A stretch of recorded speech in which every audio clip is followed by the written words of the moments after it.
Okay.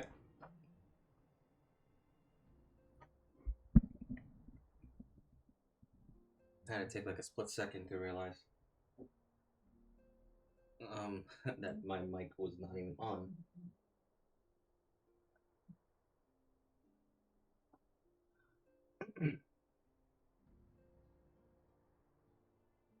So thankfully you didn't hear the entire rambling that I did.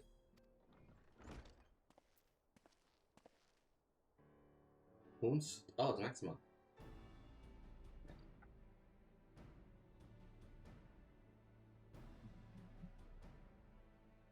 Free tells, yes. Hope, yes, for as long as I live.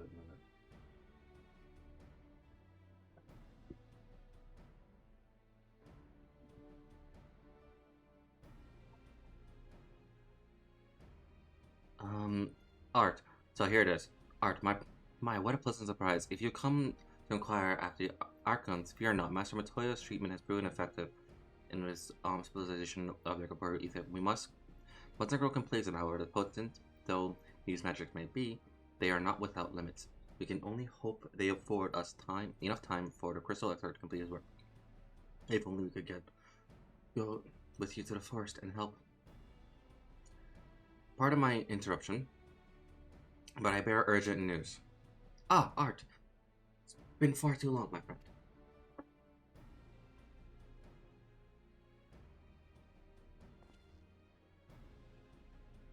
Forgive me. I don't believe we've been formally introduced. Maxima, former Garlean ambassador, I remain here in Orzia under the auspices of Commander Aldo, offering what counsel I can in hopes of resolving the present conflict with the Empire. Ah yes, I've heard stories of a defector from Garland, but never mind that. You said you have urgent news? Indeed. As you may have heard, the Imperial capital is in turmoil and a sizable portion of Garland forces have been recalled from the Galactic Dark. Without their numbers so greatly diminished, the main host of the Alliance has withdrawn, leaving the Almenian resistance to keep watch over the border. And it is there we have welcomed a most unexpected visitor who claims that this de-escalation may barely grow dangerous unforeseen effects. Commander Alden has agreed for an impromptu meeting to discuss these revelations. He has also requested Representative Silence attend as well, though it's clear whom he wished to extend his visitation. It would seem time is of the essence. Well, he will not be attending this meeting alone, though I'm not as well versed in the affairs of city state as our comrades. I see no reason to burn a single sign with all this. Yes, of course. Then we must make for our Alamedian borders with all haste. Well, what are you waiting for? Get going, you two.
Oh.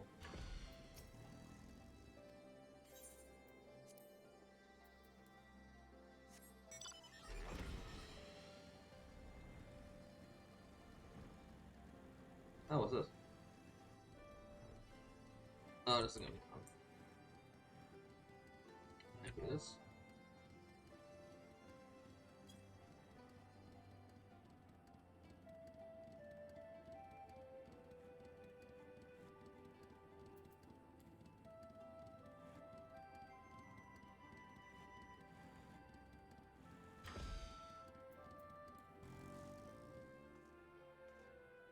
I had to land on that.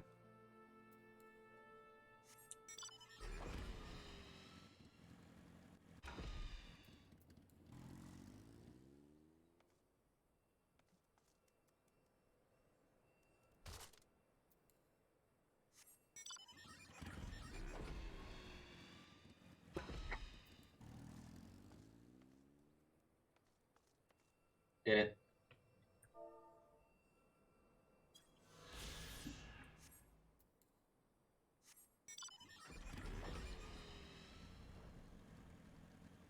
It's like, if I see it, I see it. If I don't, I don't.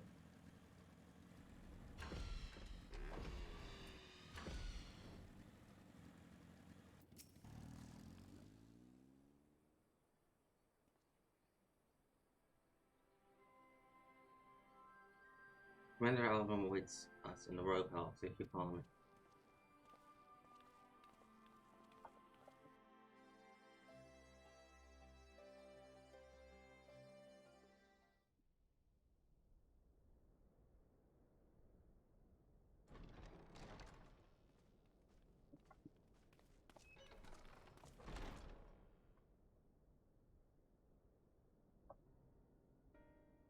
Guys.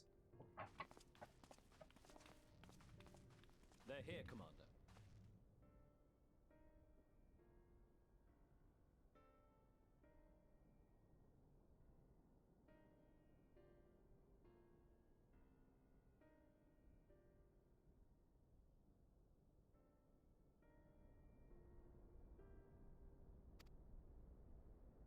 And I, for one, am grateful that they are. Told you've been busy since our paths last crossed at the Gimlet Dark.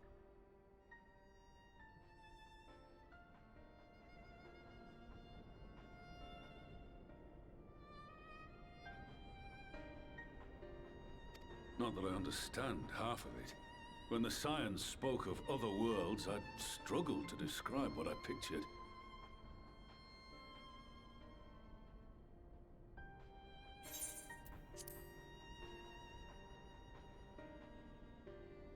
Mayhap things would seem clearer were I to hear the tale from your own lips. But I'm afraid the situation will not afford us that luxury. I trust you two require no introduction. We meet again, hero of Eorzea.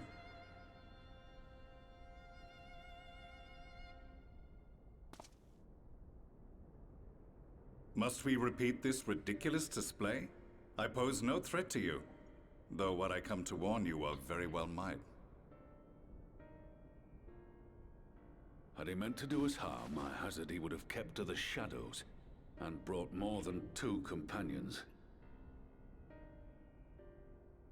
We need not pretend to be the best of friends, but I hope we can put aside our differences for the present.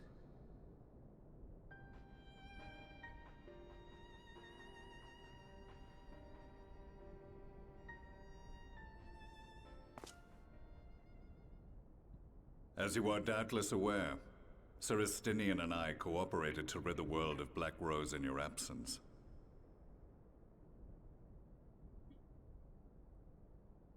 Our journey together took us as far as the Imperial Palace, where we witnessed Emperor Varus meet his death at Xenos' hand.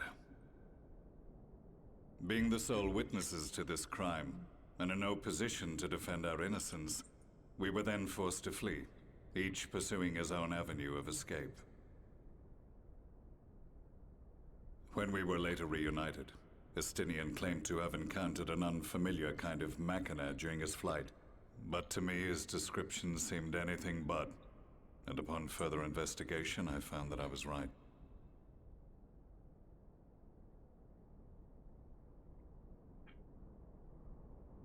The Empire is developing a new Ultima weapon. What, that Allagan monstrosity, created to vanquish primals? with which you yourself once thought to conquer Eorzea? The same. In my foolishness, I sought to harness its power, and became the Ascian's pawn in so doing. But you know as well as I how that tale ended. The weapon itself, excavated from beneath this very city, was destroyed ere we could fully unravel its secrets, and that should have been the end of it. But unlikely as it sounds, the Empire's efforts to recreate it have somehow borne fruit, primarily through secret research conducted by the 7th Imperial Legion, it would seem. Wait, the 7th was all but annihilated at Cartano, along with its legatus. Indeed. Few survived. The 7th, as it is now, has little in common with the Legion led by Vandanis, and its leadership has changed hands several times since. Precisely how this project has continued despite such turmoil, and under whose auspices, remains a mystery. What we do know, however, is that a number of prototypes have been produced, and that one of them is on its way to Eorzea.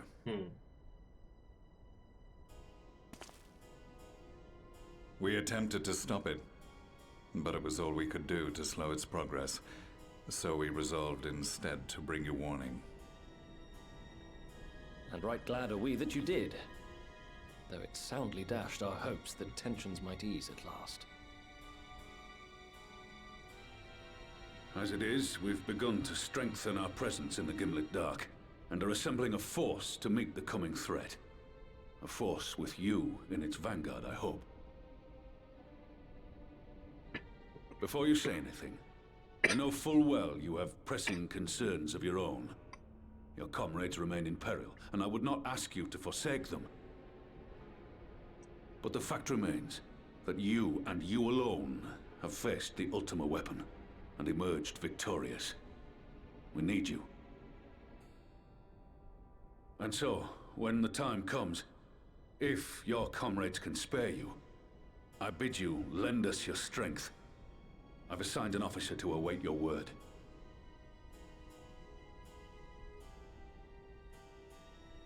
The Ascian's downfall was to be the work of my remaining days. But it was my hand that kindled these flames, and I cannot allow them to spread any further. I will do what I must to see this mistake consigned to history once and for all. Even if it means begging your aid. The Fates will enjoy the irony, even as I endure the ignominy.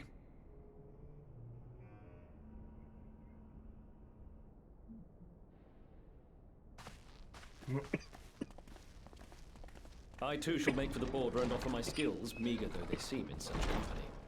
Mayhap we shall meet there anon. Don't worry, I'm fine, I'm just fine.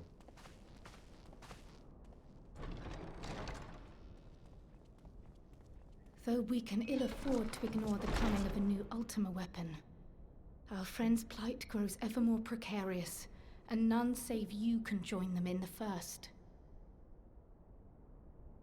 I only hope you are not forced to make a choice. That's called foreshadowing.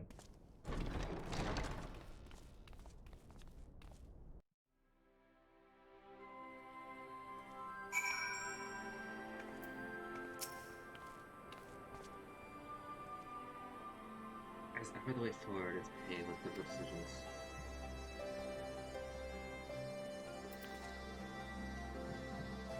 We can all ill afford to ignore the start of a new ultimate weapon, but with each passing day, the plight of silence grows more and more circumspect. Fairies. If you cannot stay for a debriefing with the Omni weapon, I must stop you. I only ask that you confer with me before returning.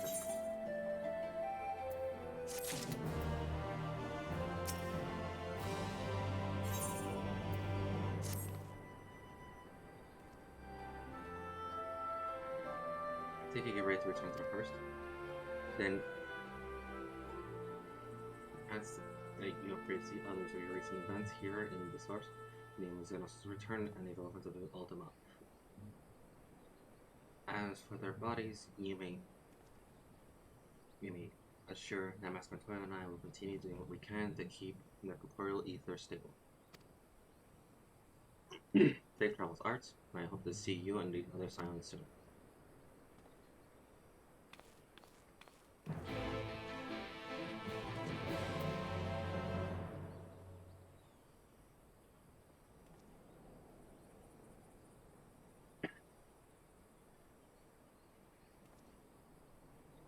Okay, so this is known as, this is 5.2.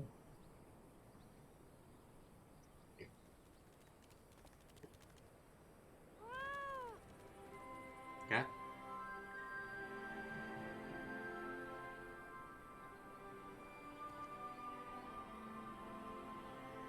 So we have like 9 classes.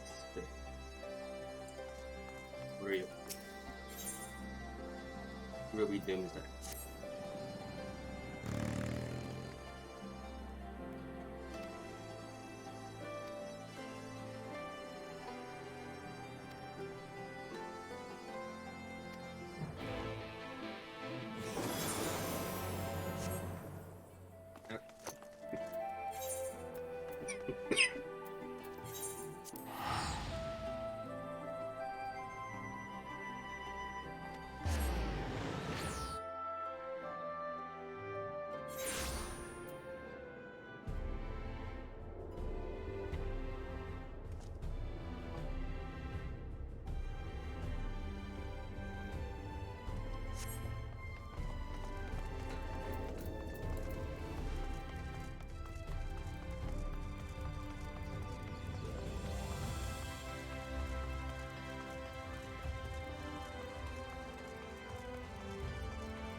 Yeah, this is the first extra Crusader War, and I'll be happy to explore if it's possible.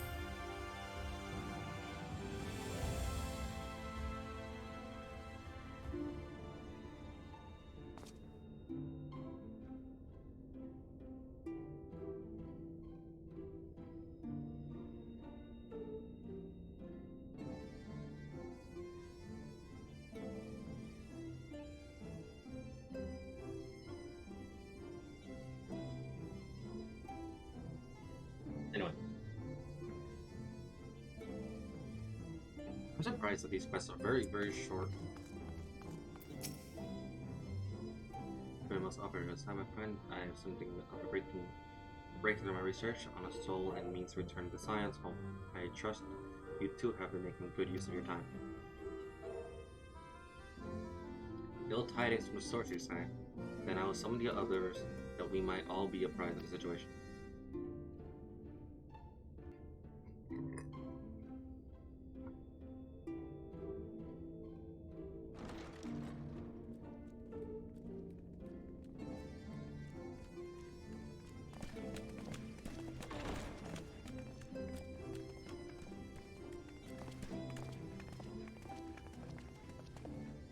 Now that we are all here, what news from the source?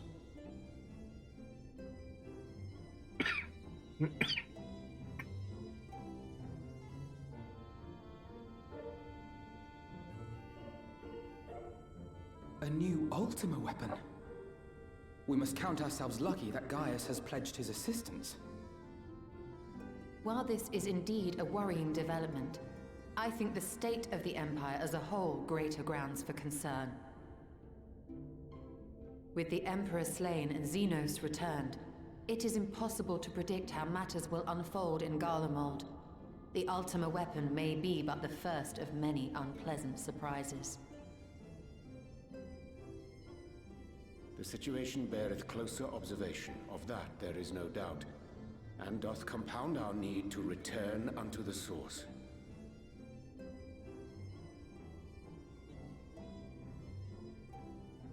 Then let us address that issue. Our long search for a means to see you safely home may well be nearing its conclusion. Thanks in large part to Urianger and Beklug's invaluable insight, we have succeeded in fashioning a vessel for the journey.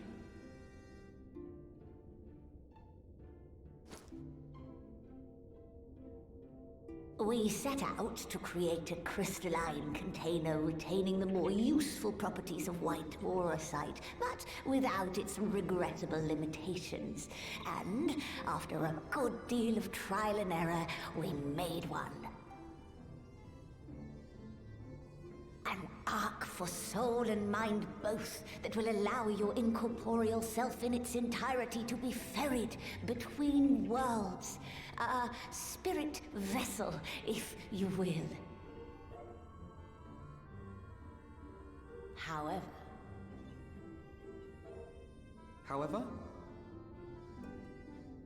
Though the vessel is possessed of the requisite qualities to hold mind and memory, it wanteth yet for a means to receive of them. For that, we must needs imbue it with the Exarch's innate gift. A gift that lives on only through the blood of the Allegan Emperors, which certainly does not flow within aurosite or any other crystal. Just so, milady.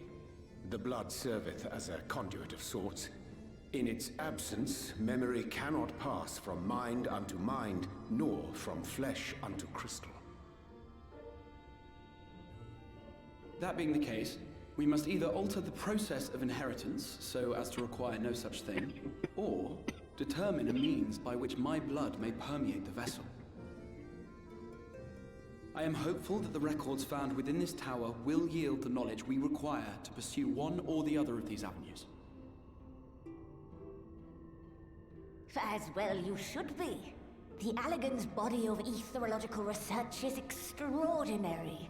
I can scarce believe it the work of ages past. But its underlying principles are not so very different from those of my own field of study. Given time, we will find the answers we seek.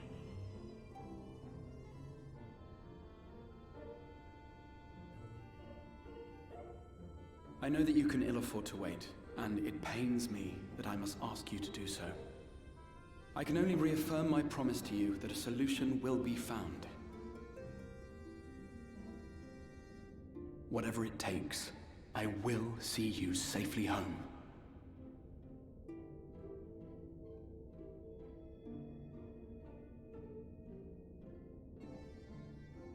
My apologies.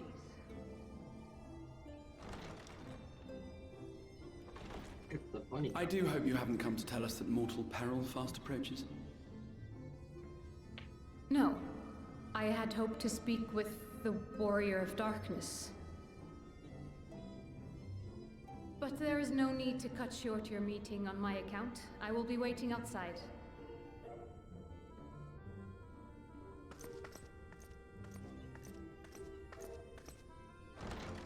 Why not speak in here? She knows I don't mind.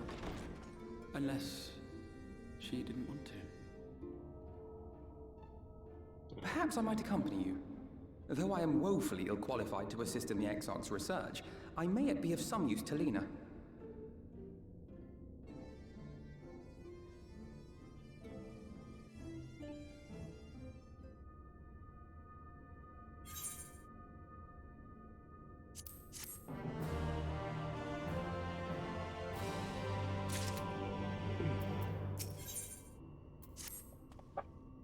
I must confess, while I enjoy my fair share of scholarly research, it'll be good to step outside for a spot of fresh air. Now then, shall we go speak with Lena?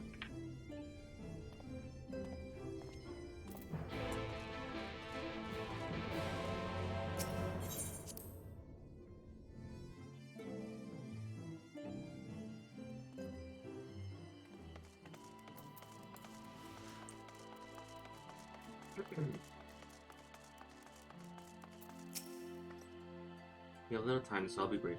A senior has been sighted in Lake Leonard Island for assistance in slaying it. A senior?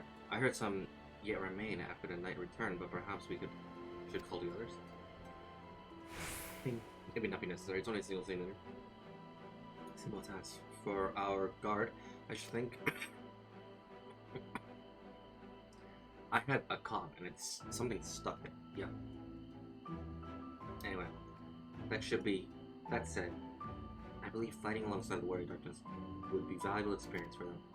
Peace can lead to complacency, and they gain nothing from easy victory.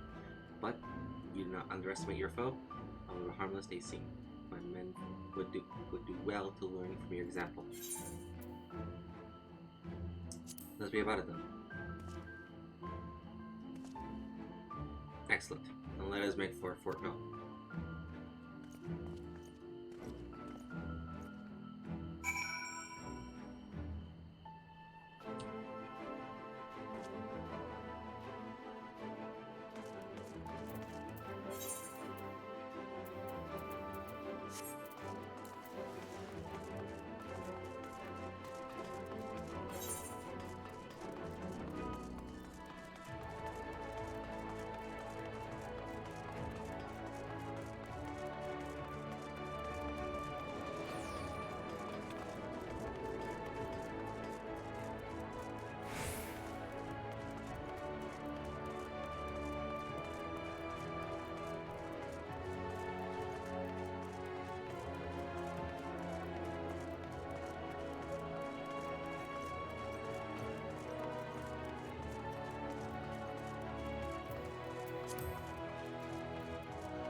You'll wait for your remote, I got the others.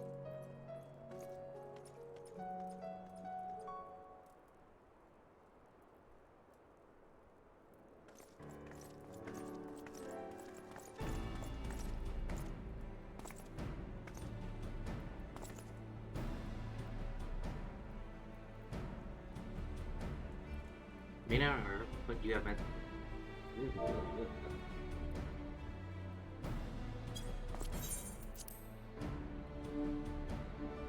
You may not remember, but you've met these soldiers once before, only in a passing. Long since have waited to fight. They've long since waited to fight at your side. I was at death's door that day after City's attack, and if you and yours hadn't come along, it had have likely stepped through, and I would have been alone. Your courage yourself can sometimes be all aspire to. I too was there at the tail of her leg. My friend was transformed into a senior before my very eyes. I now tried to cut her down.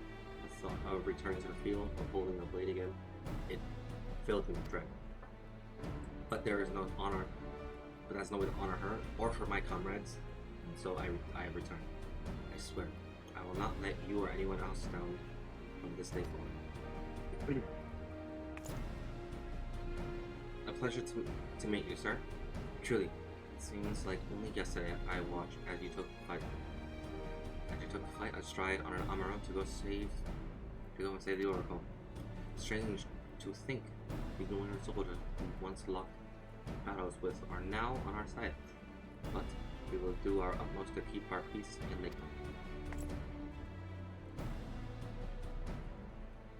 We seem to be missing one.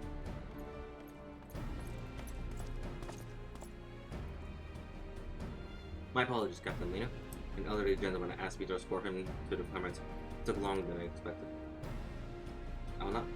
They grudge your desire to help those in need, but a soldier must be punctual, especially when we play host to our guests. Okay, what happened again? The name... So he's an important one. The name's Tyler. I'm sure you don't remember, but we met once before in the infirmary.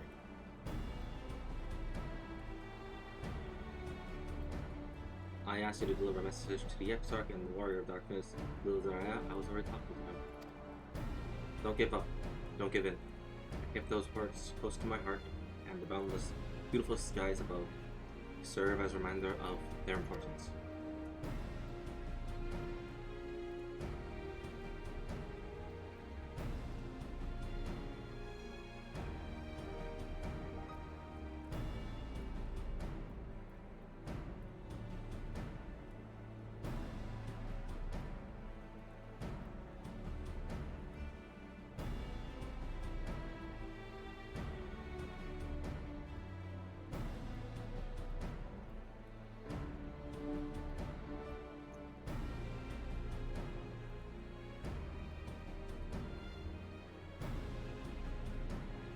Friend got to see the Knights return shortly before he passed. He left us full of a smile, satisfied with a glimpse of what was to come. But there are countless others who weren't so fortunate. They gave their lives for a promise of a future they'll never know. And so it falls to us to do everything we can to fulfill that promise. No matter what happens, we won't give up. We won't give in.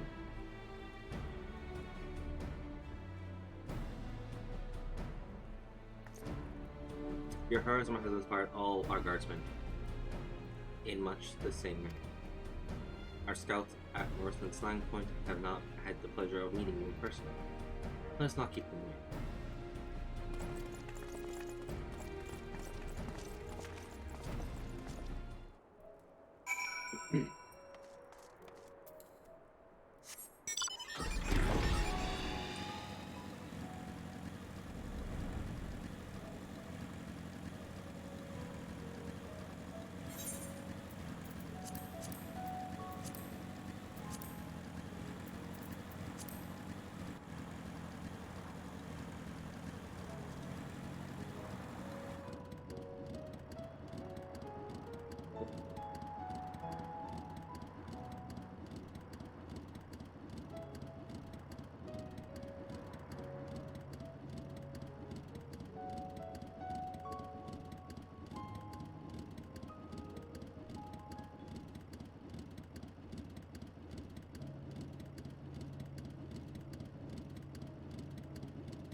Fell, and I don't want to accidentally step on it. Like a Lego piece. You don't want to step on it. Because then it'll hurt back up. There.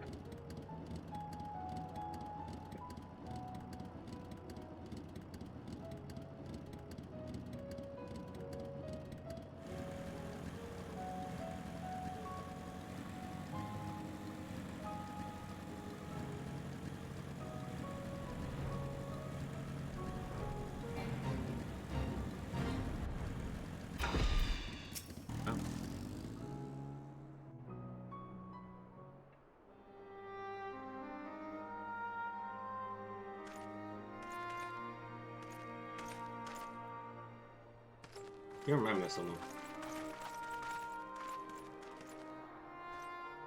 Did you slay this eater? Your orders were to await the main force before engaging.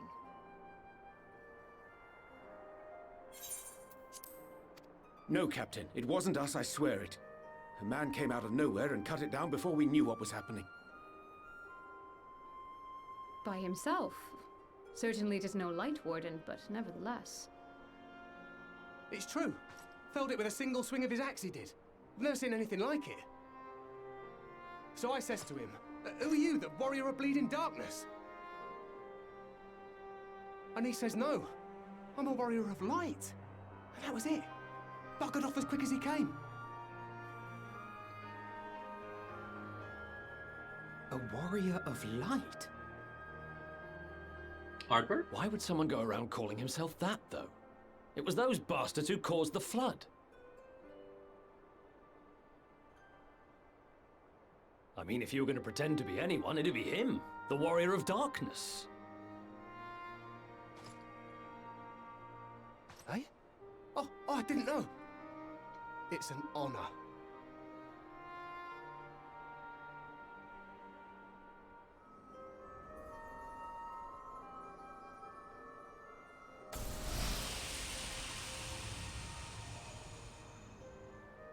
Since the Eater is no longer a threat, our work here is done. Return to your posts.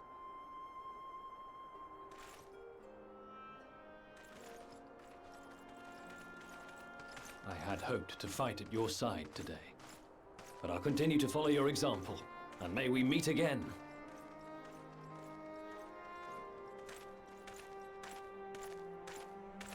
Need to put on an I old costume. apologize for the wasted journey. It seems I overestimated the threat.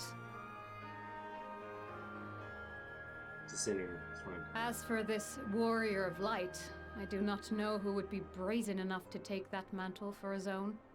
Whatever it may once have meant, it is forever tainted by the association with the Flood. The Exarch told me the truth of Ardbert and his comrades' deeds, and I am aware they played some part in your own triumph. But to most, they are synonymous with the calamity that befell this world. Still, if this man is minded to destroy Sin Eaters, I may forgive him his unfortunate choice of alias. But that is neither here nor there. I thank you for accompanying me. With that concluded, shall we return to the Crystarium? There is a proposal I should like to make.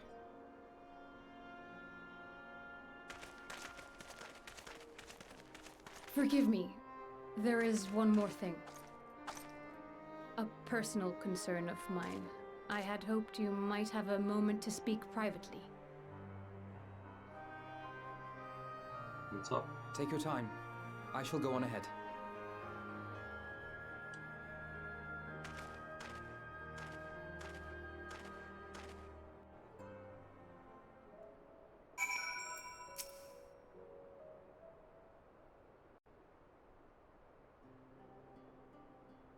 I will not mince words. This matter concerns the Exarch. Though his countenance belies his age, his demeanor never has. He has seen more than any man should and grown ever more weary with time. But I see I give the wrong impression. While it is true he attempted to open a letter with a salmon fillet the other evening, we are not here because I suspect his mind is deteriorating. Nor do I believe him to be so maddeningly unconcerned by the prospect of his own death as he once was. Indeed, the opposite is true.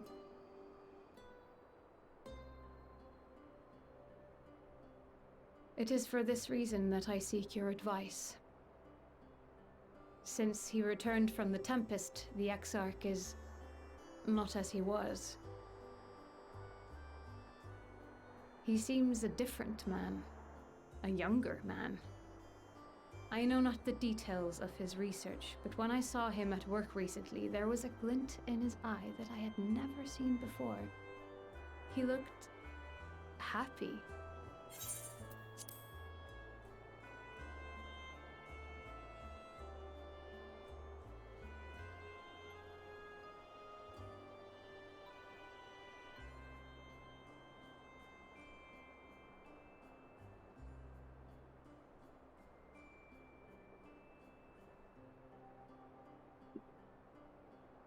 I'm making sure that everything is okay because I just had an audio spike and things became frozen for like a split second. So I think everything should be fine.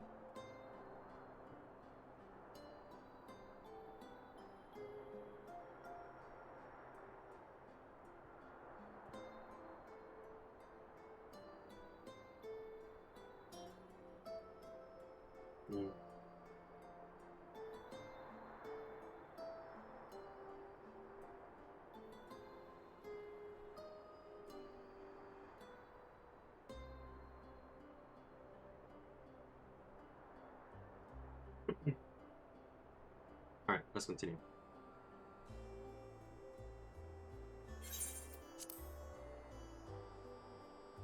It was as if he had peered into the future and for the first time found joy there. Though it gladdens me to see him thus, I wonder if I should not keep my distance. I fear that my presence will only anchor him to the past, remind him of all the pain that came before.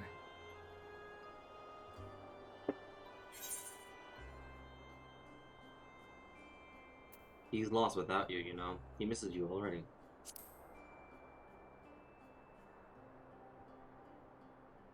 He... Are you sure? Then perhaps we might remain as we were. As we have always been. What a relief.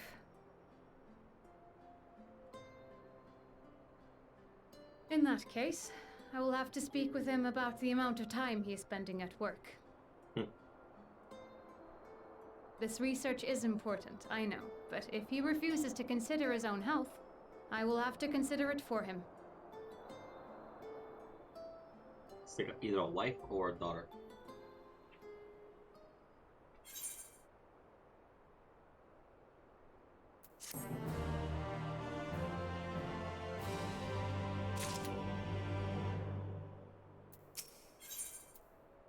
Face interest.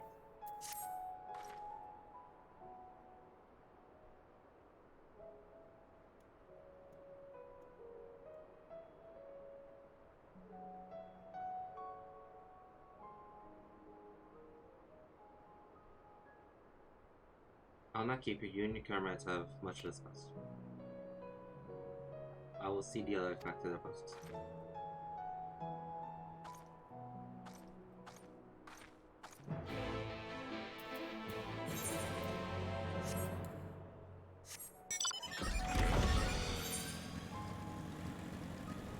Let's just fly there. Berserker's right there.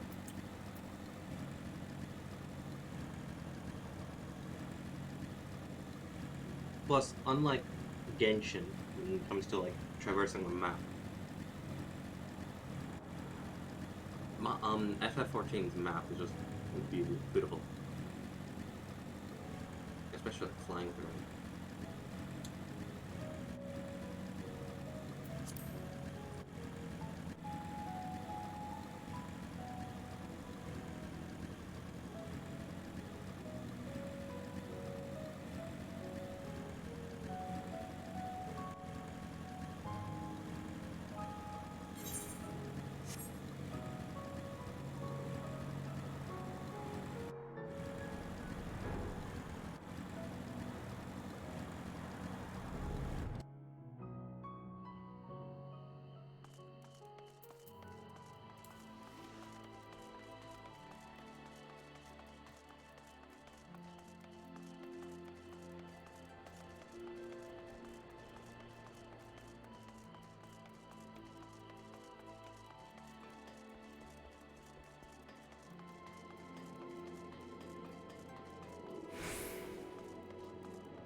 The others are quite shocked to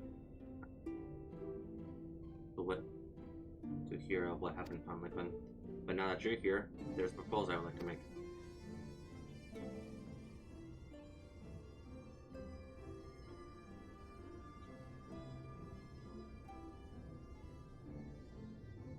I've been spending a great deal of time in the Cabinet of Curiosity, and of late I've noticed more and more people pursuing books of history, and years leading up to the flood in particular, I suspect they wish to know more about the Warrior of Light. As well they should, but nearly everything I've come across describes them as Sin Eaters or worse. Regardless of whether or not this Warrior of Light is who they claim to be, I worry that their sudden appearance, in conjunction with the renewal interest in their predecessors, may lead to a growing unrest and fear. If people of the Crystarium seek the truth, I say we give it to them. I too can attest to the falsehoods found within many of the cabinet's tomes, with nary a mention of noble deeds of Arbor and his comrades.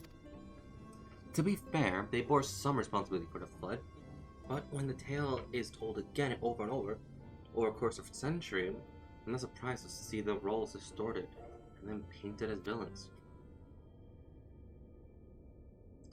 Were it not for the records stored in Crystal Tower, I would have had no reason to question the narrative. Unfortunately, that knowledge was of no use, for when I arrived here in the first, their reputation had already been irreparably tarnished. That said, there still remain those who worked tirelessly to defend their good name in those early days during the flood. Considering all the good they have done, find it a wonder they needed defending at all. They brought to justice the man who misused my knowledge to bring about the fall of Voivod.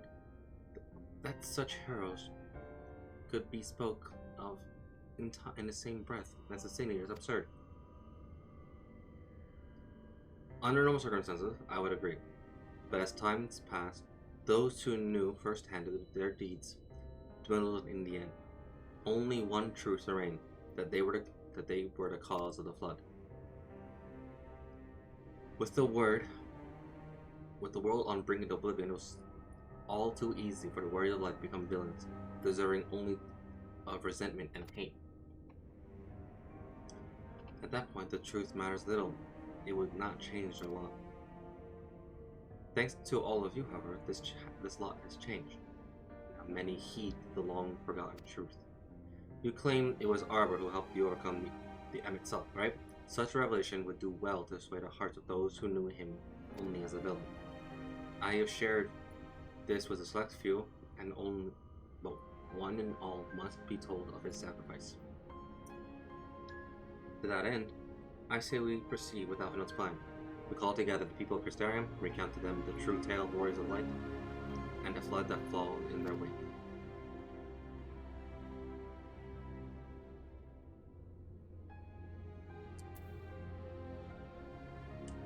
Well, what say you, Art? Spread the word, I say. I wish we had done this sooner.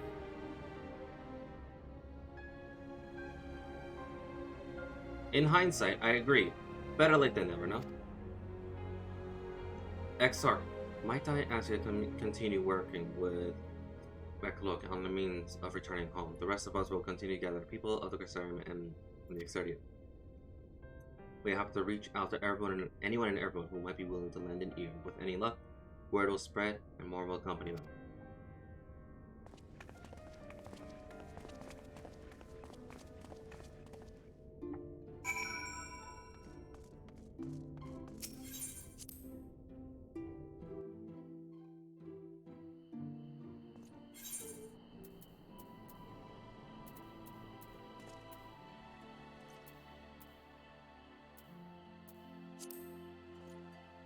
Here it is.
Okay. So, I was looking at this thing.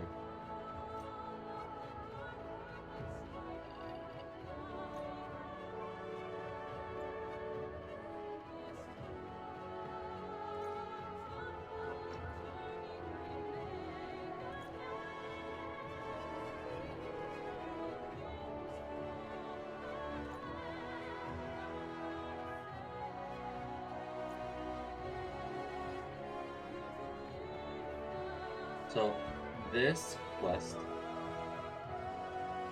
is like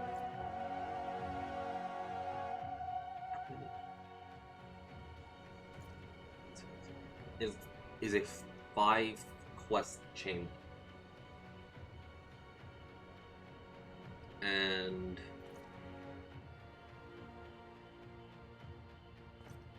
each one is kind of longer.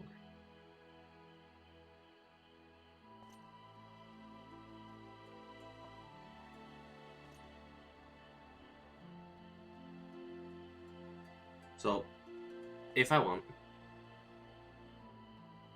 I could do this like probably like after maybe when I'm working on Eden again, let's say.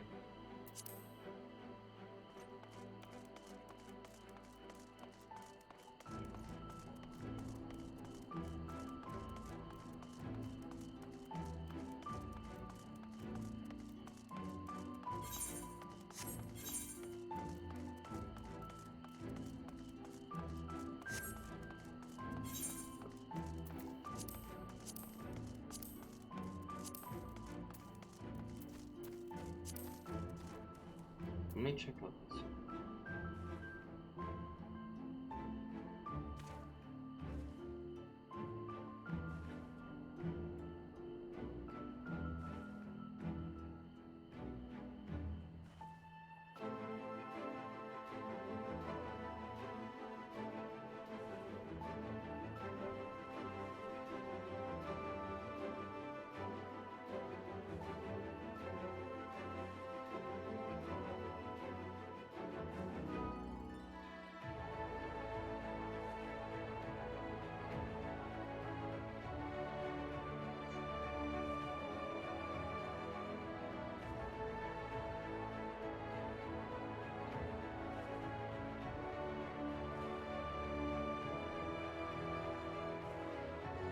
Oh.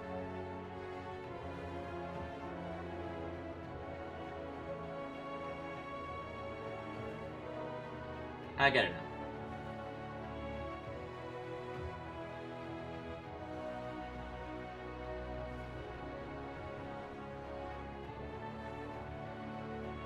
now. Okay, so this one, Ruby Doomsday, is the next 6 trial bosses that I tend to do off stream to myself. That way, so I can just talk with my friends and just shit on the mechanics.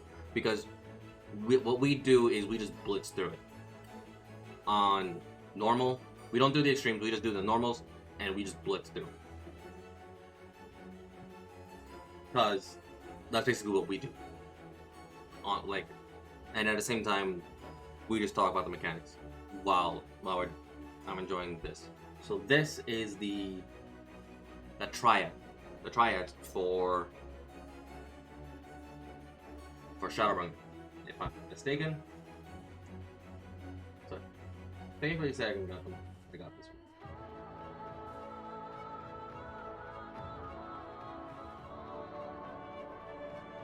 Let me just make sure that.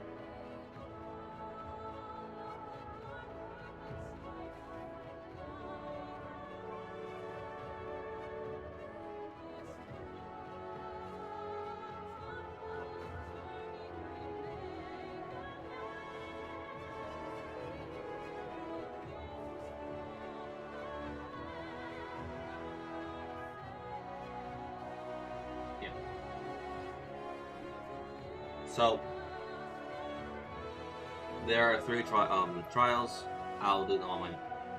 You don't gotta worry about this quest ever getting done. Don't worry.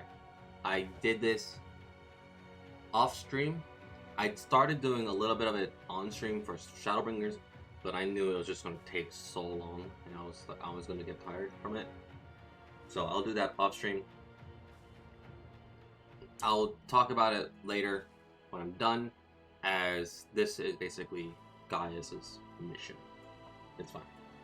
And other than that, you don't gotta worry about it as much. Tricks and stones. This is the Mongol stuff. You don't gotta worry about that either. Hildebrand. This is Stormblood. Yeah, this is Stormblood Hildebrand. So yeah, fun stuff. Don't worry. Meantime, look at something.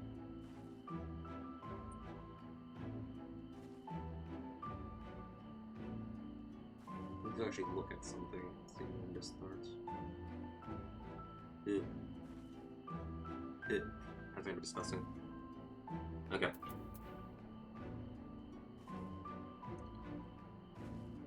Set it on for it.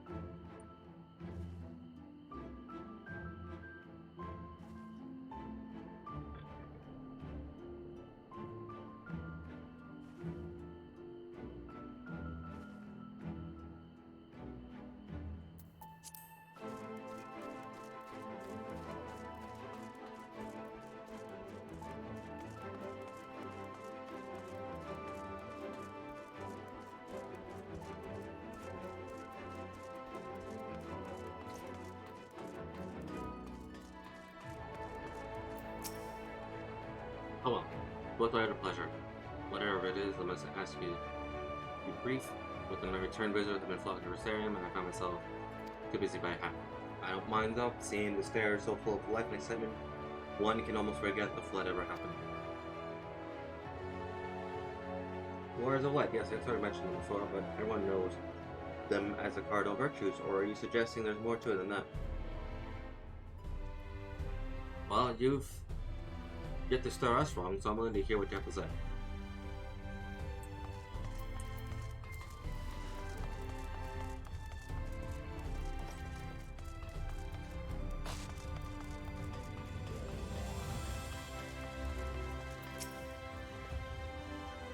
Done the browser wares, have you? I can guarantee you'll have no trouble finding what you need.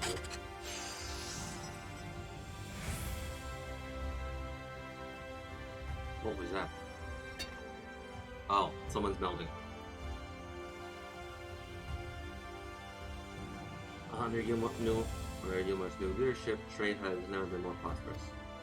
Whereas that a fellow Darius stonework has taken over as mayor. Did he really? Little wonder his business is moving the way it is. I imagine it'll be long before all of Novrek reaps the benefits, but you've not given a talk of the market. Something on your mind? So I see, yes, I did mention it did something to do with your returning the night of Novrek. Alright, consider me interested, Pete. I was like, what was that screech? And I was like, audio screech. And I was like, no, there was someone melding. Someone was crafting. I was like, oh, okay.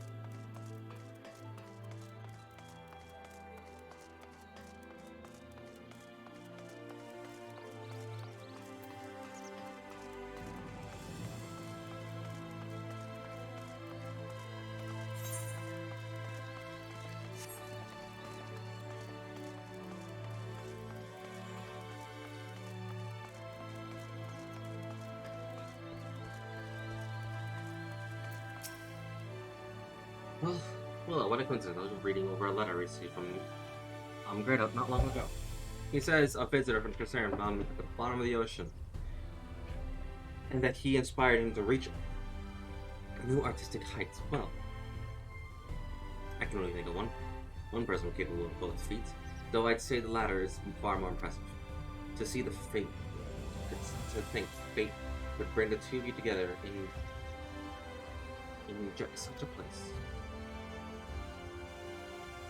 I'm sorry, you mean the X-ray didn't tell us the whole story of the Warriors of Light?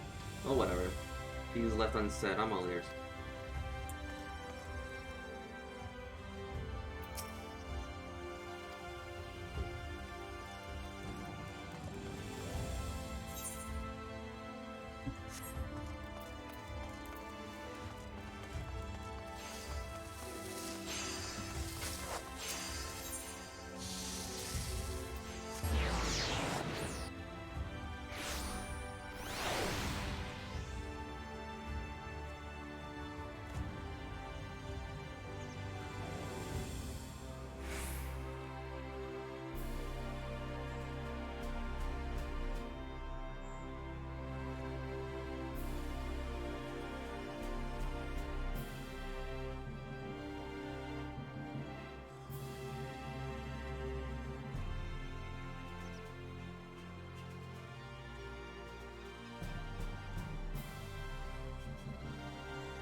Should be nurse's office.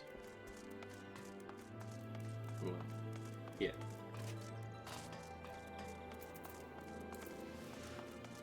Maybe? No, yeah. Yeah.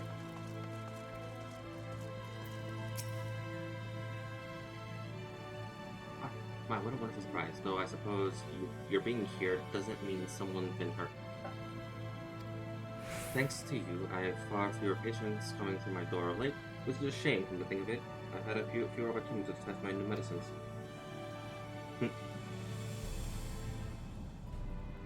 I jest, of course. It's only been a moment. Quite pleasant to have a few moments myself now and again. The truth about the Warrior of Light, but the Exar has spoken with me about them. Well, if there's more to the tale, I'd very much like to hear it.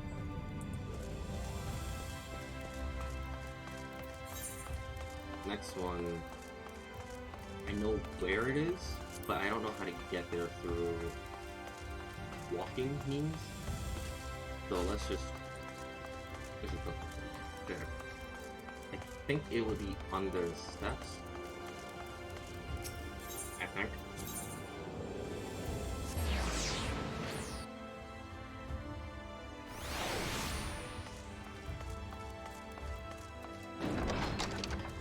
No, it's here. It's the top floor.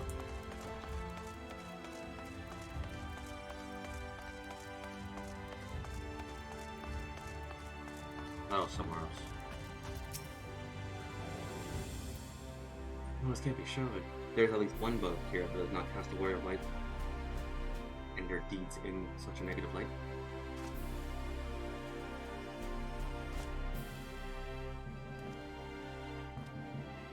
Forgive me. The cabinet here has been bustling with visitors of late, but I fear our repository lacks the knowledge they seek. The people wish to know the truth of the flood, of the Warriors of Light. I have searched high and low, but at last every count portrays them as no better than sin, abominations worthy only of scorn and resentment. Though they were not always judged so harshly, yet I can find no proof, and I dare call myself a librarian. That's fine, we got you. We got to go. You would address the people and tell them the truth of our life of the flood. How wonderful. You have regaled me with a tale once before, and I should love to hear it again. Oh, and you may be assured I will not come alone. Well, there goes my ankles.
There you are. Between the four of us, I dare say we swept the Crystarian from top to bottom.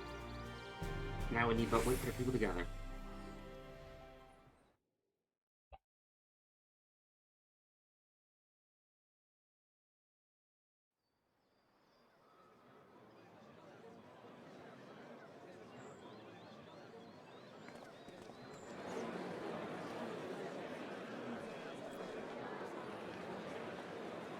Yes, this looks to be nearly everyone. Let us begin, shall we?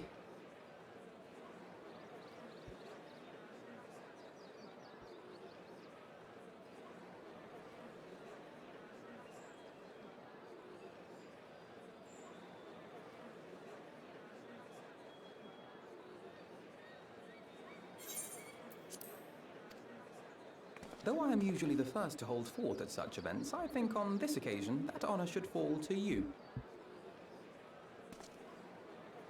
They would be more inclined to take the word of the Warrior of Darkness. Indeed. In light of the subject matter, who better than thee to speak these truths? Ah, yes, leave it to me. Don't worry. I will fail 10 ways to Sunday. Oh, yes, a crowd.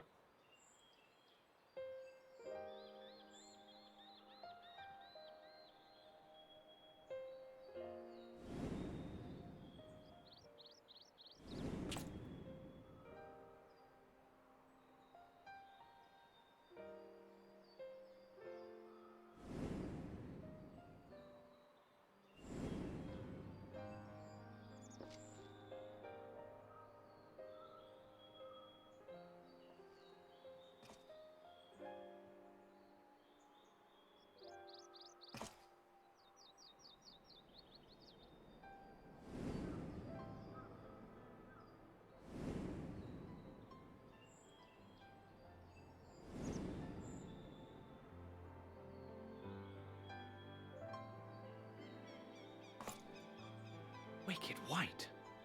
The Warriors of Light did all that? Yeah.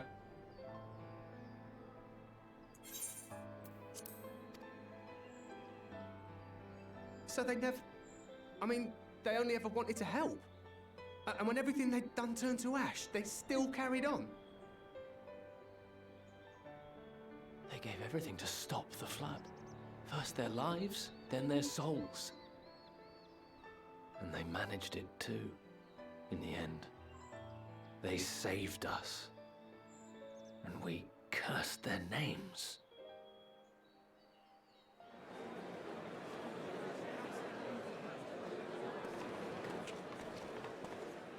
This should go a long way towards clearing the air.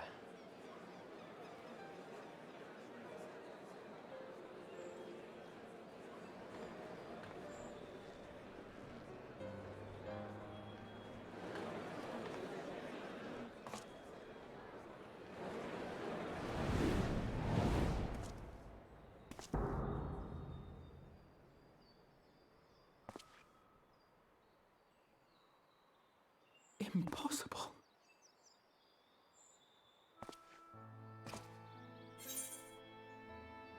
I take it I'm not imagining this then. I definitely see something. You don't think it's a ghost, do you? Nay, yonder standeth no bloodless apparition, but a warrior of light and darkness both. Ardbert. What in the world?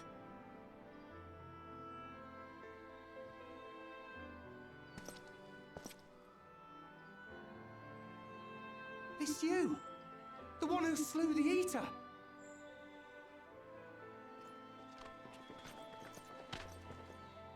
That it should be the Warrior of Darkness who brought the truth to light.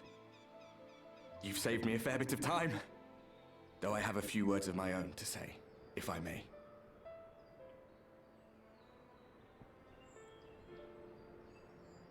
People of the Crystarium, I am Ardbert, one of those you know as a warrior of light.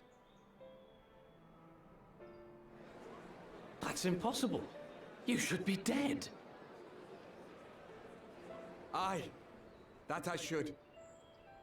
But as the world has been given new life, so too have I. I know not why I, and I alone, have been gifted this chance. But I do know this. Only by the will of the star itself could such a miracle come to pass.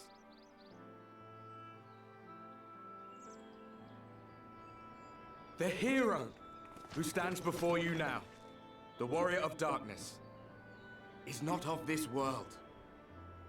And the day will come when he must return to his home.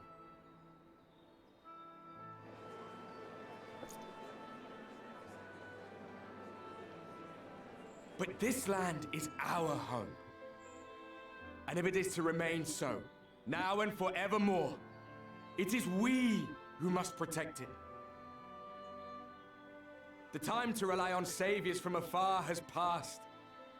It is you who must rise. You who must become the new warriors of light.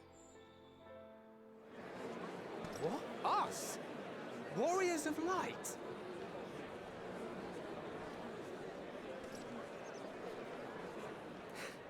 None of us were born heroes, my friend. I was only ever a man with a thirst for adventure. But wherever my journeys took me, I was invariably confronted with the same choice. To lend what aid I could to those in need, or not. And I always chose the former. Any one of you could do the same. All you need is the will to help your fellow man, and the resolve to see it through.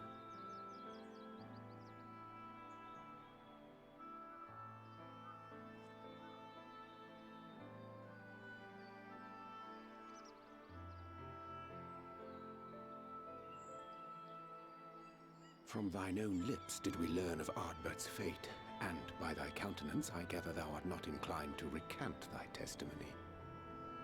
Yet whosoever this man may be, his words hold truth and resonate with the citizenry besides. For us to voice our doubts here and now would serve but to sow disquiet. 'Twere better we retired under the ocular and there discuss this matter in private.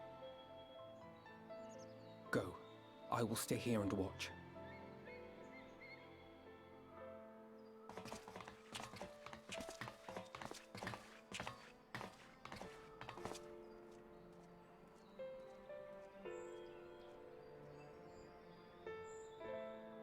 I have questions.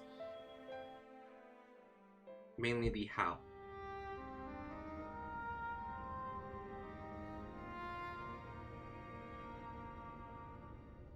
So, that is a warrior of light of the first.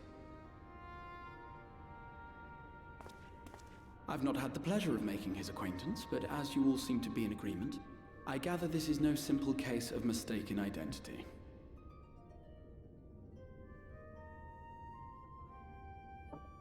As far as I was able to discern, that was indeed Ardbert. It has been a long time, but not that long. Could he truly have been resurrected as he claims? It looks like him and it sounds like him, but it isn't him.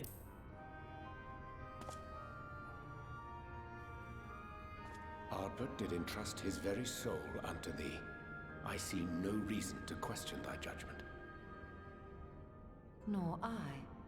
To my eyes, your ether burns as brightly as the day you slew Emmett Selk. That is proof that he is with you still.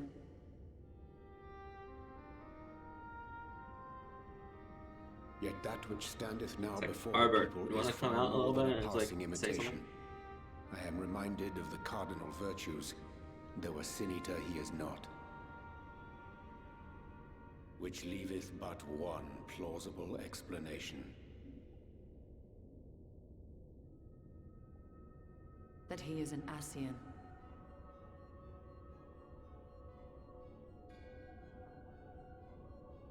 Given their fondness for posthumous possession, I would have to agree.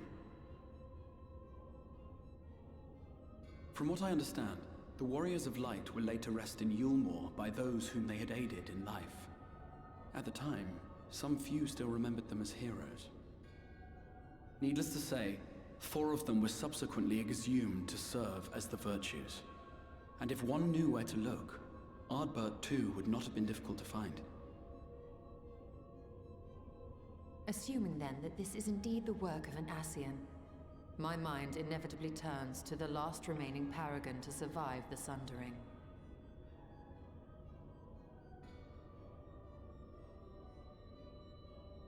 Elidibus.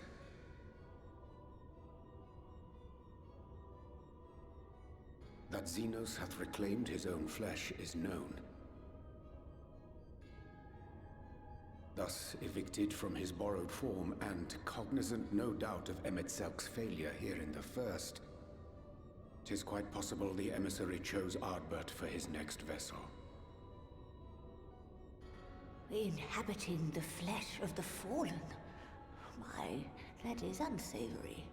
And they do this often, you say? Yep. Verily, for they possess no corporeal forms of their own. In what one may term their natural state, none save those gifted with the echo can perceive them. Indeed, when Elidibus intruded upon the waking sands, his presence did go unmarked by all save Minfilia and the Warrior of Light. On that occasion, I myself remained ignorant of his coming until after his departure. It was only at a later juncture, when he deigned to appear before me in borrowed flesh, that I was finally able to take the measure of him. In such puppetry do the Ascians engage when they seek to influence the course of history. And they have gained much by it. Emet-Selk single-handedly built the Garlean Empire in this manner, while La Hebrea came close to conquering Eorzea, having taken possession of Thancred's living body. Yet it must needs be noted that the Ascians cannot avail themselves of all mortal vessels. For were they able to do so, none would serve as a better pawn than our own redoubtable champion. Mayhap the blessing of light shieldeth Hydaelyn's chosen from Ascian influence. Or mayhap other forces are at work. We cannot say for certain. Whatever the reason, I hope it holds true. I dare not contemplate what might come to pass otherwise. Is it not peculiar, then, that Ardbert's mortal remains should be susceptible, given that he was once a warrior of light? Or did the final departure of his soul make it possible, perhaps? Regardless, to hear an Ascian use him to call forth new warriors of light boggles the mind.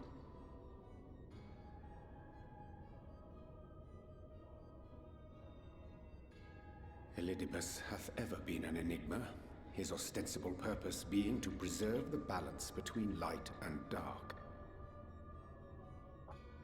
When he made overtures towards me, however, I was afforded a glimpse behind the mask of the self-appointed emissary.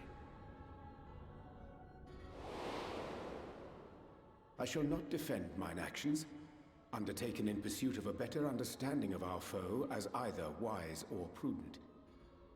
Nevertheless, what little I did glean may now prove useful. Elidibus possesseth a subtle mind, practiced in the art of manipulation.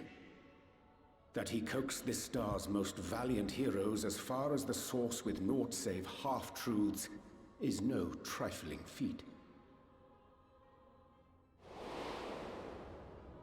And now I believe he doth employ his skills once more to some as yet unknown end. Though naught is certain, should my suspicions prove true, we shall have need of all our wits if we are to uncover and thereafter thwart his plot. Agreed. 'Tis plain that simply speaking out against him will not avail us. At best, it would only serve to confuse the people. And I would hesitate to do anything which might tarnish Ardbert's reputation once more, nor yours by association.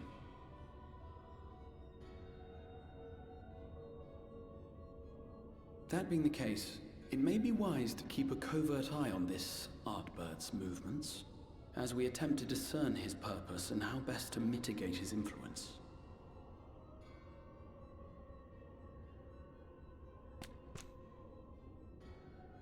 His performance appears to have concluded. What now? Go back out and follow him?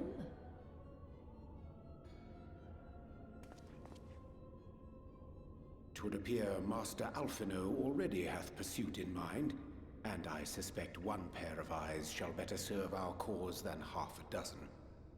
Let the rest of us maintain an inconspicuous distance, for the present at least.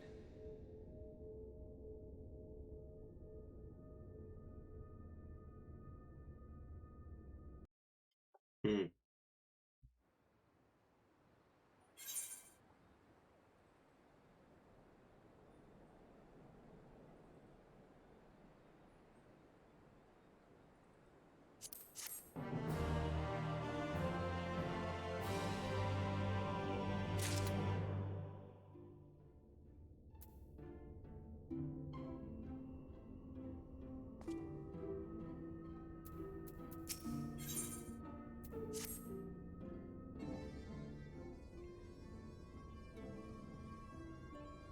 You did well to dispel the falsehood surrounding the Warriors of Light and their actions prior to the flood. Though I must say, reappearance of Albert, or rather one who appropriated his identity, was a rather curious development. He's an imposter.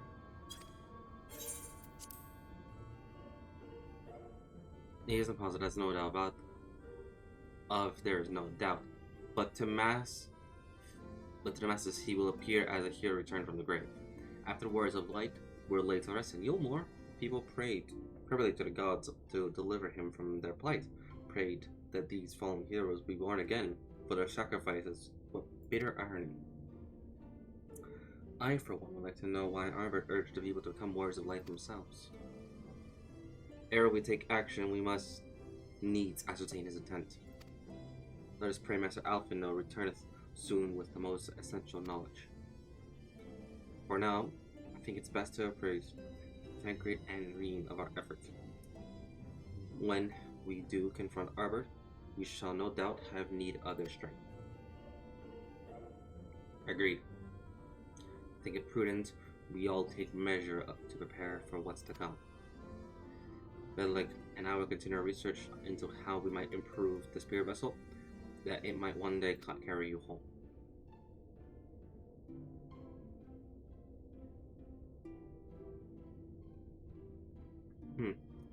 Then I think it's time to return to Greatwood. Until now, everything we learned from the Ascian has been handed to us at their leisure. But that was one of Emmett's self-unique's failings. I have no reason to think Elizabeth will be as forthcoming. Fortunately, I received word from Farno that heretofore unexplored chambers have been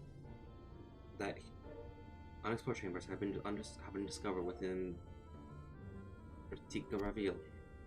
Almet believes that the relics within Teleric Lamid that befell an ancient civilization, that of the Ascians perhaps? They may lead us to the truths we seek. Would you care for company? Be sure to let me know how that works out.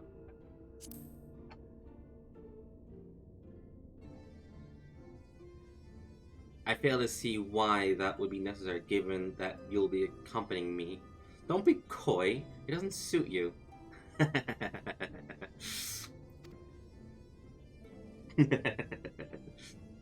Okay.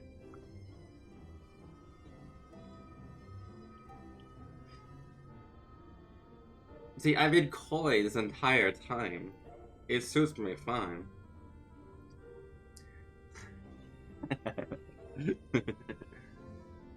Yeah, I just like being the sassy sometimes. I mean, I gotta be sassy. Well then, when you're ready, make for fun now. Almet and her sisters will be expecting us. Then let us be about our task. Pray give my regards to this.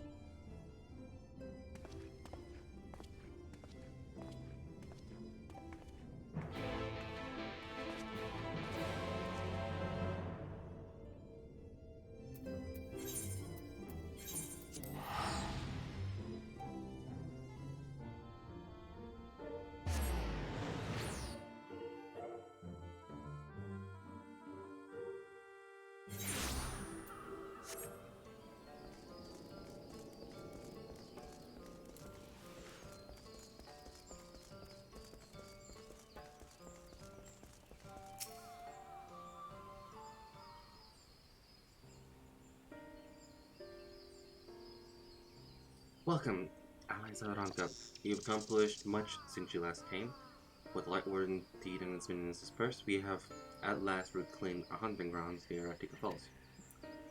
It was there that we discovered more ruins. Although we ran afoul of no traps while exploring its halls, we determined that the innermost chambers were warded by magic. We all were in agreement before any investigation proceed, you should be summoned. We are grateful that you did this.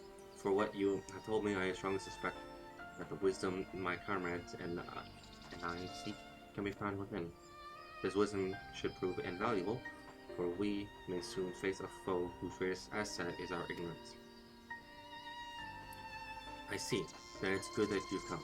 For Ronka was once home to the greatest of weapons, Ronka, knowledge and understanding. And it's our duty to ensure you and yours do not want for either. That said, we must proceed with caution. To have reached the inner chamber on Melissa's suggestions. To reach the inner chambers on Melissa suggests a more formidable deterrent yet lies within. I forget that the grammar of this game has a lot of meanings. Come now.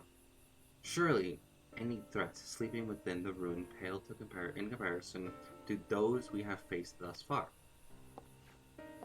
This is not a game, sister. You should not be so eager to run headlong into danger. Oh, and who was panning for the return of our allies, that we might venture into the ruins, clutching her staff at night, wishing it were. You promised not to tell.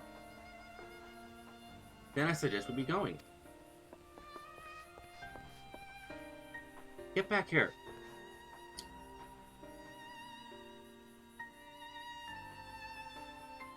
Remind me, exactly how old are you and your sisters? On second thought, perhaps it's better I do not know.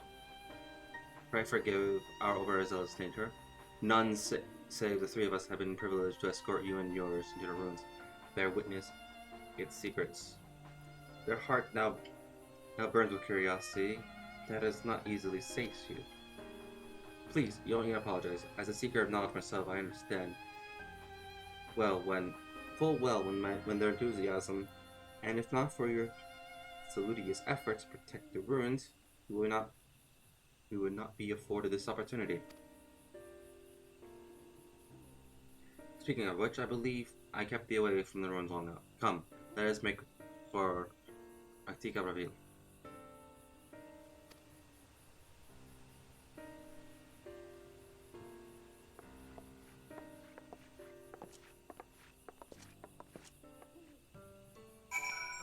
Ooh, blue quest. What's over here?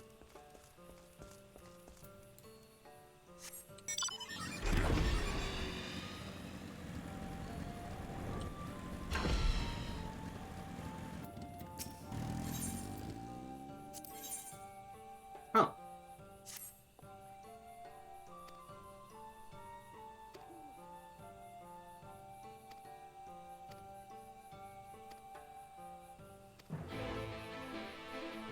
Hold up, I saw that.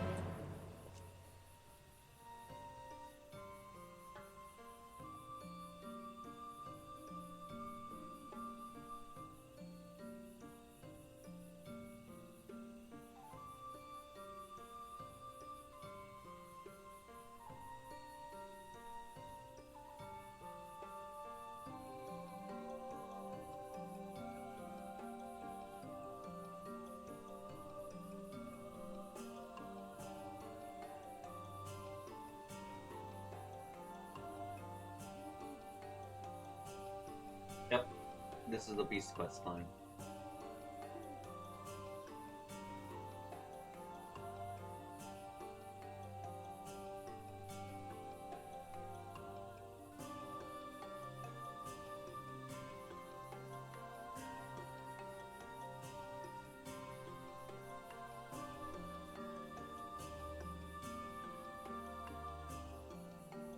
Yep.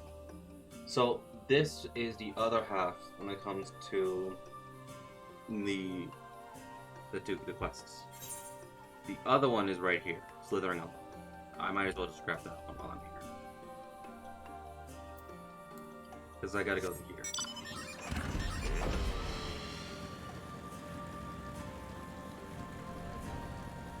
Also, you might be brace yourself for the Lahi.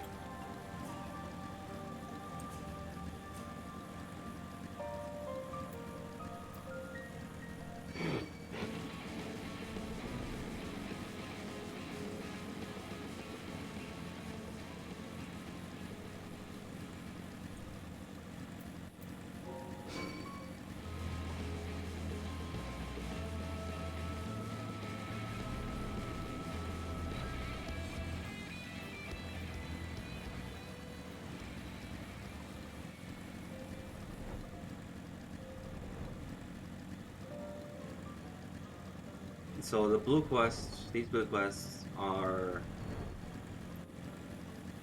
they're beast tribes. I wish it would have, like the beast tribe would have been some other thing, but I know exactly what beast tribe this is. This is for the Quintari.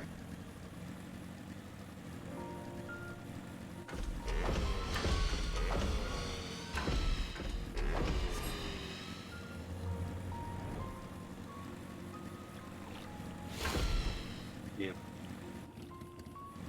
We all remember the Great Serpent.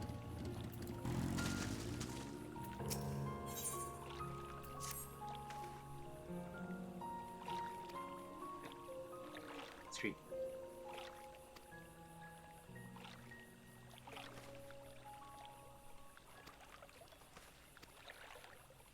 Snake, just pick up the damn thing once we go.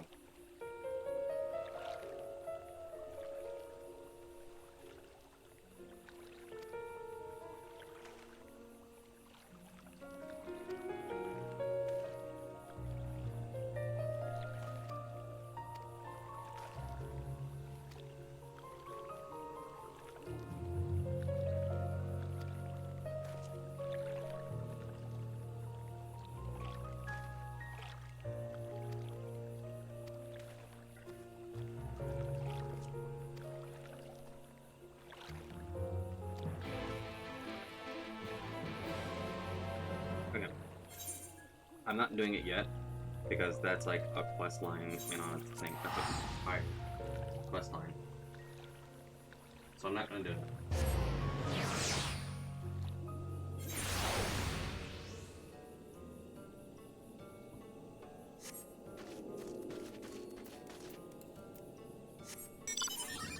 So we don't gotta worry about that one.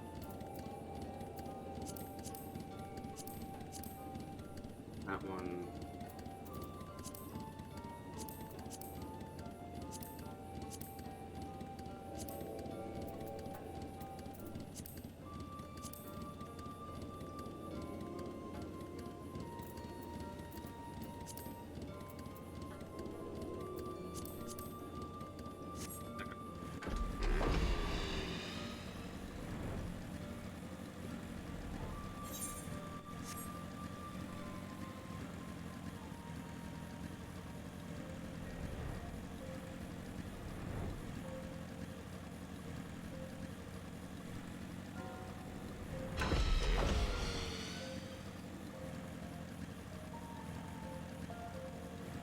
Huh? It's a duty.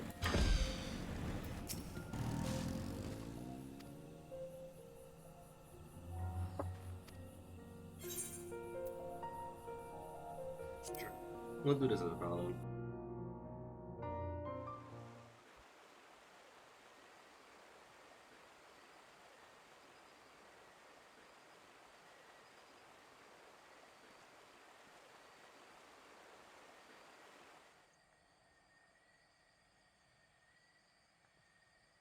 Come. Our new discoveries are to be found this way.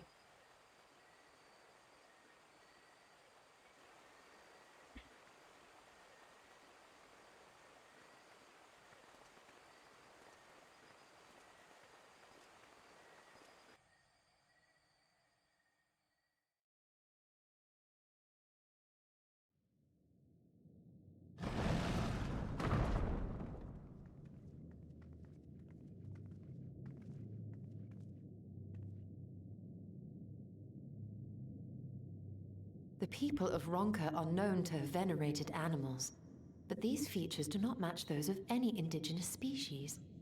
This is no common beast.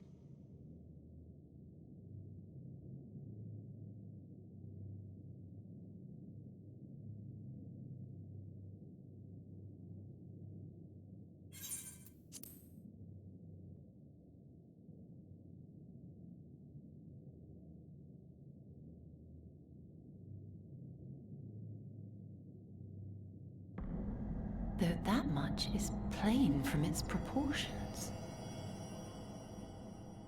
Lifelike, is it not?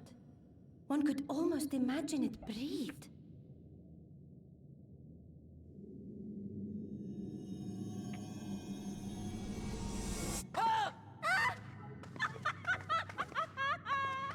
Why you... Ugh.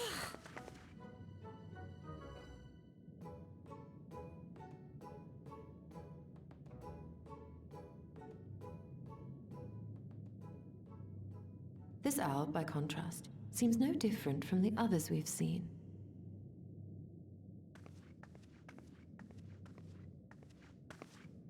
The sealed door lies ahead.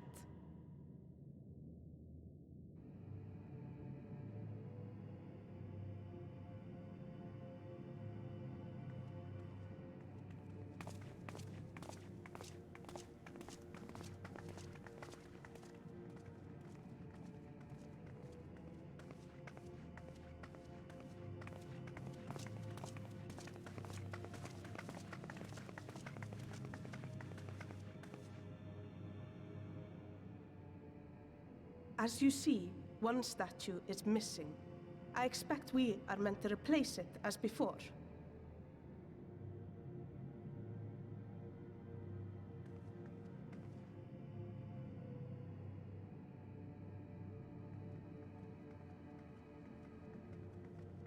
Too simple. There will be some additional defense mechanism. There it is. And I'm about to trigger it.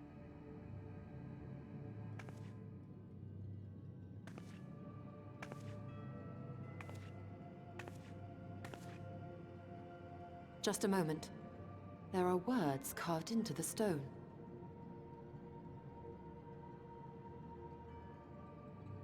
He who would disturb a hero's deserved slumber shall instead waken the beast and know his folly. Wait! Don't!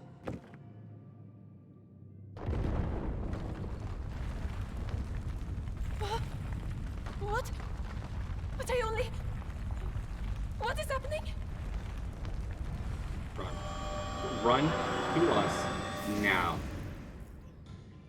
Oh no, oh no, oh no, oh no, it lives! Why am I not surprised? Prepare yourselves.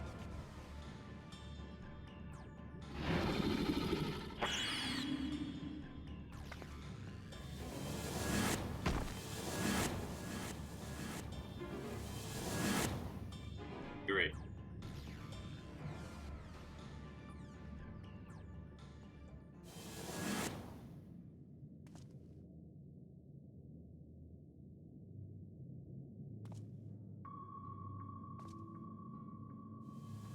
You and me?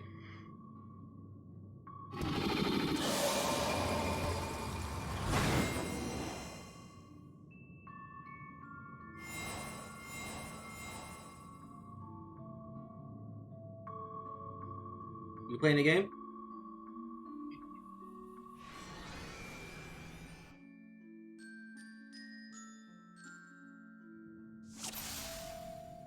Alright, so what am I supposed to do? You trespass upon sacred ground and retribution of 4 souls have I found.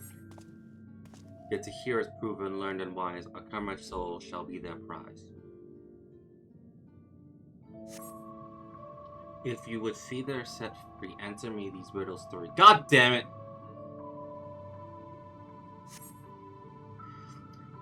Death of Paul with Kinduvel. What am I?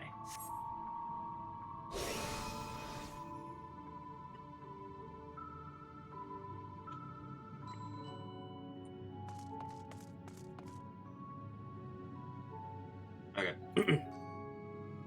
Deft appalled with kin do I vie, those sought apart betterment of the whole, do our efforts describe. What am I'm thinking Ogopogo?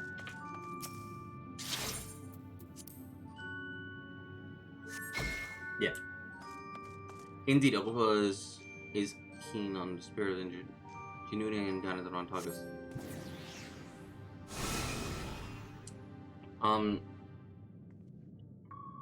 With fearsome and fang and travel with pack, together we find harmony and thus for peace our lands not lack. What am So you're the one with fangs. Let's see. What do you have to say?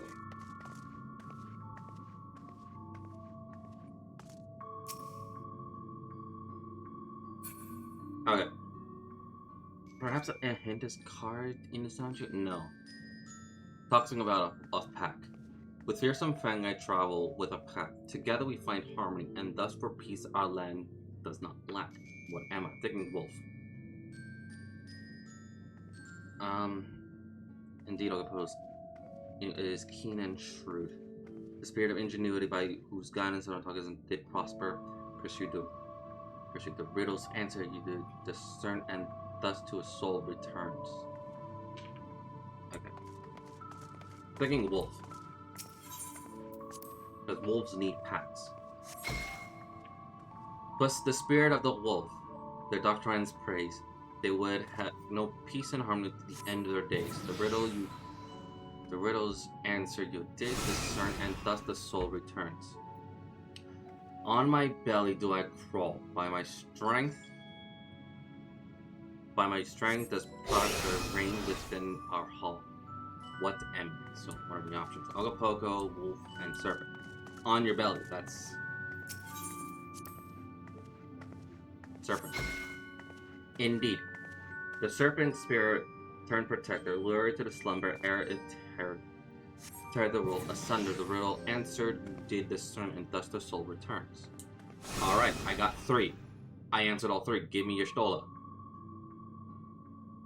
Desire of which I yet claim, then we shall play another game. A test of mind and memory. Choose wisely and you may all yet go free. Spuxel these talismans hide friend and foe. Choose your companion as well or sorrow no.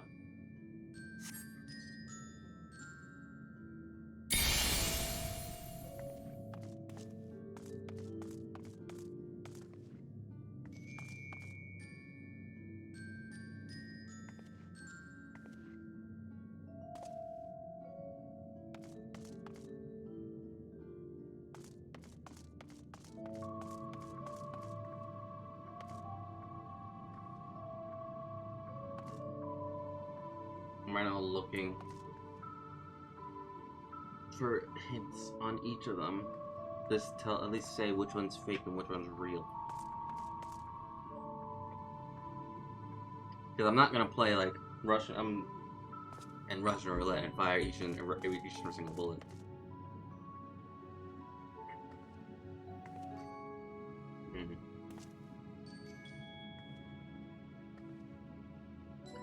I think I got a good look at it.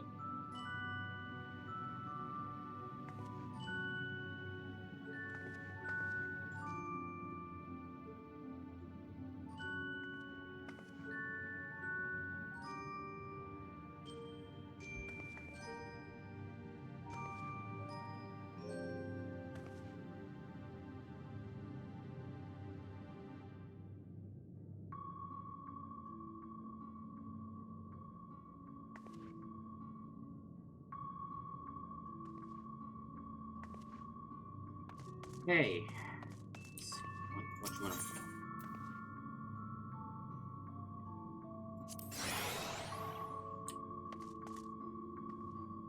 do? That's that card. What are you?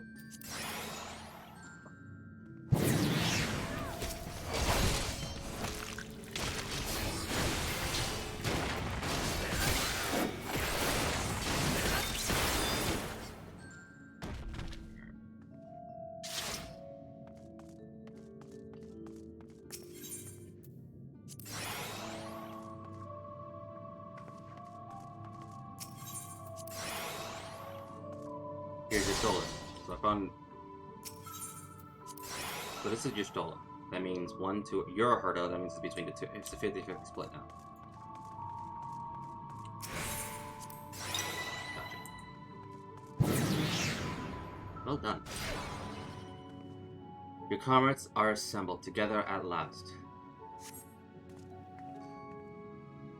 Yet there still remains one trial you must pass. If you would glean your knowledge and shrine this earth, I would first take the measure of your worth.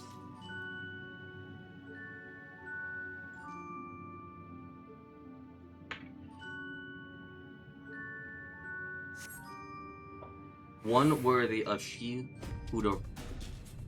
Oh, it's the video.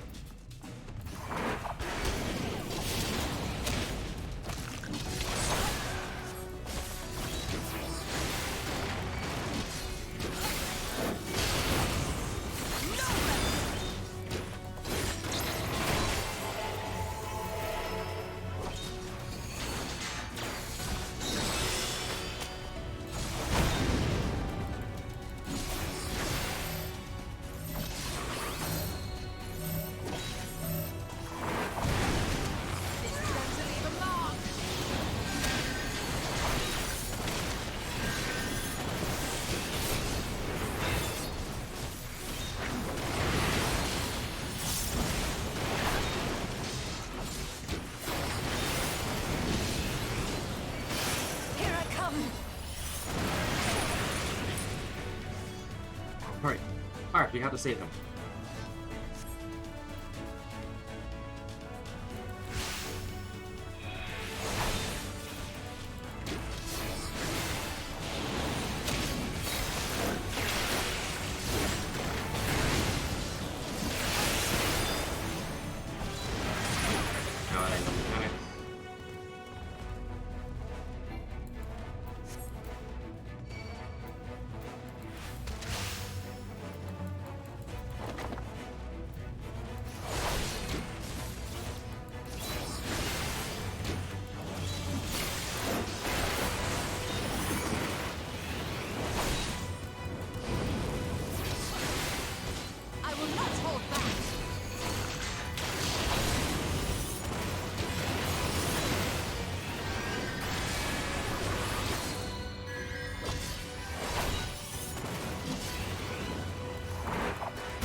did it.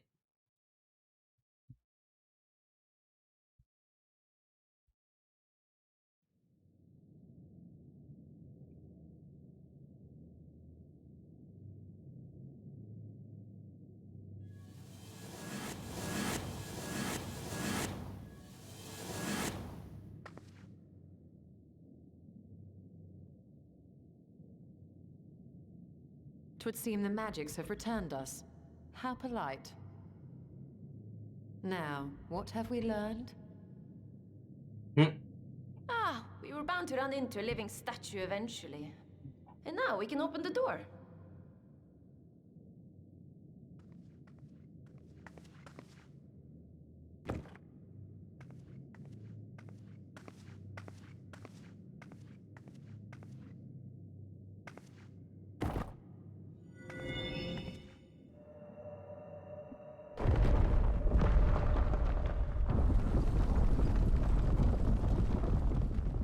He who would disturb a hero's deserved slumber. That means someone is here. That means a hero's in here.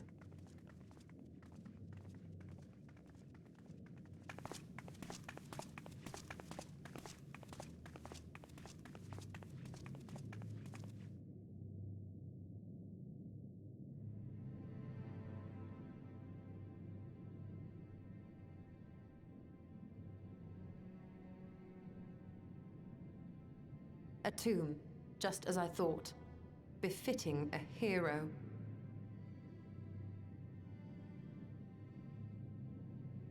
She is Vis.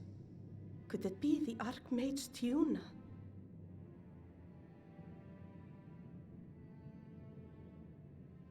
A legendary hero of Ronka, as you surmised.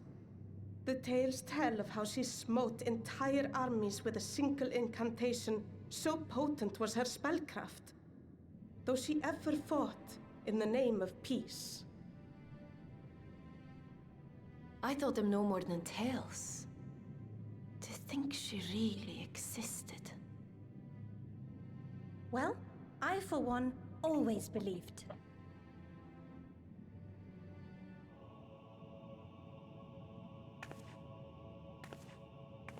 I wonder. You good?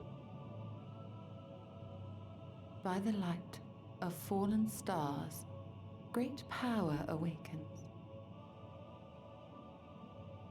Tiuna was not only a master of spellcraft. It is said she could see truths long lost and hear the voices of men's hearts.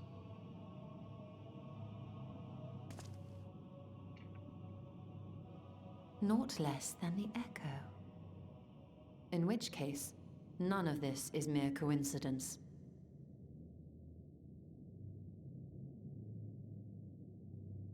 A shower of stars setting the sky aflame. And in both this world and the Source, we find individuals within whom a mysterious power awakened at the sight. We can never unpick the why of it.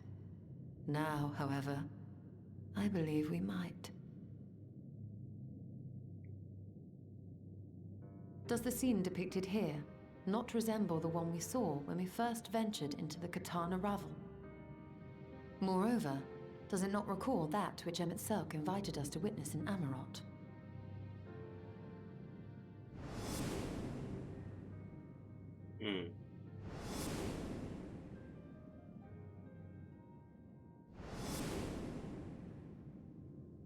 It was her.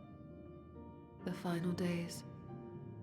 If, as the Exarch's research suggests, soul and mind share a fragile yet profound bond, might it not be possible for an event to leave such a deep imprint upon the soul that it could be perceived eons later, given a suitable trigger? The echo defies explanation by conventional etherological theory, or shall we say modern etherological theory.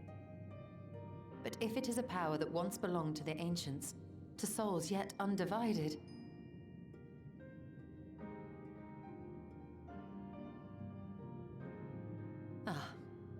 it would seem I have entered the realm of pure speculation, and I call myself a scholar. I shall refrain from making any further wild claims until such time as I have evidence.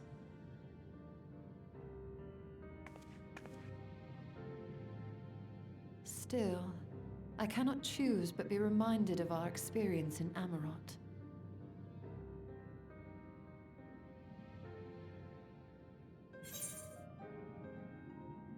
Then you must recall Emmett Selk's dying request. I will not soon forget.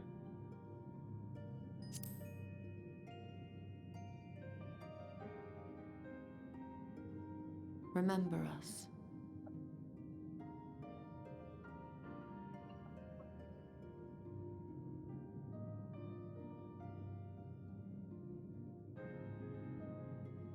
History is learned, not lived. We have always protected the tales of Ronka, just as we have protected this place. But we are mindful of what our mothers taught us. We see the past through our own eyes and speak of it with our own words. Thus do we come to understand it in our own way. But this is not the same as remembering. Your mothers were wise. Though we witnessed the final days, our impressions cannot fail to be colored by our own experiences and expectations. Those who lived through it would have perceived the event quite differently. We must bear in mind that it is no simple matter to keep the truth alive, or it will die with Emmett Selk and his kin.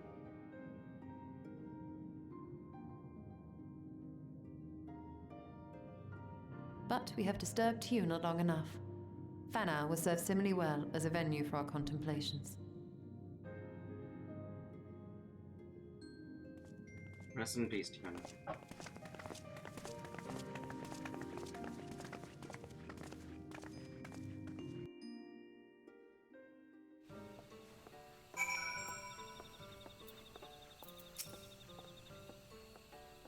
After his expansion, I take it the tomb was given much to think about. That as well, and timely knowledge and kind of glean will lead to understanding, and thus arm you what is to come. Before we leave, however, I will speak to you again for the teachings of our forebears, our histories learned, not lived. The legend of Tuna and her quit has been told countless times over 6 centuries, and yet, as it handled from one generation to the next, the story changes. With each telling of the tale, there are a few flourishes, details changed or lost. We can never truly know how she lived, or we were not there to see it.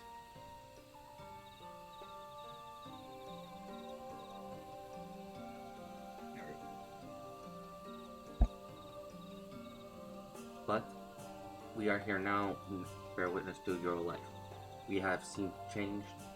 You wrought the echoes will endure long enough after you are gone, and though it will change in time, I swear to you, we shall do our best to preserve your story.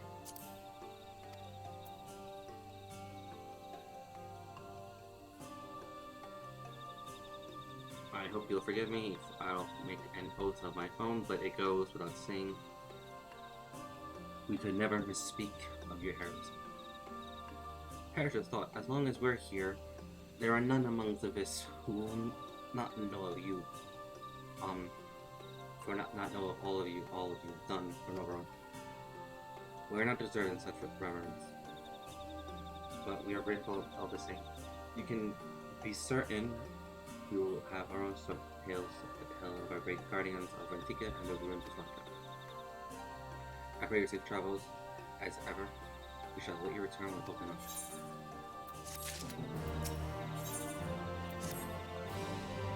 Although we learned not that we asked from insight we gained in the echo made our trip worthwhile. Before we return to Vesterran, there is a small matter I will attend to in Slytherin. I will probably to go. Thank you. After we arrive, we should have a brief word with Verona.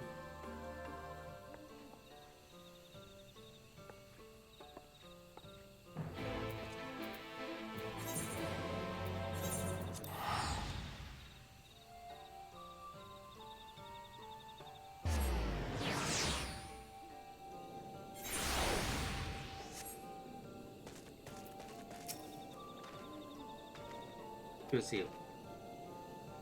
You arrived at the most opportune time, wearing a pot of my famous stew. Come.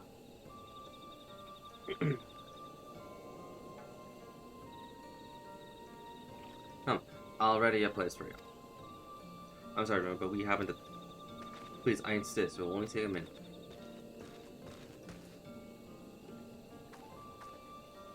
My apologies. It seems our return to the Crusade will be delayed, but perhaps only for a bit if you assist me with my work.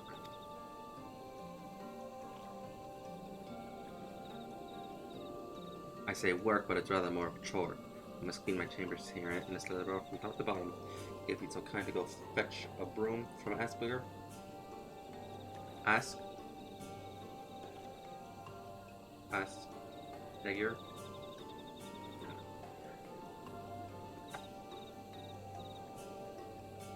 We might finish before Runer is done cooking.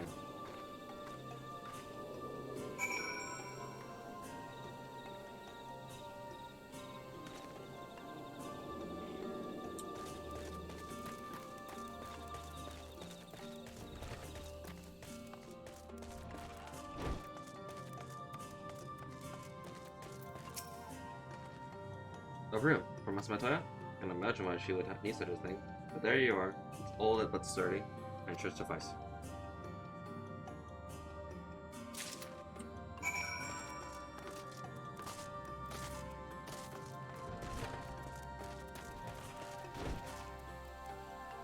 It's my room. Wait, boiling hot.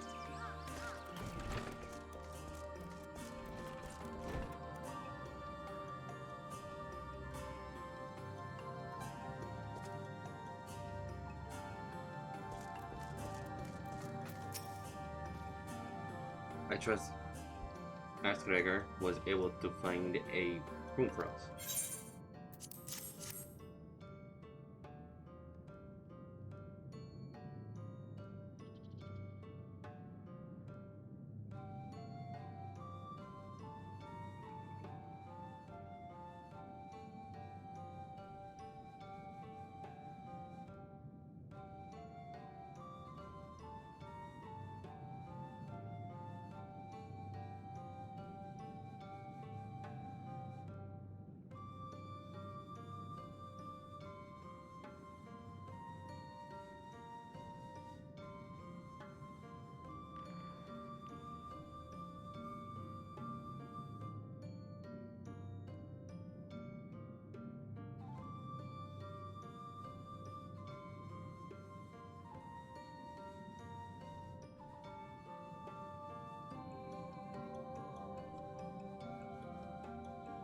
Good, this should prove difficult otherwise.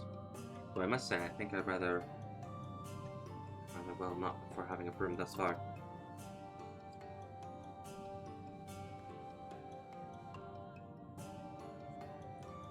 Yes, well, you aren't very veritable. Avalanche of books when you entered. Were you? Right. Anyway, it is time I finish cleaning with the help of that broom.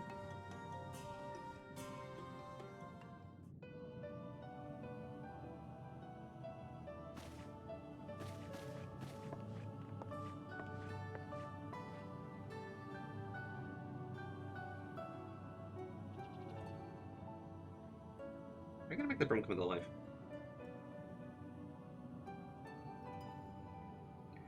You didn't honestly think I do the old-fashioned way, that a broom is more than capable of sweeping by itself. Or rather, it will be.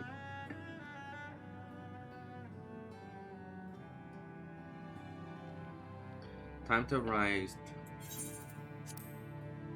to sweepish and sweep. A tidy chamber you must keep. To this task you shall be bound until no dust is to be found.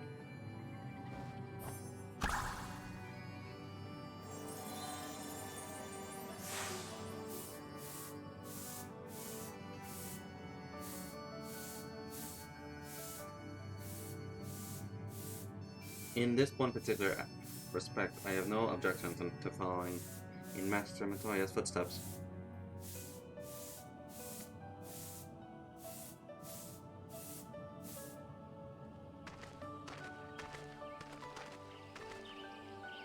In the future, and we require you to remain in the pursuit of knowledge, does not prelude other equally important duties, such as maintaining clean quarters for said pursuit.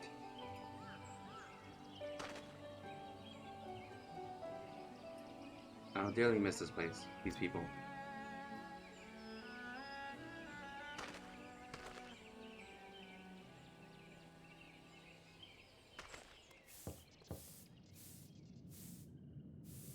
Master Mentor, pardon the interruption, but the stew is ready.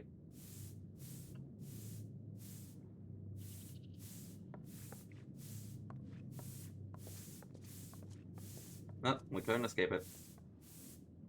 Free Harsher is a free Harsher. By the way, did you do the 4 mission for something? Because you didn't. You have 7 days to finish. A free Harsher is a free Harsher. I did not. Thank you for reminding me. I have like 2 more missions to do. One is basically you just gotta do the most recent chapter, and then the next one is an event. I think I'm doing one of them. The summer one, the one with the dice. I'm doing that one as my third. You're rather quiet. No, everything's fine, I assure you. It's been a long day, so... I see. You're still, thank goodness you're still here.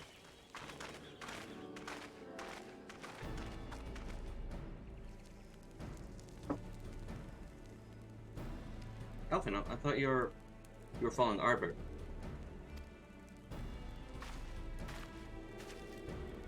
I was, though I'm sad to say I lost track of him shortly after entering these woods. He seems determined to traverse every inlet of Novgorod in his quest to spread the truth of the Warriors of Light and the Flood. And it seems news of your address at the Stern precedes him at every destination, making his task more simple. It remains to see that what end he encourages the people to become warriors like themselves. But there is no denying that his word has struck a chord with many. Well, we're all agreed that this is just another Ascian ploy, yes? They've commandeered corpse of one, and to no good end. I see no reason to think this time is any different. Especially, it's that of a fallen warrior of light. I doubt we'll learn any more if we remain a step behind. His next destination is likelihood Slitherburrow.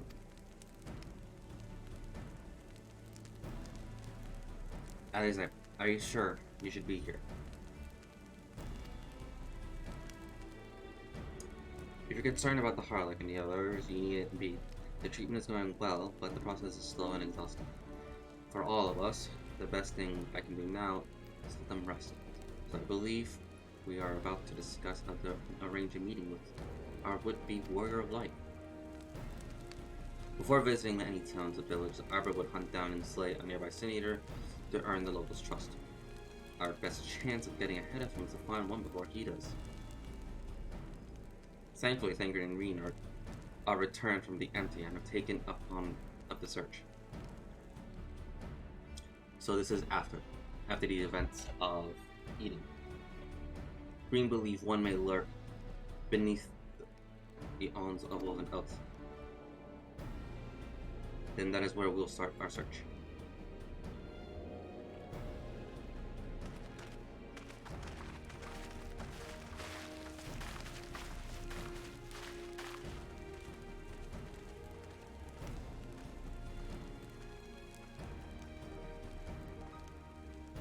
A warm bar will still be waiting for your return.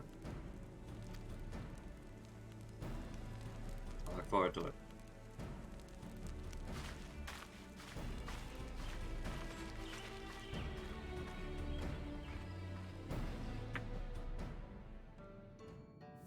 Anyway, Pro, did you get the free Harsher?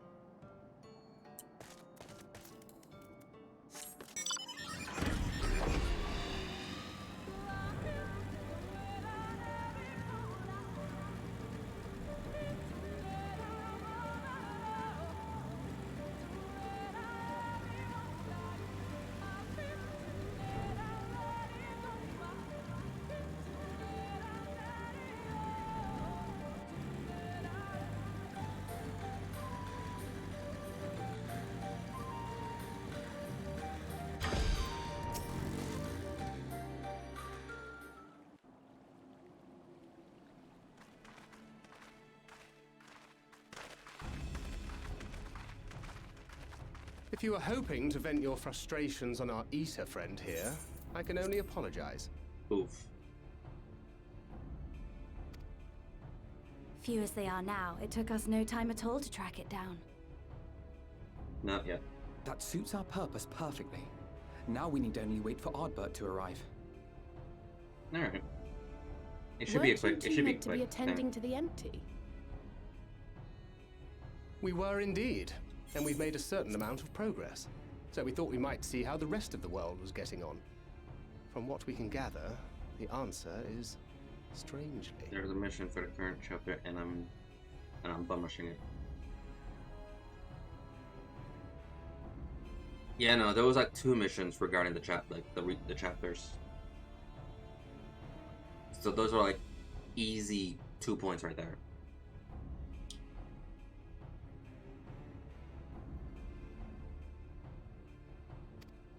Right now, we think we can do more good here.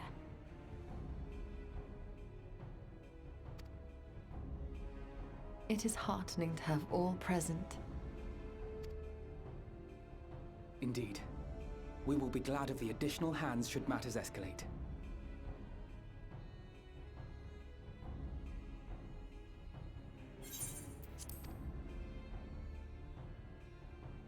Our quarry has come.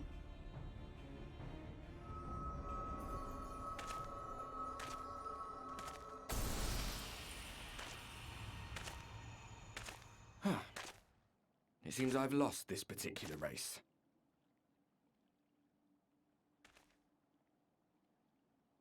Although I suppose it's only fair. When we first met, it was I who outpaced you. Ravana, was it?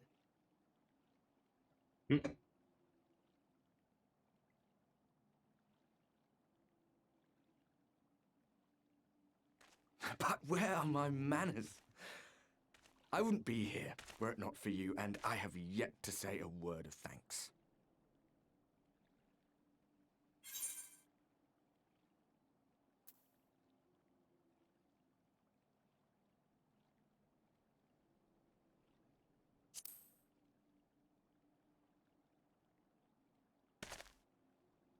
Sure.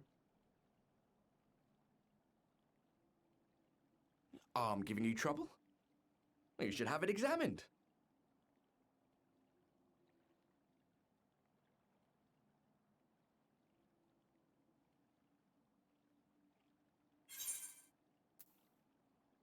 Indeed, Arbor. I thought you were supposed to be good at this.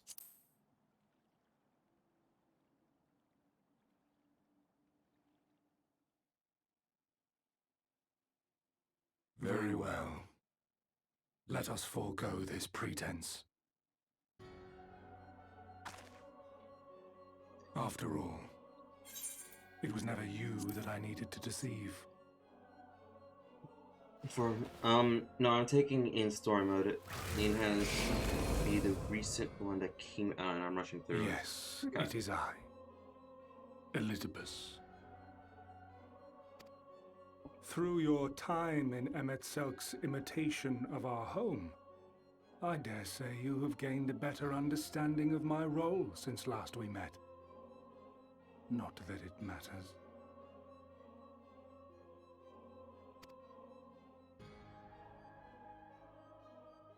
We understand your role, emissary, but not your goal. What is it that you seek to achieve? I seek to enact the will of the Convocation, of course. If it helps you to think of me as but another Ascian, no different in nature or purpose from the rest, you are welcome to do so.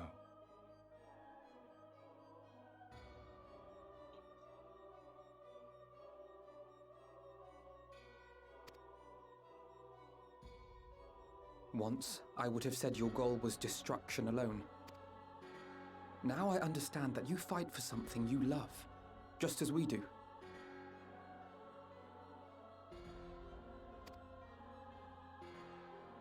Yet though we seem doomed to clash, I bid you consider Emet-Selk's final words. Remember that we once lived, he said.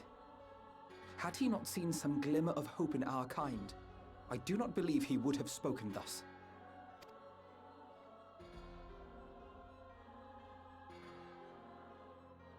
None better understood your plight than he. His words must surely be worthy of your consideration.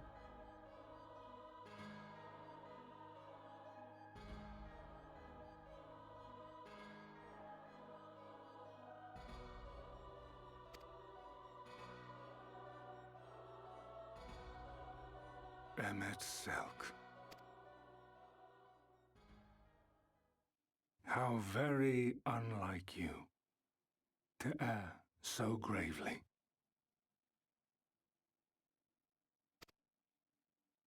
That one should stray at the end of so onerous a path is understandable, but I had thought you above such weakness. Mayhap you thought the same. Would that I had been present to offer correction. But I shall do so now, as is my duty, and return all to its proper course. As for you, look at yourselves. Look at your history. Look back 100 short years to how your greatest warriors were undone.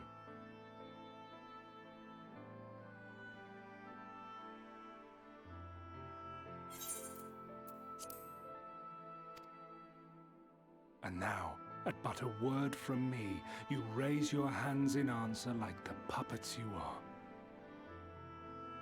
Naught has changed. You fail, and you fail, and you learn nothing. Allow that which is most important to slip through your fumbling fingers like so many grains of sand, again and again and again, and you would remember us. You do forget yourselves.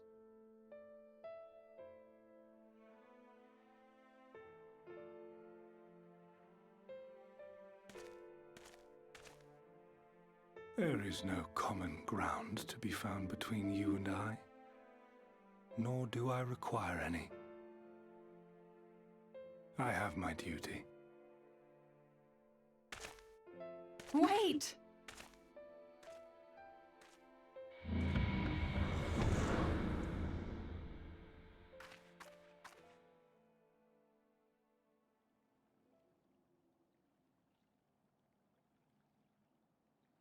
Well, we have confirmed the identity of our foe at least, and 'tis safe to say his objective is the rejoining.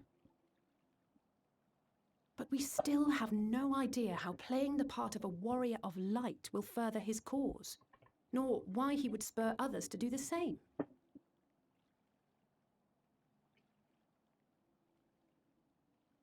Another visit to the Tempest may shed some light upon these mysteries. Whether we are to exchange words or blows with Elidibus at our next meeting, the fact remains, we know too little. Ere our paths cross again, I would learn more of the world that once was, and of Elidibus himself. In this, we would be best served going directly to his home, much as Emmet Selk came to ours. Though I see the wisdom in thy suggestion, the Amarot we visited is but a phantom born of Emmet Selk's memory. I fear it will teach us little that we do not already know. I quite agree. Yet the ruins of the actual city remain unexplored. Given the vastness of the Tempest, I should not be surprised were there more such structures like to those in which the Ondo reside.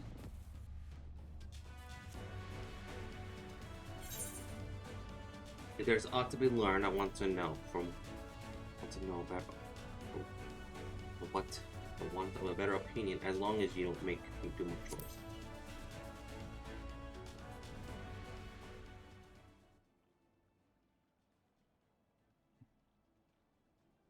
Keep that up and I'll send you to bed without supper.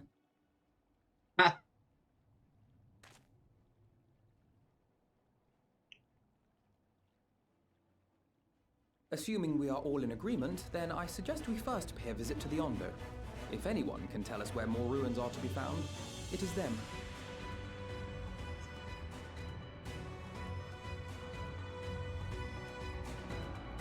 I love that she stole us. I can see why people say that she gives the mommy vibes. But it's always fun to test it, to tease it.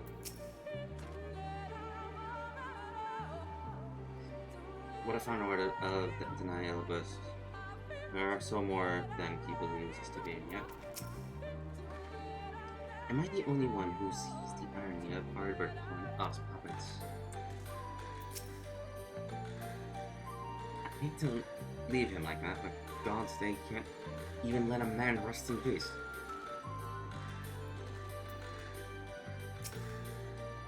Thank you told me what the Arbor did to him. Can't imagine how he's feeling right now.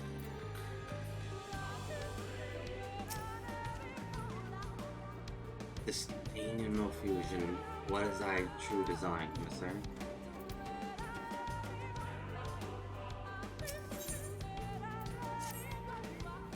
Athena has the right of it. Let us pray. Let us visit to Ondo. We should speak with Tallus Ath first, as the chief thinks he is best privy to break his many secrets.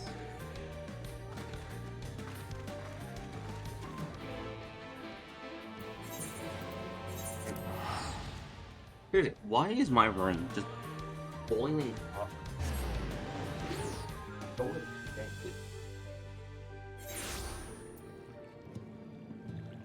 Unless, does my room have a heater?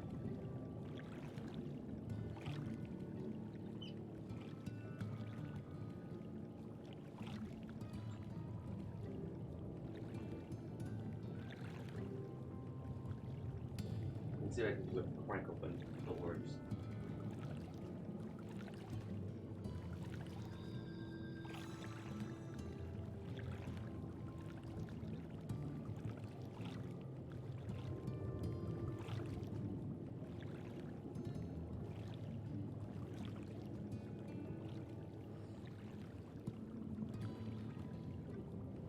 The circulation of air flowing through again.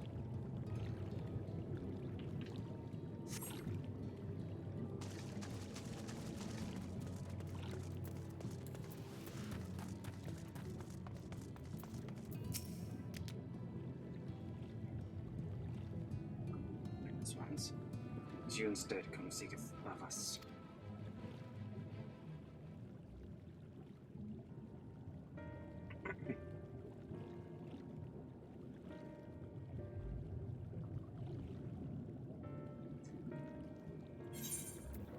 Ruins which your kind can explore, I see. I know of one such place. Under these circumstances, we can spare none to guide you there. And what circumstances are these? Rather than hunt for our own meals, the Vandals pledge our stores of mineral liver. They must be replenished with haste. The Mathos are practically violent tribe on the if I recall. A band of bottom feeders. We all must lost much in the flood. But while others work to rebuild, they resort to thievery and murder. Revenge, they call it. When they prey upon our kind, they do not be fooled. They care not why they harm. Would we had the warriors to challenge them? It's not the first time they have stolen from us, and there's no reassurance more precious than liver. All must give themselves out. Unless, of course, we were to reclaim the livers for you. It seems a fitting payment for vital information, does it not? Moreover, we could argue that the employment Bismarck to reach the depths hereby driving back to the waters. We are in part responsible for the deed of these driven desperate ends of changing climes.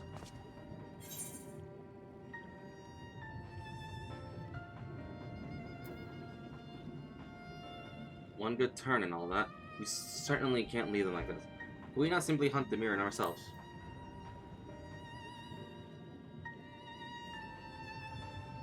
We might, but that would discourage the Bennets from stealing from Ondo again, now would it? You're right. Reclaiming the stores it is then.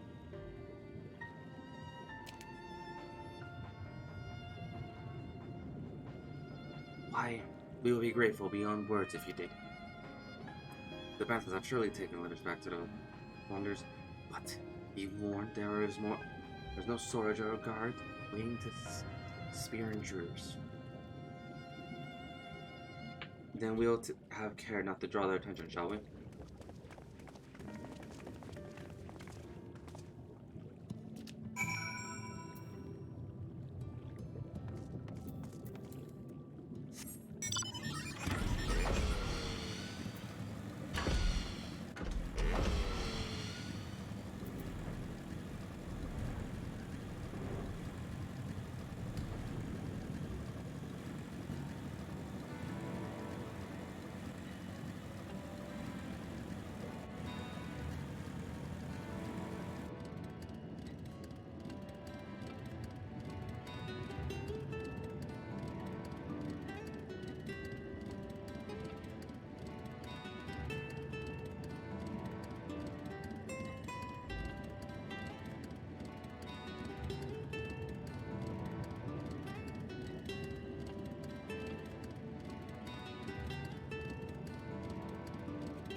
delivered, but they're certainly stolen from somewhere, unless wheat was grown on the seed floor, last I checked.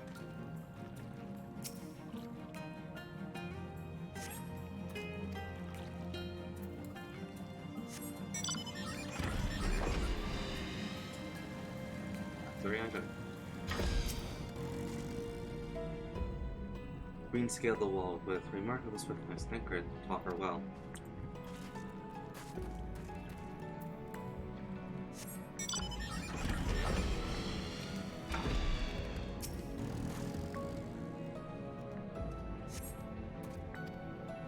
The birds are not vegetables.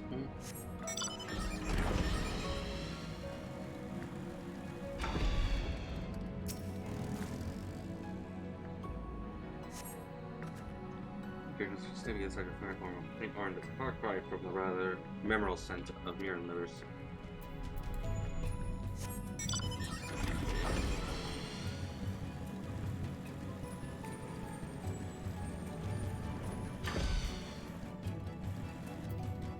Shoebill.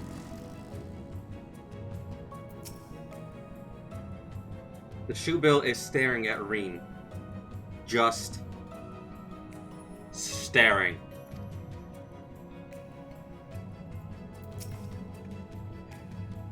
Forgotten why we were here. I swear, this bird hasn't taken its eyes off me since I found it. I think it might be lonely.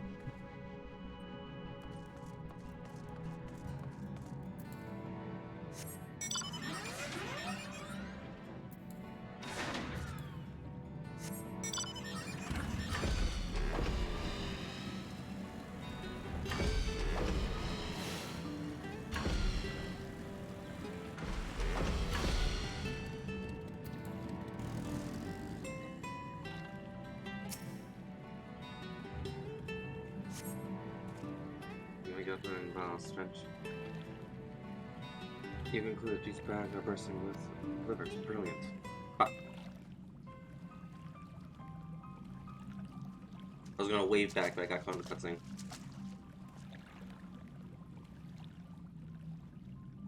Are those them?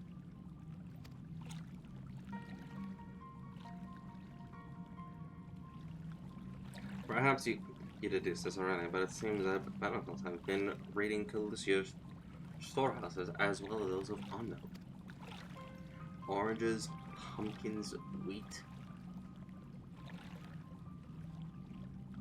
Well, we can assess this after the lose our safety back to Lucia. It wouldn't do to keep him in suspense.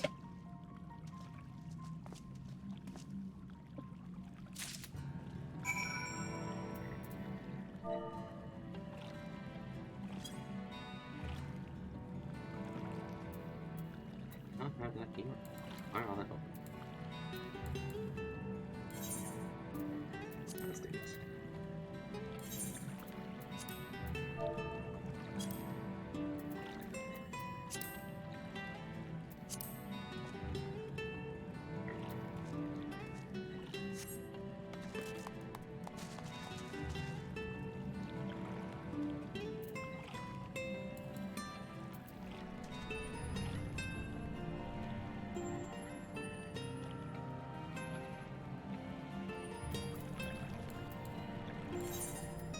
I keep clicking the emote button, the duty button.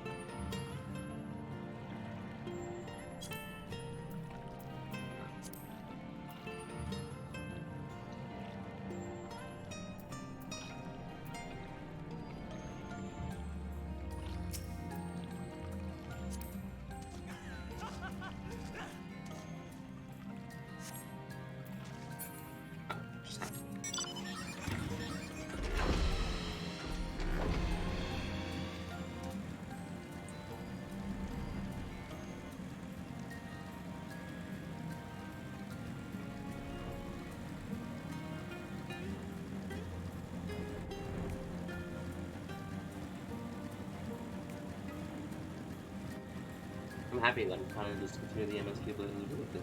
MSQ is really fun.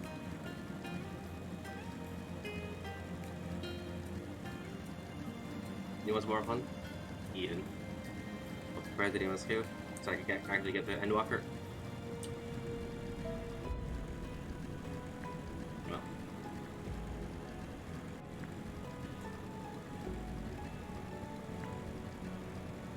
Actually, if I had to rank all the stories, like subtracting the MSQ, because MSQ is always fun.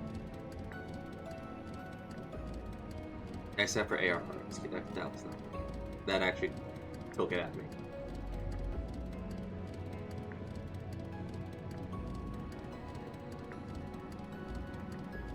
I would say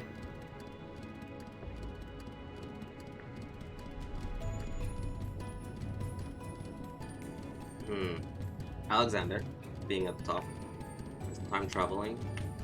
Sky Pirates is fun, but mechanic-wise it's not.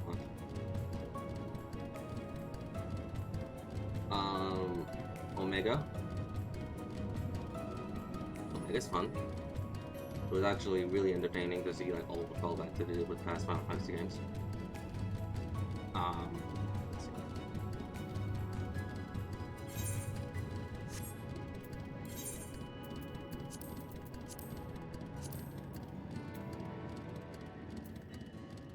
Or this one.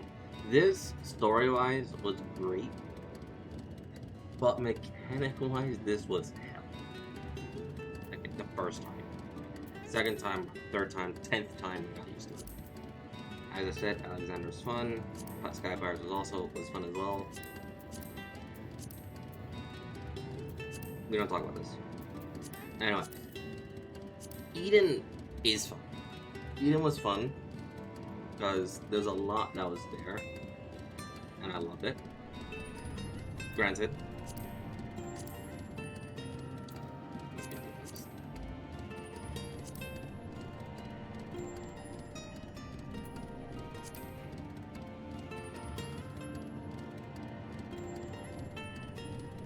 yeah, it was this one. I don't like this fight. That really killed me. Nier Automata, best 10 out of 10. Would play again. Am I saying that because I'm biased towards Nier? Yes. But overall, all the raids were fun to do. Except for Earhart.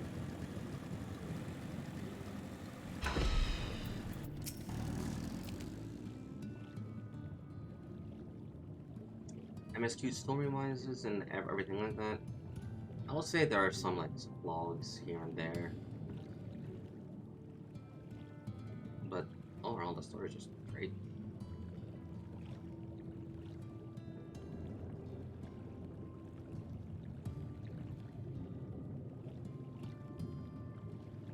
I am relieved to see you on screen.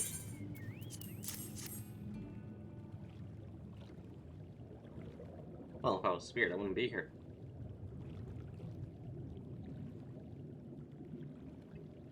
Precious liver, I knew you would not fail. We also found a manner of food stuff from Kosha in the Flounder's floor. Tell me, does that seem odd to you? It's brazen, to be sure. A reminder. Ooh, hello. And thank you for the raid. Nice to see you.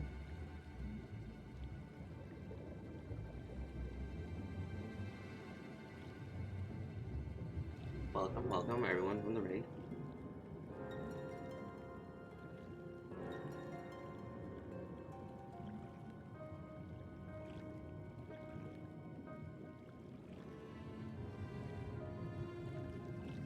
Cheers, right? Yeah. And it's your first time here, chatter. It's just your first time chatter from the raid. Thank you, and thank you just for doing a raid for me as well. I greatly appreciate it.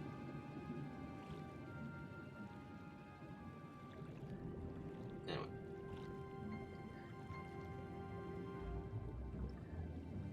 If you wanted to stay and have fun, just enjoy the vibe. No problem. I hope you're having a good stream. I am. I hope your stream went well as well.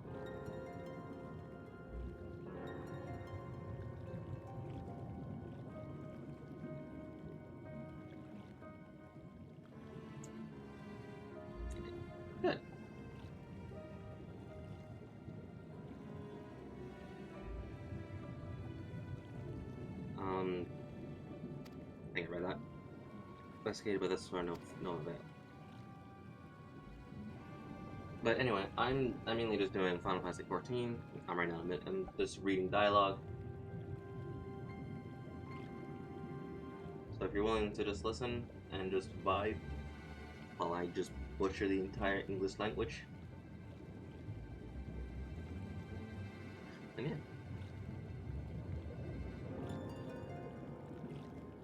Perhaps the reason they have struggled so is that their quarry is of the sea. The true question then is what we mean to do about it. Much as I would like to proceed to the ruins without further delay, we cannot allow Banthos to carry on as they were. If I may, I believe that the ruins are in fact the key to Banthos' plan. Is that so? These ruins, which lie deep within the Illuminated Land, as a recent discovery. We've seen signs that Banthos are preparing to claim them with all haste. We could not fathom why, but in light of knowledge, they seem to have stockpiled resources. It is clear that their queen will soon give birth. They require space to raise their young, and food for the queen and hatchlings to thrive. Well, we can hardly fault them for that. Under normal circumstances, perhaps, but conditions in the Tempest are far from suitable for spawnlings. Its resources barely able to sustain our current population. There is only one reason they would disregard this. They seek to build an army in which they take upon the fighting Finnis. It is not surprised they came us not long ago seeking allies for cause. I'm gonna go drink some water and stretch my leggies. Yeah, go stretch your leggies. We rebuff them, of course, they suffering. Yes, I'll stretch my leggies too.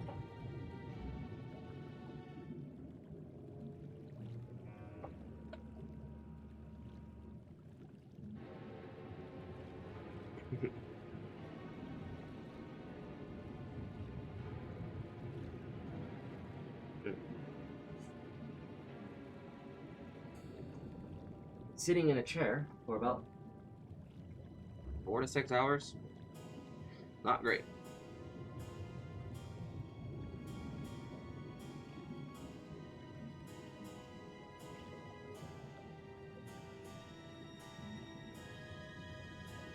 Our desires only touch I will gladly ascend or turn to die in our stead.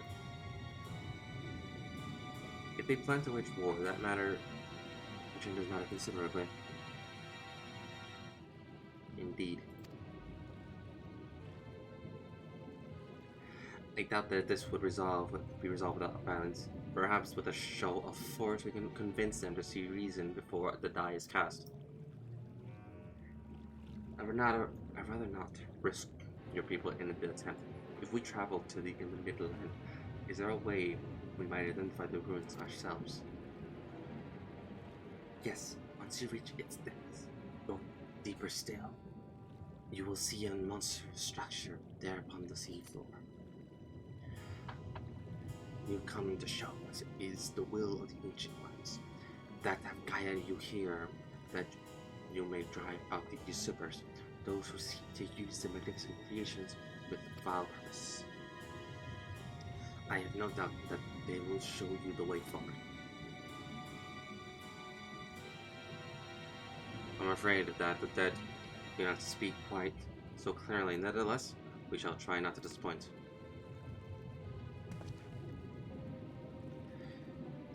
If we seek the light deeper beyond the Amaranth, I call upon the assistance of another.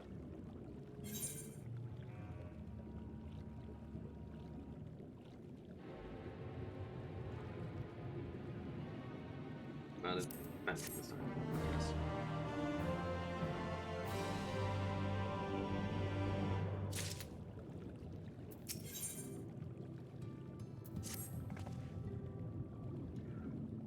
Let's see.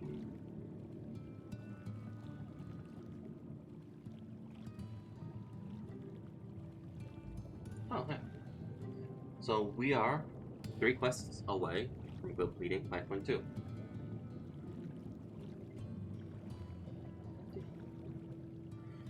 Though our course have been decided to pursue, if we must needs beseech the aid of a friend, I speak of Bismarck. Pray follow me to Sullen. We seek an audience with him once more. Now I got hiccups.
Oh, like, huh? Oh, right.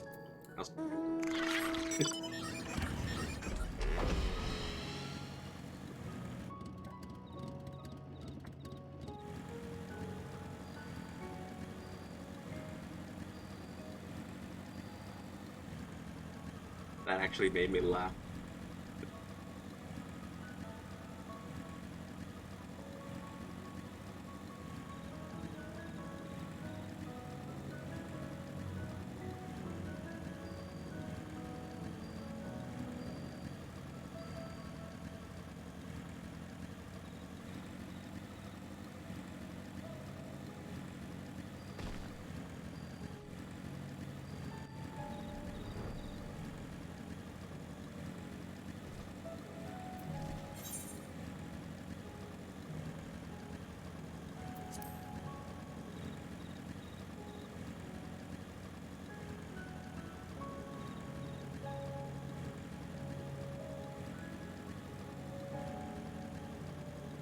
Jumping up and down on a way.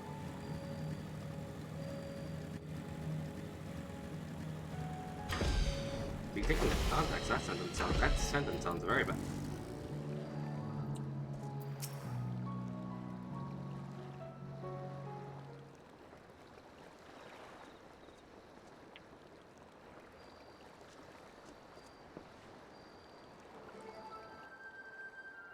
From here we press onward to the Alakan. I myself shall proceed on foot.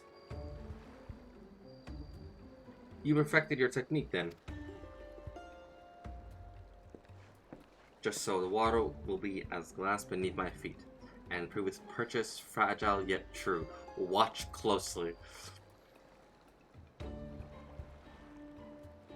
Oh, I certainly shall. Forgive me, would it be easier to perfect your swimming technique?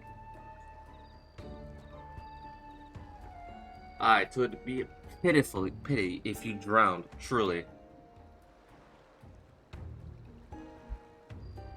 Oh hush, I'm sure it'll be brilliant.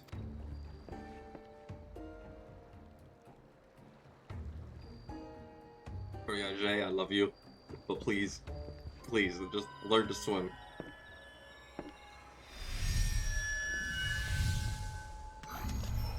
That is awesome. He's done it. Incredible.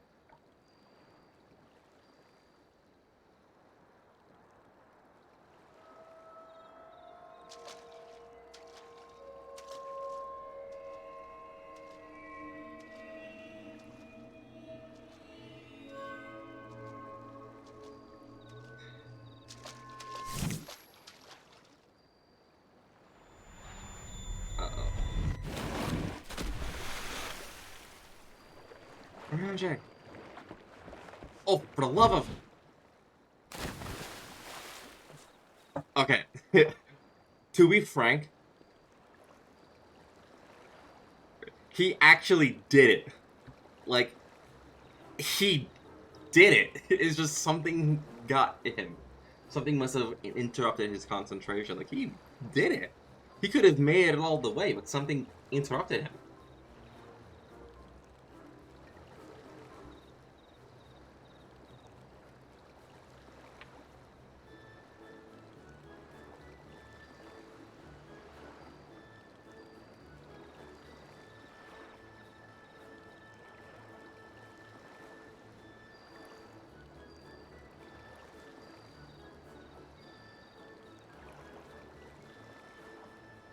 My apologies. Techniques require the purest of focus, and mine was lacking.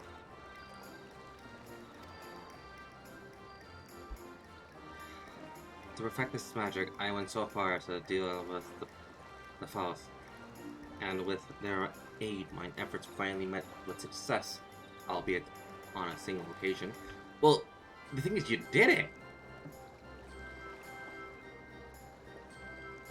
Like, don't discourage yourself. You actually did it. I don't know why I cannot repeat it.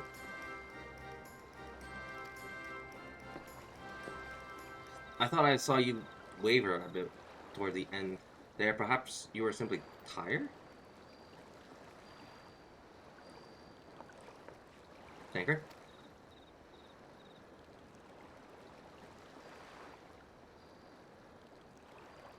It's nothing to worry about, only a dizzy spell. Though it might not be wise to go for another swim just now.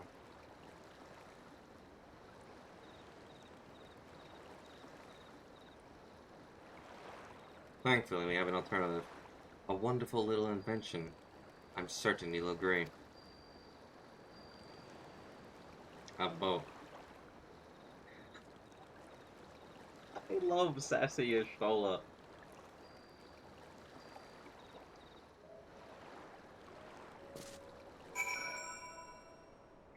Let's see.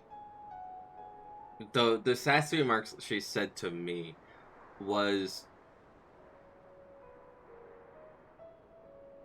I'm actually trying to repeat it. Was when I try to give a sassy remark, she says, "Don't be coy." Like, oh no. I got it. When she says, "I'm gonna go my way towards the woods." So, and she said, that's what she said. And I'm like, alright, cool, tell me your findings when you get there. And she looks at me, it's like, don't be coy with me, it doesn't suit you. It was beautiful. So I laughed at that. That's technically my remark. Like, whenever I want to, like, give people, like, a sassy response, that's literally what I do. So it's just, I want to be sassy a little bit. The second, so I don't see how... quote-unquote, that's your Stola's quote-unquote asserting dominance over you. No, that's just, you're being sassy, well, I'll be sassy back towards you. So it's fun. The second one was when we were in the village, and it was, we were in the bunny village, and we were saying, alright, we're gonna go investigate these rooms. You coming? And I'm like, alright, cool, I'll come. But, I don't want to... This won't imply me doing more chores now, right? Because I don't want to do more chores. And she turns... It was like silence for a good minute. And she turns to me and saying, well, if you keep that up, I'll send you to your bed without supper, or something like that. And I left at that again. It was funny. It was funny, indeed. Like, it was really funny. So, yeah, let me see if I can actually pull the thing, because I will. It's on stream. I have it.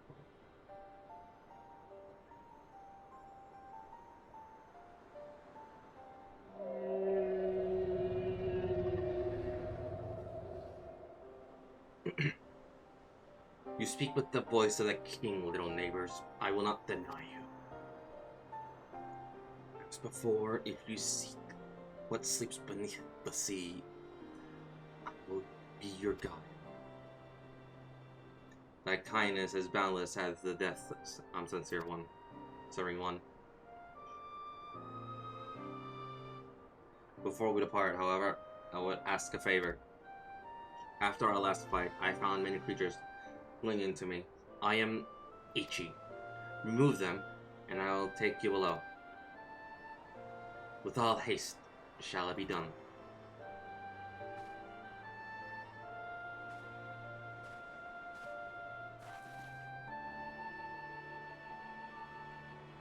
No, I'm not.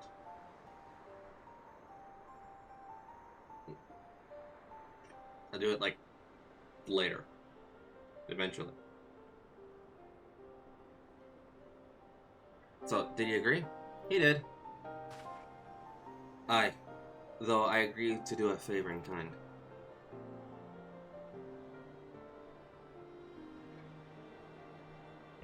I'm slacking. Boy, I am doing MSQ. I don't think that considers me slacking. Oh, it's Astros. Regardless, it's not one I possess the power to grant, but this makes ask us to cleanse his underbelly of barnacles. Alas, one must needs dive beneath the surface to do so. Even if I could master the power to walk upon it, it would avail me not. Slacking less than you did.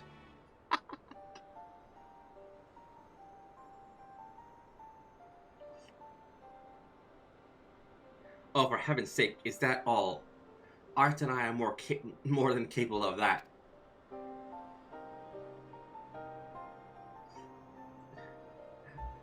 Daughter dearest of mine, Alize, did you just toss me under the bus?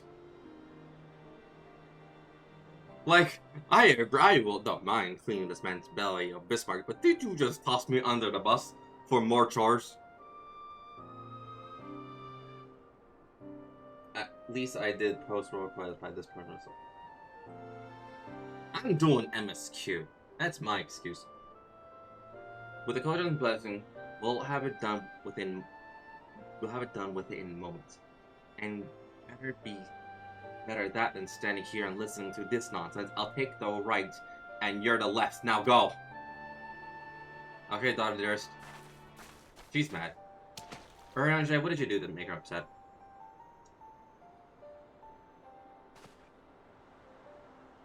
I am in your debt.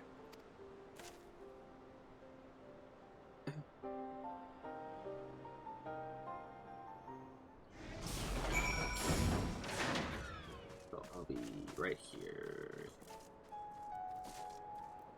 Nope, that's a wall. That's also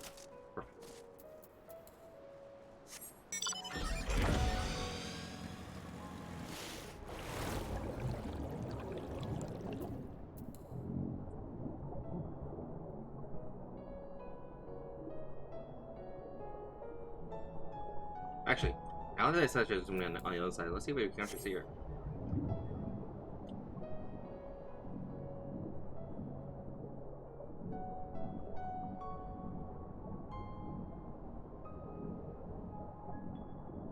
Because the last time we did underwater stuff, it was with the prince, and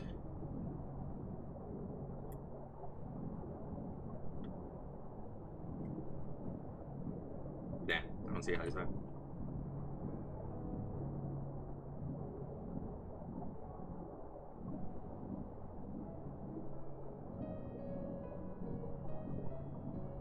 Yeah, I don't see how he's on this side.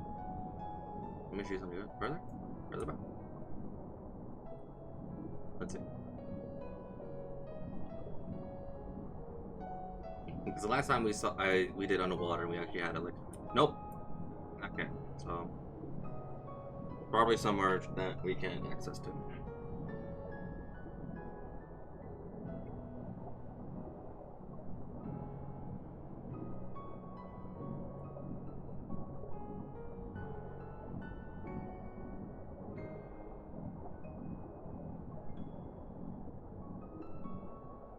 No, there she is.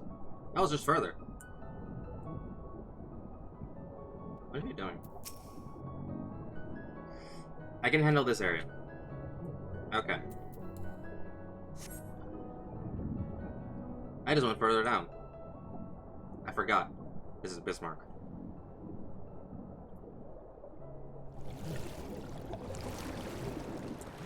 He's like this big. He's not like all the way on the surface floor. That's in bed. Bullshit. No.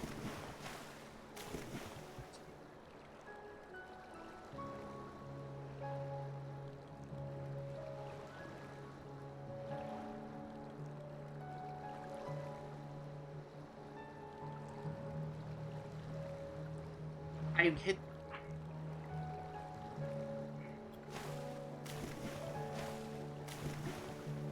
What?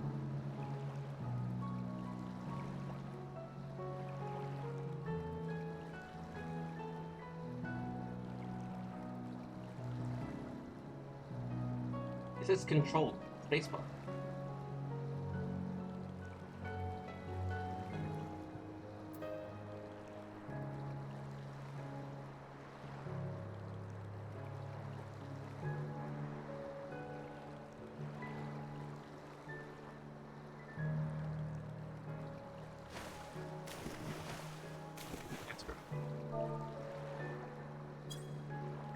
Okay, I'm doing it the old-fashioned way. With the...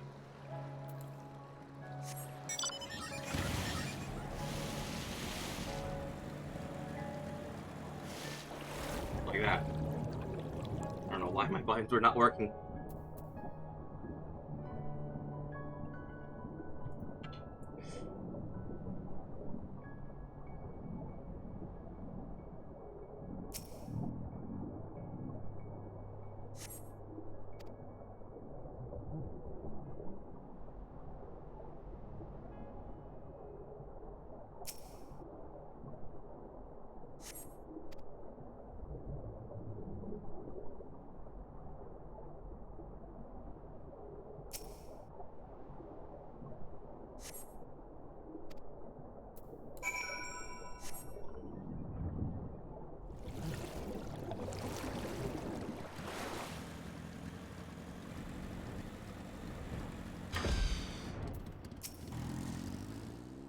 Well, that was disgusting. I pray will not be required to attend to another matter of personal hygiene.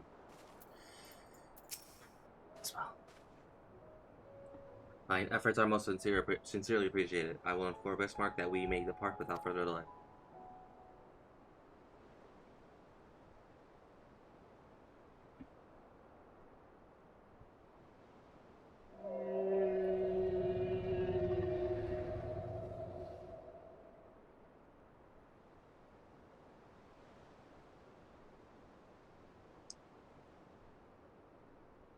Much better. Thank you, little neighbors. I remember a long time ago, another did this favor for me. After the flood, when I chose this spot of my chamber, he came and made a home on my back. Ken was his name. When I grew itchy, I stirred, but he was not afraid. No, he asked me what was wrong. I told him the creatures clinging onto my belly, and he dove into the water and helped me. He was my friend. He told me he wished to live in peace away from his people and their wars. This I understood. I treasure our time together, brief though it was, it always is, but I remember him, and how he laughed when we flew. I remember when he slept, I slept that day, and many days since. And since the light fades and darkness return, Ken sleeps, but in memory he laughs, and together we fly. And I am here. I am awake. It feels good to speak, to be heard again, A shame others cannot understand me. If thou art willing to learn, I'll be glad to teach thee language of man.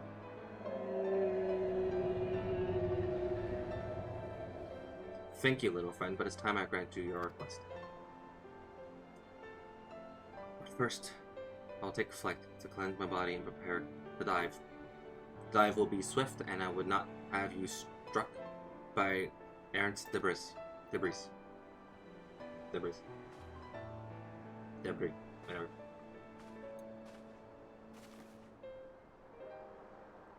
So this island was named for a man. How easily had the past is forgotten. He passed not even 100 years ago, yet the truth has slipped from history, like so many grains of sand. Might I have some explanation of what he just said, or shall we all stand making vague and mysterious allusions? While he maketh ready to deliver us onto our destination, Bismarck bade us wait for him on the shore of Calusia. That's all? I feel as though there was more to it. Indeed there was, but it hath no bearing on the task at hand. I shall be glad to share the rest with you anon.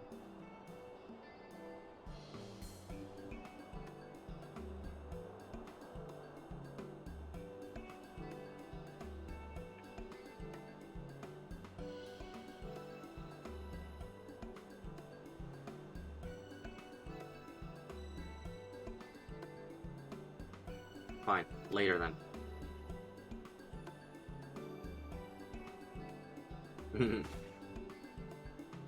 my two kids fighting each other. If Bismarck requires time to bear, might I just a short respite for Urianger and Thinker in particular? I regret no such thing. I'm picture perfect. I'm picture of perfect health. Mine was but a momentary lapse of concentration. Worry not on my account. You mustn't push yourself, so please rest for me.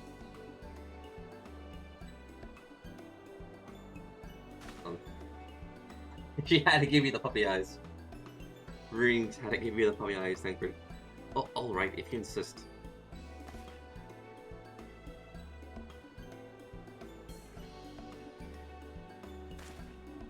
You too, Art. You've been running yourself ragged. Yes, ma'am.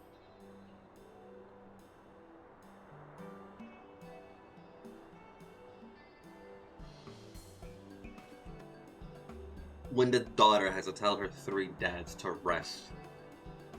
In that case, I leave the old man in your care. The rest of us will meet you at the split column.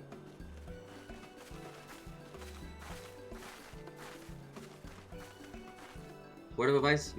Never let it show. When she realizes she struck a nerve, she remembers. My God, she remembers. In any case, if we must be made to rest, I know a place in Stolen that's better for than most. Come with me. In all seriousness, though, heads up, you're running out of time.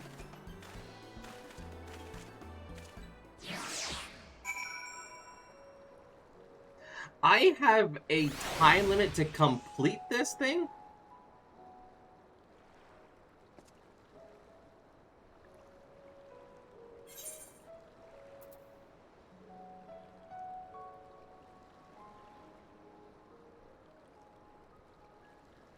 Oh, I thought you meant the, I thought you meant this.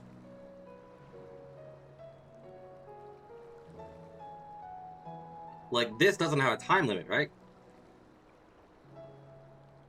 I can be done with Post Shadowbringers and then come back to this, right?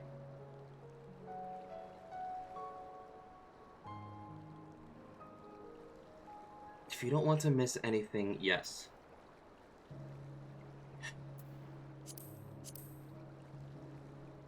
How much?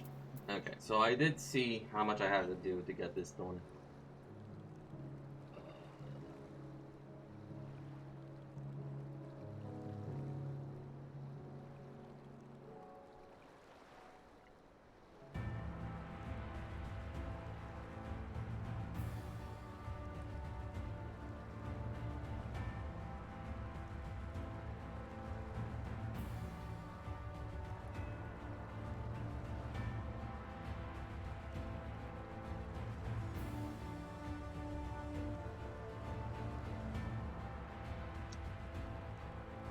Wait, Astros. This is like this is under a time limit, right?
Answer.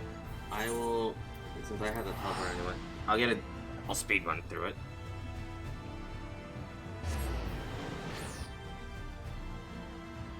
I'm not reading it.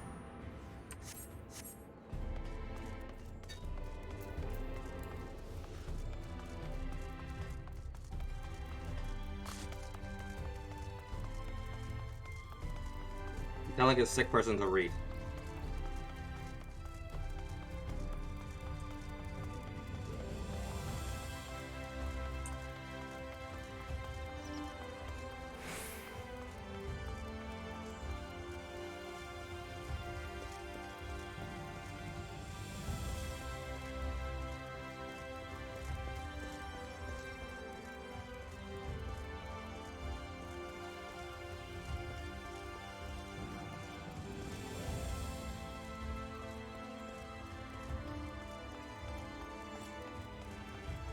The point is, like, I think I already know who she is. Who deserved a death, make a mistake, take that down. Alright. Going to grow impatient, I'll be up with my friend. Will court you pass judgment on the villains who needs first understand the part of everything. Who they were to following the wars of life, for instance. I am the one who brought together the virtue hunters. I am the one who marked you as a potential ally for them, and bade you join them in their quest. I alone knew what had to be done and what sort of sinner we needed to be.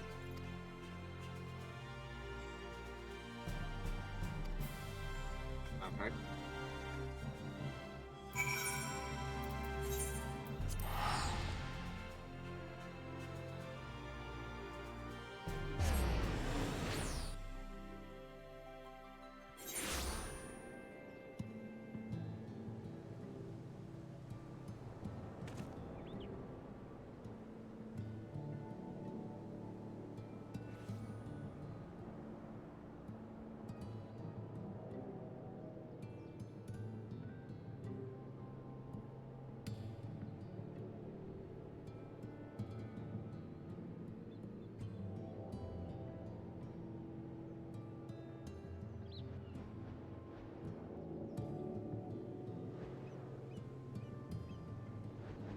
Oh. Okay. I'm kind of questioning why I needed to complete all of Heaven's Sword extremes. But I think I already did that, surprisingly.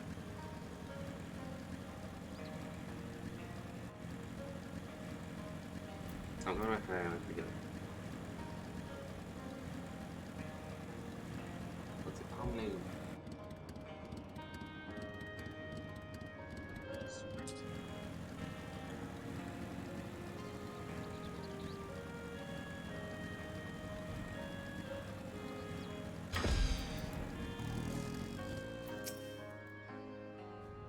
Ah, cutscene, thank you.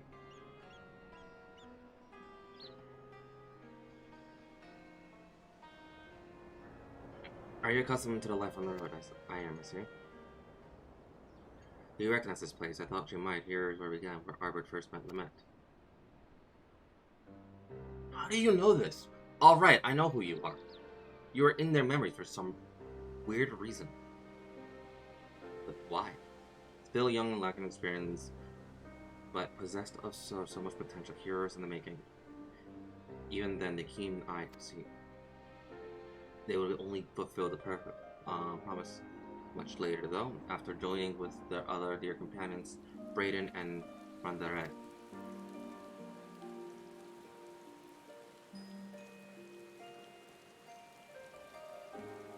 And one other, an elven woman, not half bad with a sword. Ah, but perhaps you're already asking who. There were 5 warriors of light in all, but she would make 6. Indeed, after adding in an Albert, that does seem to be one too many. But believe me when I say this, indeed a 6th adventurer lost to history. Her name was Sylvia.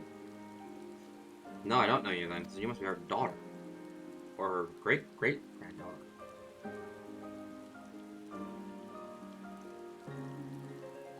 Though I doubt I need to convince you of this truth, when you walked into Virtue's memories, you saw her time and time again, did you not?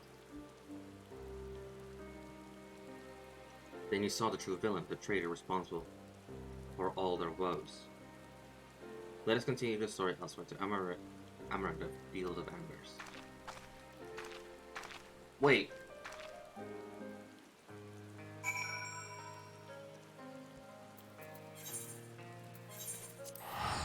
Like the Nier Automata story, I'm like slowly piecing things together faster than both Zeke and Astros want me to. So I'm like, wait a minute, are you telling me that this Sylvia person is the traitor? But if so, what purpose does she, unless she was Elidibus or Emmerich in disguise? No theory, only play.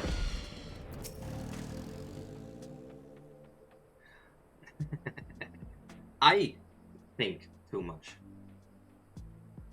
I'm gonna be borrowing the brain cells of a hive mind to craft my concoction. We saw the true villain's face in their memories, and I only told you her name in Calusia. But what were her crimes, you ask? Hearken to my tale, and you will learn. Sylvia had joined the others before they first met Albert. After their party of the 5 came to place, they took on a mission to slay a powerful beast that had taken up residence in the mines.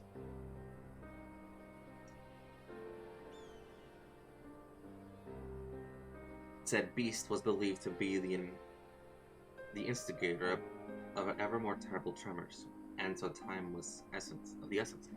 But during their hurried search, they crossed paths with their future companion, then a competitor aiming to usurp their prize.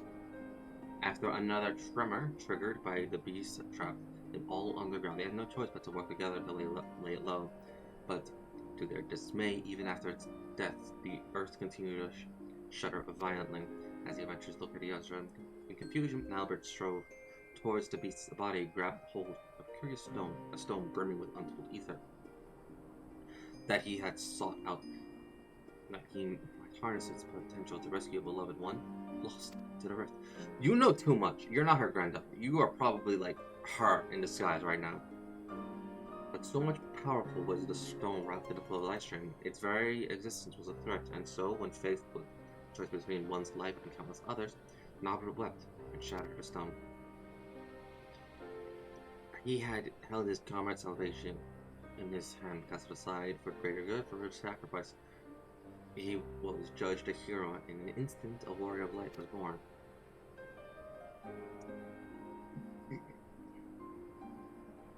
In life, Norbert was a pragmatic figure, whose wisdom and sanctity were admired by all. Little wonder that in death he would retain his virtue.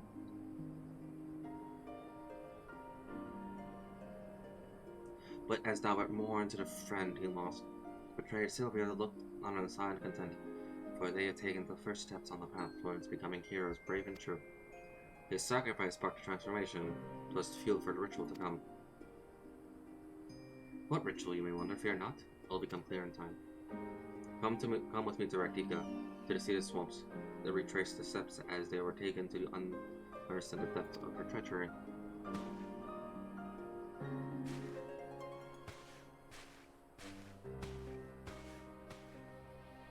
Look. Is she gonna be another target that I gotta stab? If so, can I at least stab her with the big sword?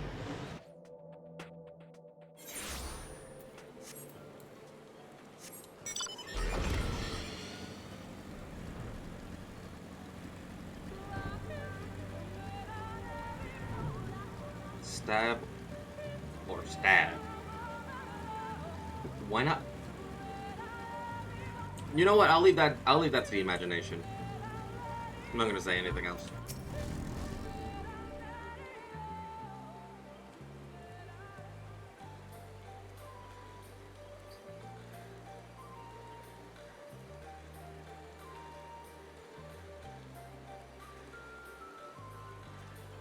This place, as far as it's familiar to you, no?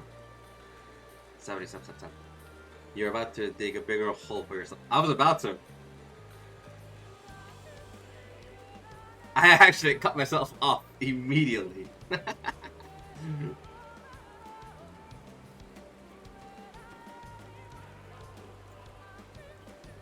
But yeah, you know what?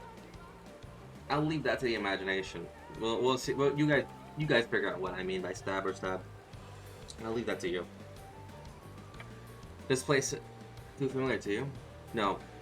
It's more from days recent and long past since. After the events of Amaranth, Elric's comrades grew in fame. Instead of suffering others to entreat the adventurers sought out greater challenges, and pursuit of another they came to Artika.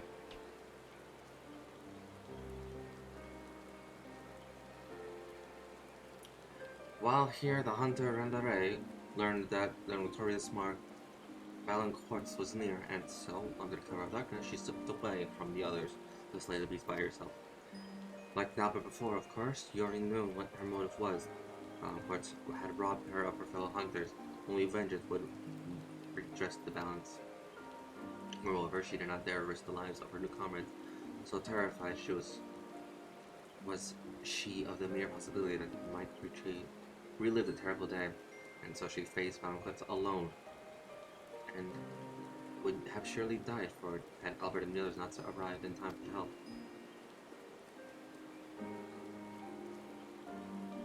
Like Albert before, of course, you already know what happened next.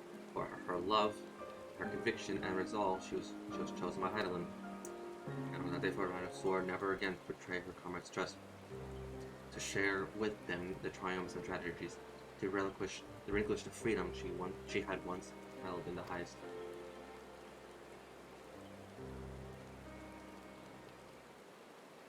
The bravest, most courageous hunter that ever was. The moment will be defined what became in life and in death.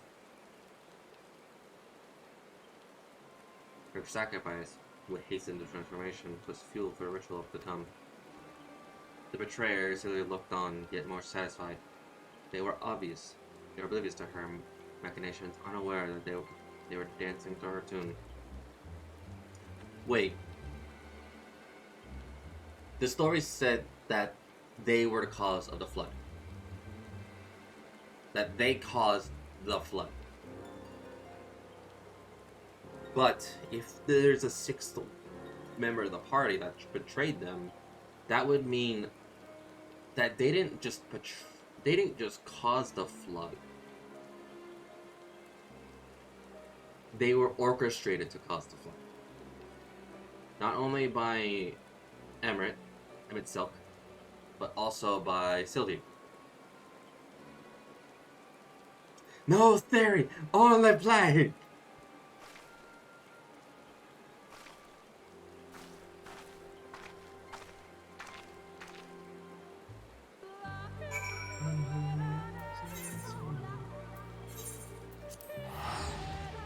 Stop thinking too much. No.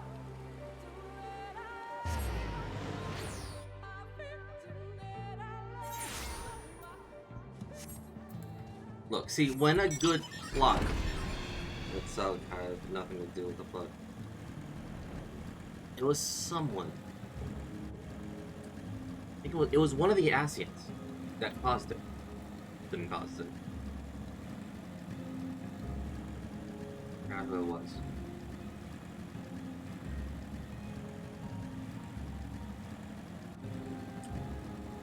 But if it wasn't an Asian that caused it, the Asians used it to their advantage.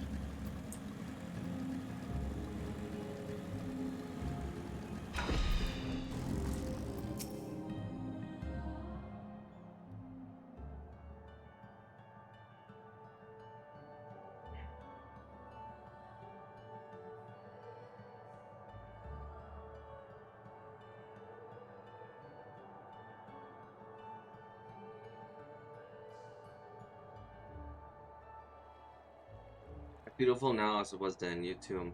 Wouldn't you agree? With the death of Almquist, the legend of Albert and his comrades had grown larger than ever. Thus embodied they came to the kingdom of Albert. Albert had been troubled by what some had dubbed a magical plague. Innocents were transformed into misshapen fiends that the kingdom of the night had no choice but to put down, ere the contagion spread.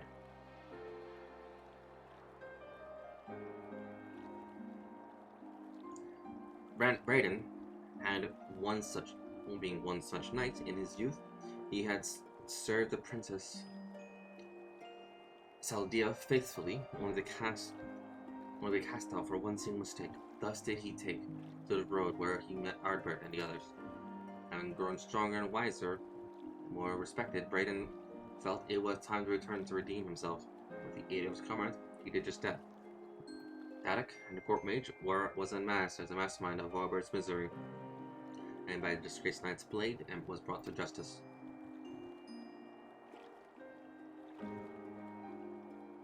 This is sad. But with his dying breath, had cursed the Princess Saldia, sentencing her to the fate worse than death.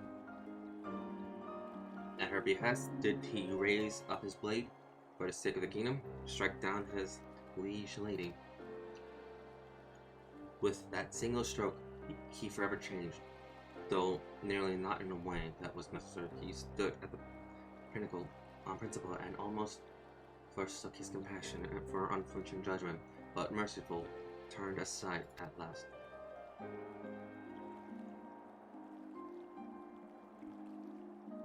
Thus did he find and embrace true justice, that which weighs law's hearts together and strive for greater good. That which weighs law and heart together strives for greater good. 'Tis a long, difficult road from which many stray, settling for simpler mortalities. But I would expect no less of the man who became Dagasing.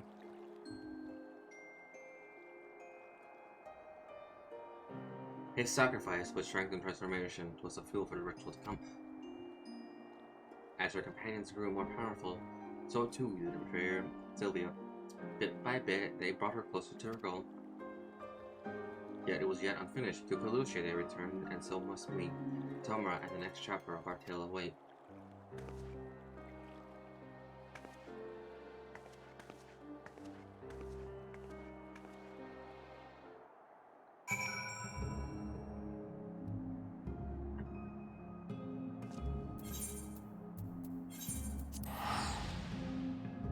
So the ritual. This had to be something to do with blood. Where are you?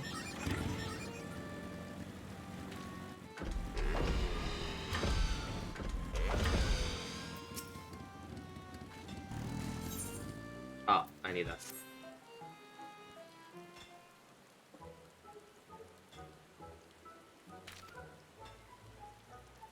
I'm just gonna bleed this for like later.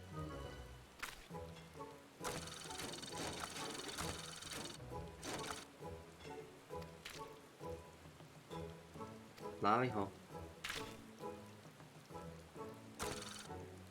Lolly ho. You only need one lolly. You only need one lolly.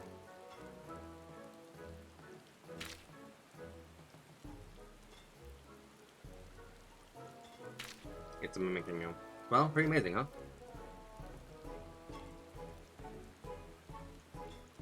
What's that look for? This is just not, you don't underestimate me. I'll get to that fixing later.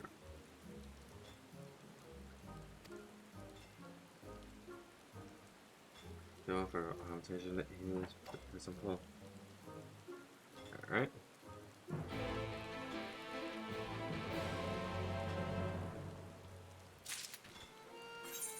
That. No. No, I need that though. There we go. Actually, while I'm here, let me grab this. And that.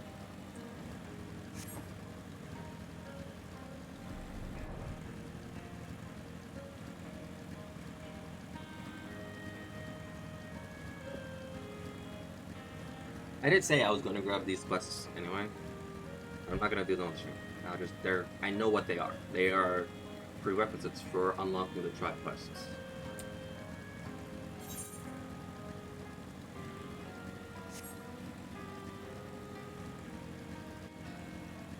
And that's like a hassle that I don't want to do on stream.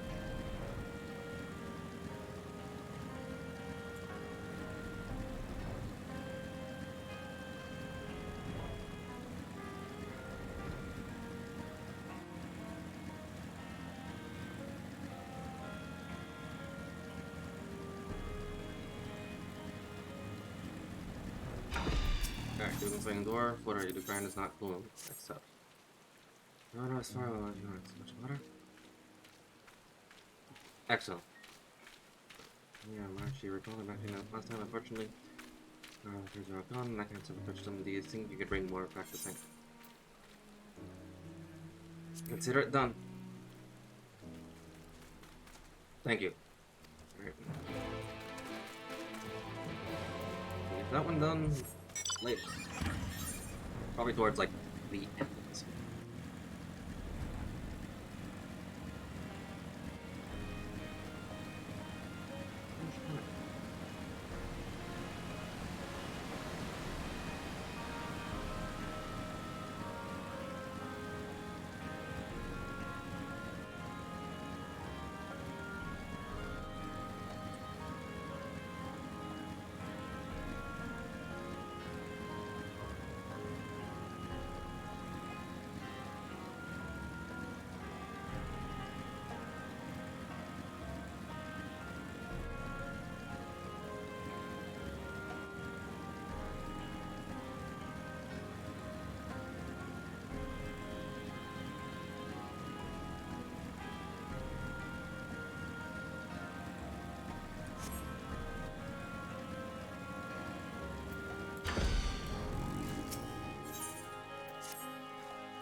Alright, we shall probably look at break.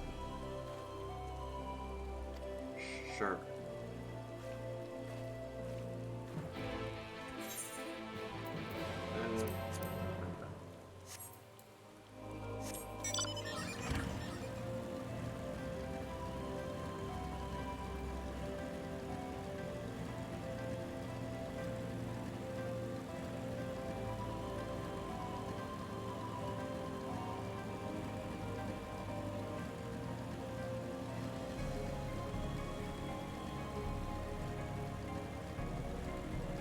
That should be all the group quests. I don't have to worry about all the quests on their promise I really need to do.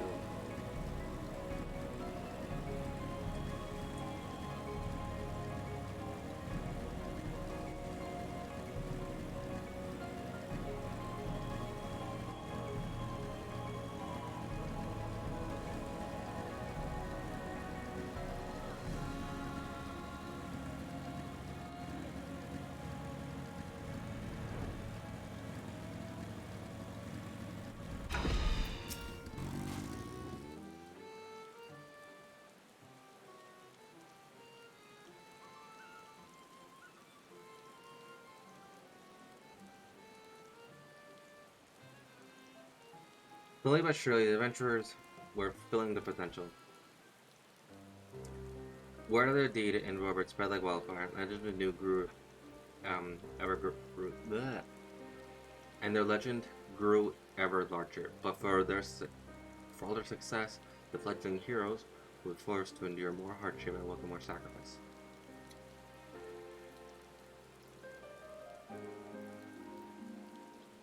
They pressed deeper into the depths of Ratika towards the ancient Ranka.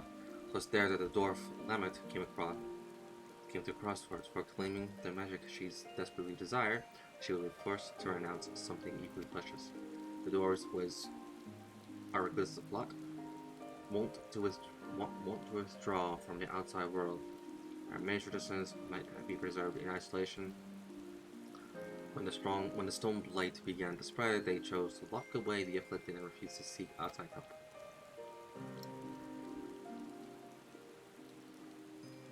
But Lamet would not abide by this. She vowed to save every ailing kin, her sister among them, even if it meant violating dwarven law. With her newfound power, she returned to cure the sick, and for this she was banished by the Council of Elders, which is very dumb. This came as no surprise. She had made her peace with it long ago, and when she stood in the ancient ruin, she called upon the forgotten guardians to grant her forbidden knowledge. She knew then what the price would be. She had weighed the traditions and identity against the lives of those she loved and made her choice. Though it pained her terribly, in ways only the dwarf could understand, and Heideland it would seem.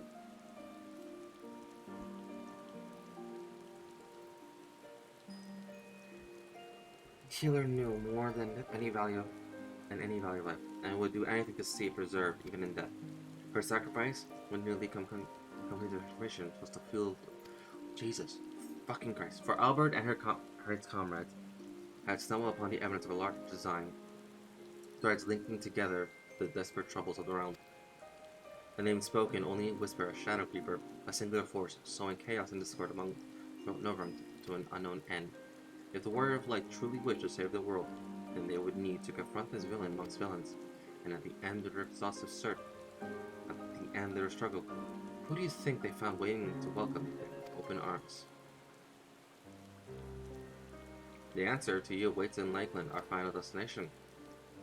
The villain yet walks amongst us, Art, unknown and unpunished. Go ahead and wait for me at Loxham Lock. There are the preparations to which I must first attend. A villain walketh unpunished? Pray. I don't think we can let this stand. Hang on. A villain walketh unpunished? I don't think we can let this stand.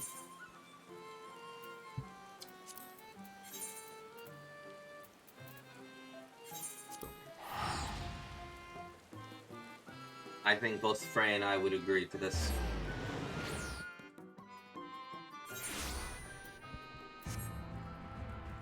This is the area, right?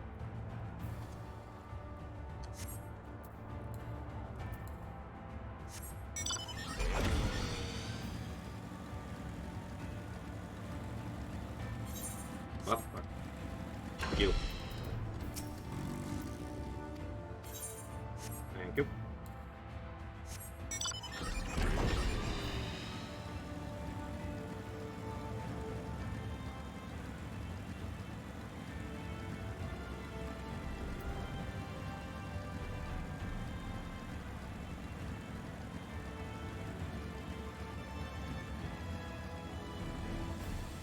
So, meets Saelia, and Saelia in Lakeland. See, she knows way too much, so she already showed her hand. She might be Sylvia in disguise, but she already revealed her hand. Because she knows way too much. So if that's the case, I mean, she did it, but why? Let's figure out the why. Yes, please tell me your master plan as to why you want to cause this, and then give me more reasons to stab you.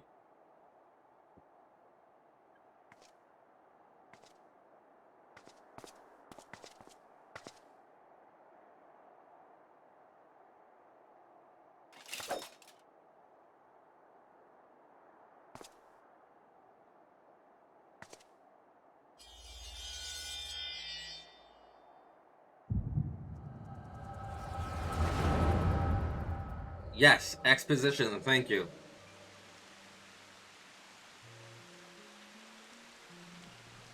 Everyone at their maximum gear. We love that. Damn you, Celia! We were comrades in arms. Friends. I want that sword, though. That we were, and that we were, and that we are. Everything I said, everything I felt, it was all true. You mean the world to me. You're the bloody Shadowkeeper? What in hell was this for?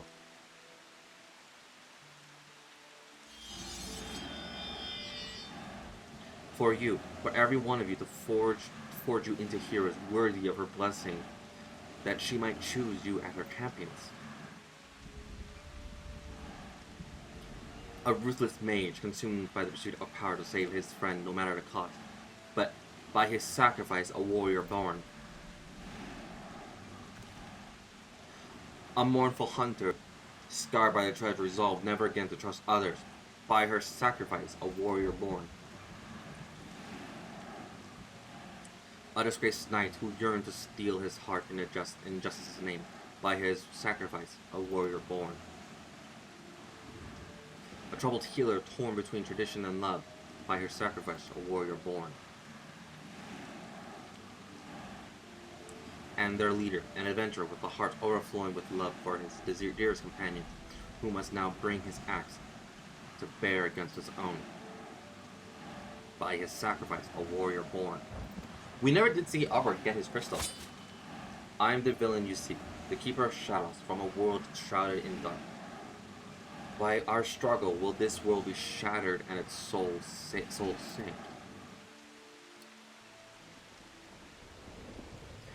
Sylvie.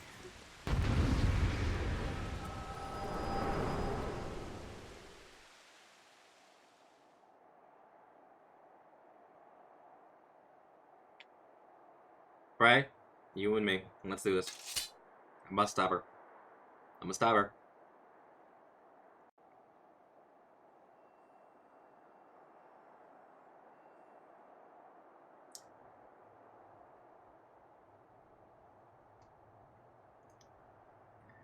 You saw it, did you? I thought you might. Mother's gift has a knack of showing us exactly what we need to see, if not what we want to or when.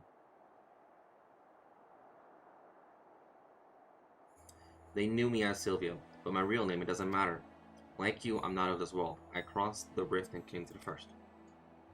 My home, the 13th, fell to the dark. Oh, you're the 13th. I'm the 14th.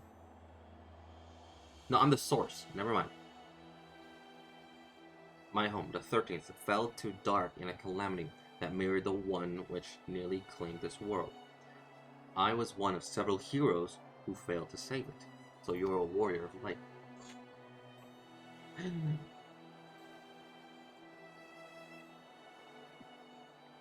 The boy... This is a name. The boy... I have glimpsed him in your memories. He was a friend. Like him, I heed the words of the Asian, and I might redress the balance. I chose to come here and hasten a rejoining of worlds.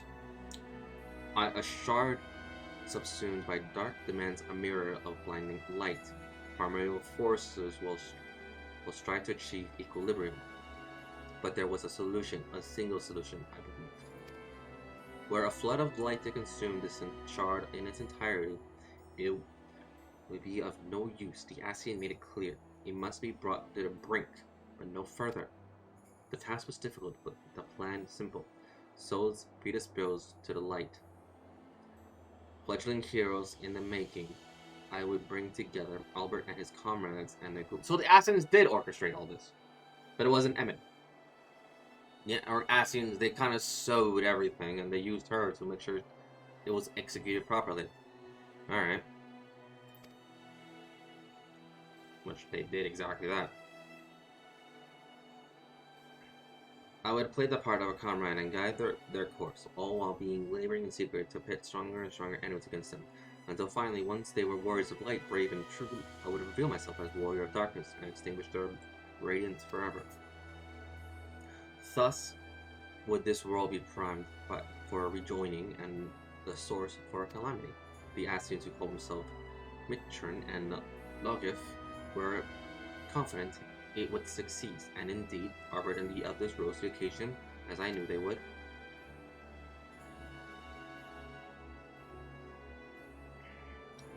It was not to be. I had misjudged Arbor and his comrades before him, had made their sacrifice in turn, and as their mirror, I had grown stronger for it. Had he but embraced his role and struck me down, victory would have been mine. But Arbor, dear Arbor, would not forsake his heart. In the end, he chose mercy, he chose love, and I was undone.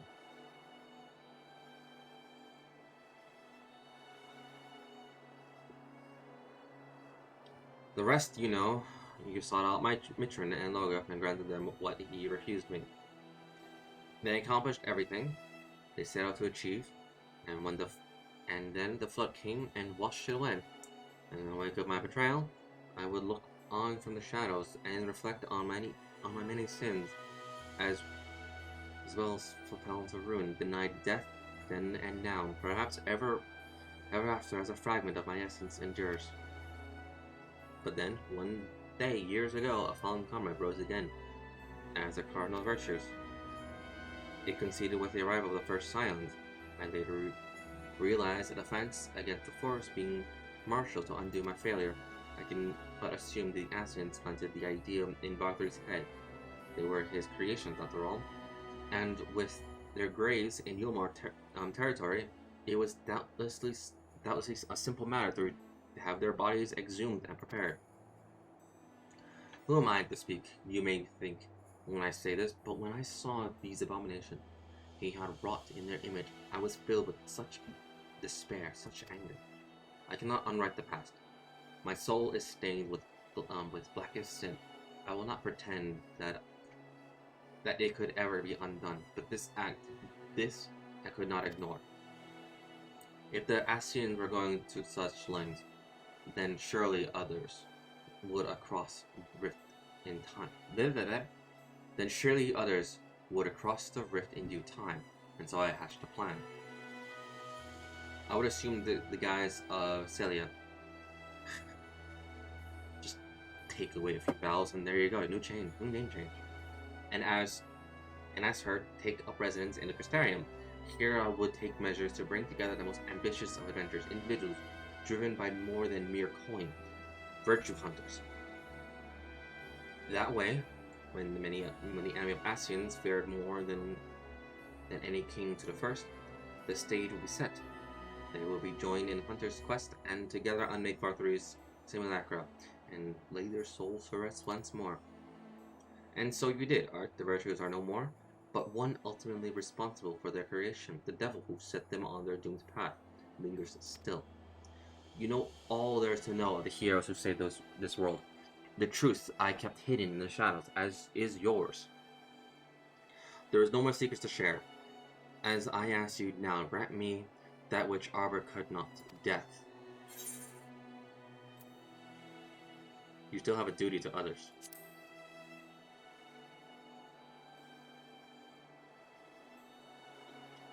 No, don't do this. Don't spare my life like he did. How can you stand there and say I deserve to live, knowing everything I did? The lives I destroyed, the chaos I wrought, the warden pale in comparison. Surely there was no greater villain than the Shadowkeeper. Which is why you must live to atone your deeds. Death is no comfort to the living.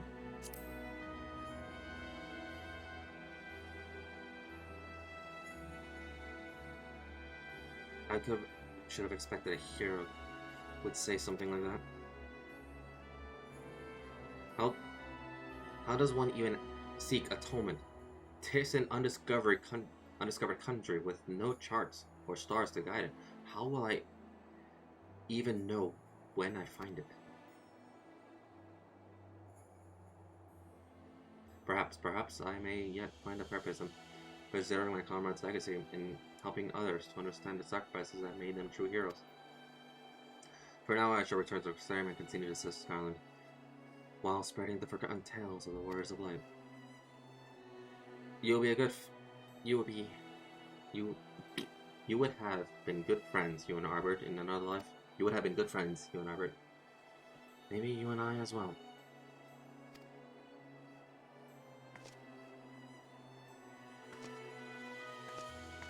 Okay, so I won't stab you this time. I got my eye on you. Me and Frey's got our eye on you, how dare.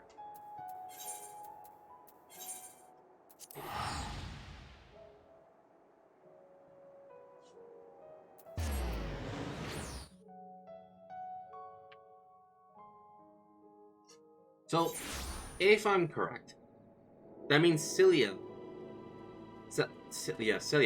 was a warrior of light in another, on the 13th shard. But that was snuffed, that was eclipsed into the Shard of Darkness, and then that caused a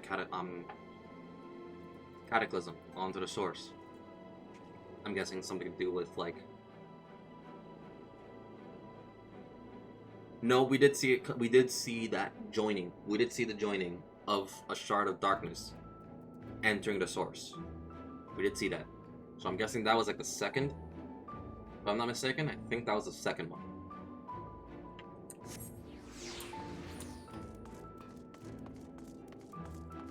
So she was a warrior of light from the 13th. Okay. So if that's the case, then... doesn't that mean she's also a part of me?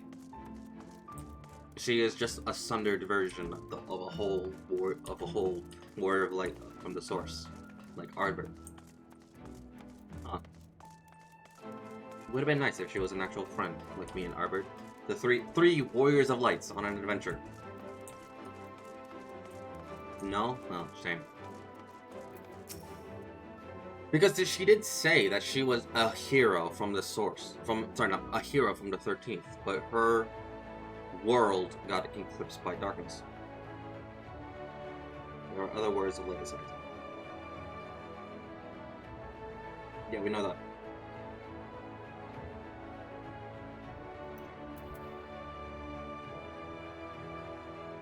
Because, for example, if I were to say take all playable characters out of the game, like out of continuity, and there's only one warrior of light from the source, just one, and everyone else is basically a companion that I summon.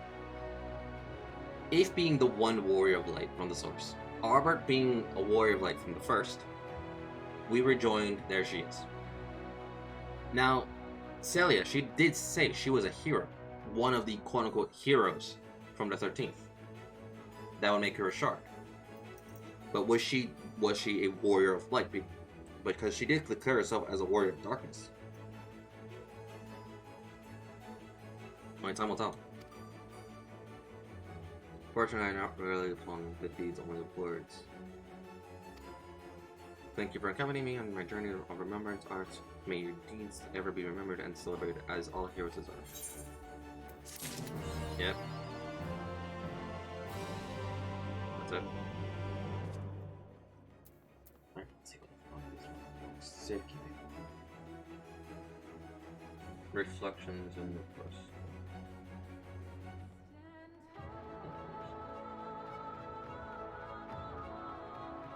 Nope.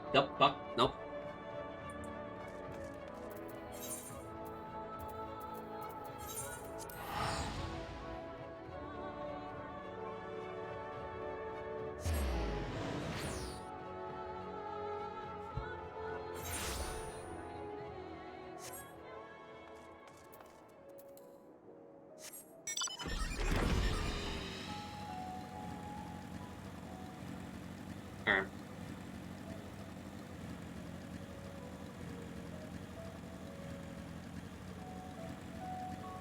The thing is, I might not do Post Endwalker until Dawn Trail comes out, because I want to have an easier time grinding for the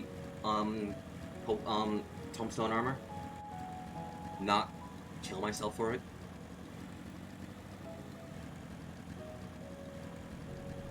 So I might just like, I might not do the raids. I'll just stick to, yeah, I'll just stick to the MSQ, and then after the MSQ, I'll just, then when Dawn Trail comes out during the summer, then I'll do the raids. Because, yeah.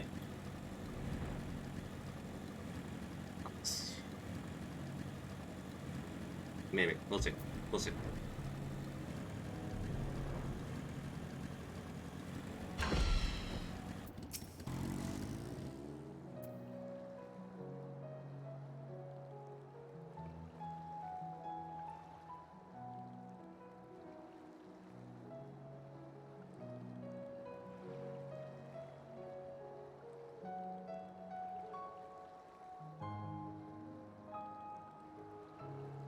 May as well have a seat.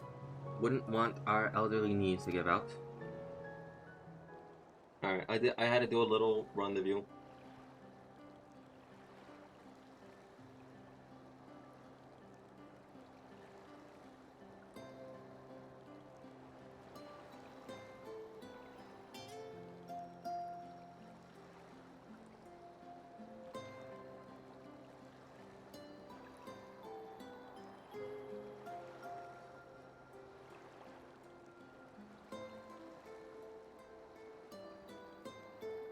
Then I just won't do Endwalker until Dawn Trail comes out.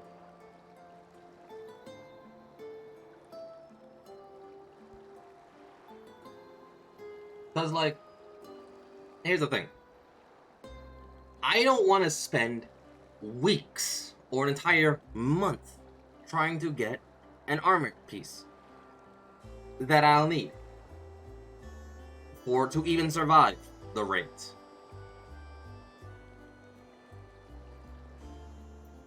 I'd rather just not do that, focus on Endwalker and its MSQ all the way to the end, and then post Endwalker all the way to the end. If during that Dawn Trail comes out, sure, I'll do the raids. We'll see.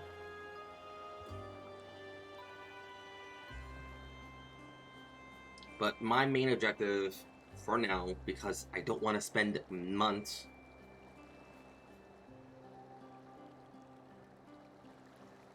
we'll see. Depends on how fast I go through this. Because if it's during the summer, and it's January right now, I'm in post. I already know how much I have left to do for post Shadowbringers. So yeah, we'll see. To hear her speak, you need only think I'm on my deathbed. By its 12, I wish Dark Oak wouldn't worry so much. Thy connoisseur beliefs, thy words, Master Thancred. I'm sure I don't know what you mean. Let the record shows I'm here under protest. Though I can't say I mind the view.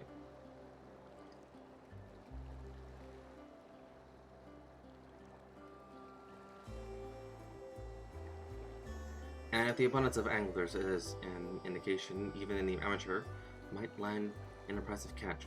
So we try our hand at it. Help! Someone! Quickly! Jesus Christ.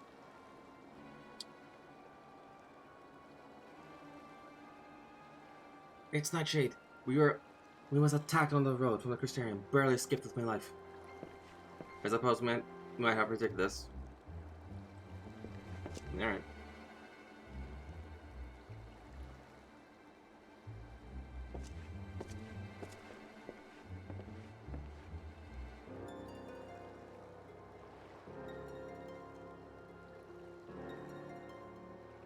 You mean you'll help? For free? But thank you. Yeah, of course. If I recall correctly, Nightshade is a local band of outlaws.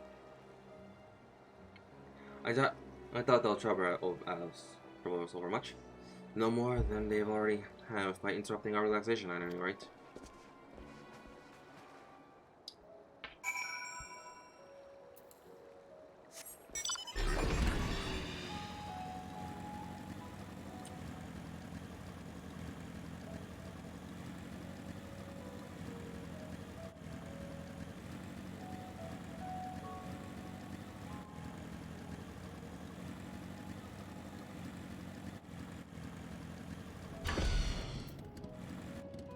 Jesus Christ. Those that have matters well handled by the looks of it. Ah, it's Tyler. I will not forget this kindness. May we meet again.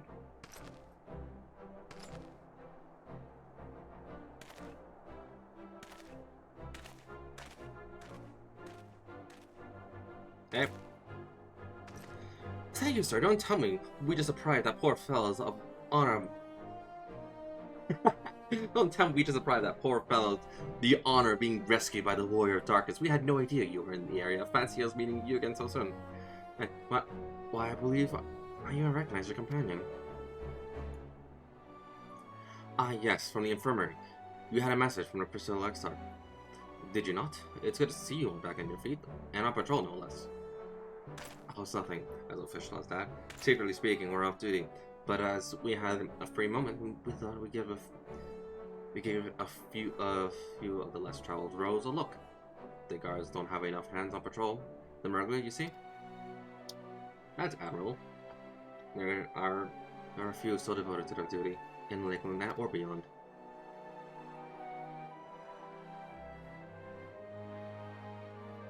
Well, we've been talking about it for a while, and neither of us is sufficed with just seeing how at our services. It feels like we could do more, like we should be doing more. It's about giving the will to help your fellow man and resolve to see it through. I remember you, the excitable one.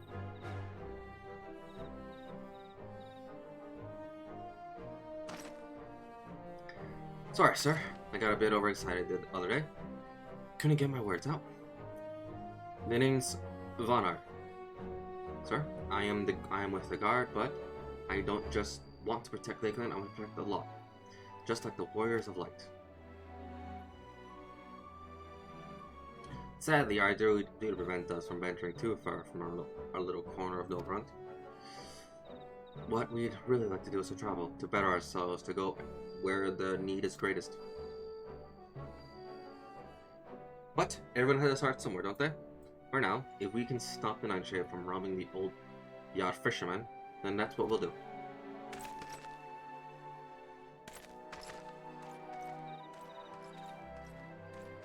I want that blue version of the uniform. It really looks good. It looks really good. I just want it just to have it. It looks really good. Oh, future heroes is the first, do you think?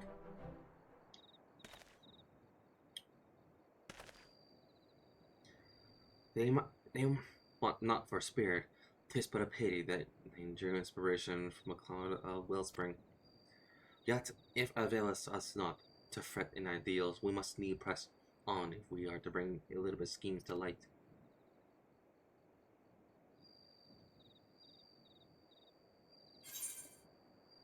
Alright, I'll just take directed. Directed's on too.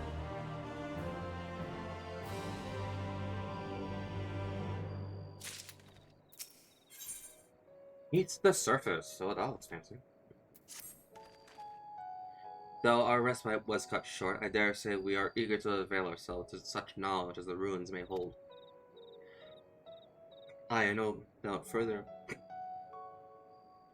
contemplation of Elidibus mechanisms. Elidibus machinations will be conductive to relaxation. We may as well make for the spilt hole now.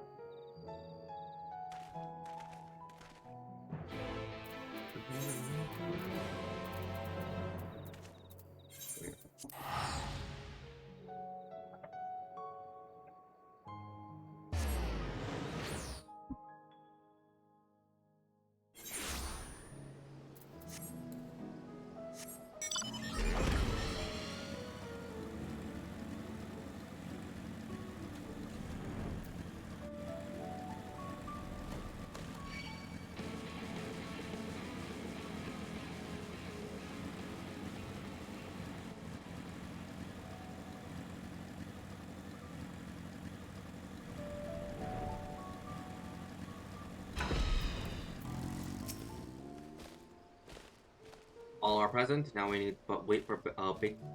Now we need but await Bismarck's coming.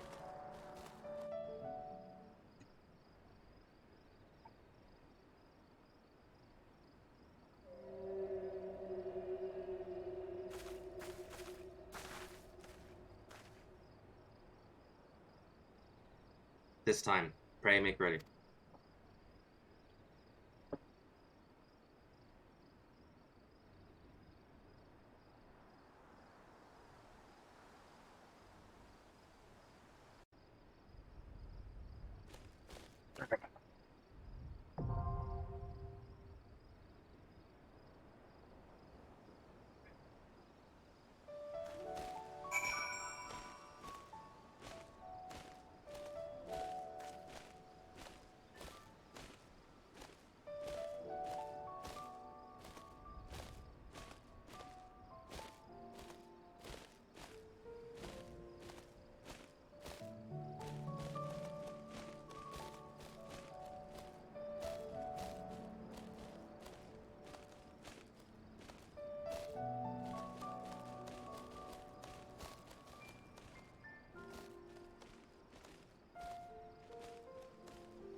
Okay.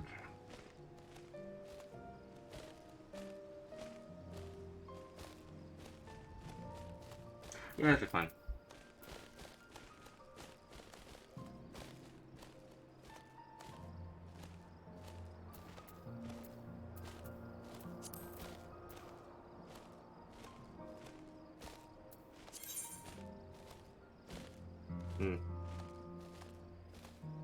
Yeah.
underestimate me!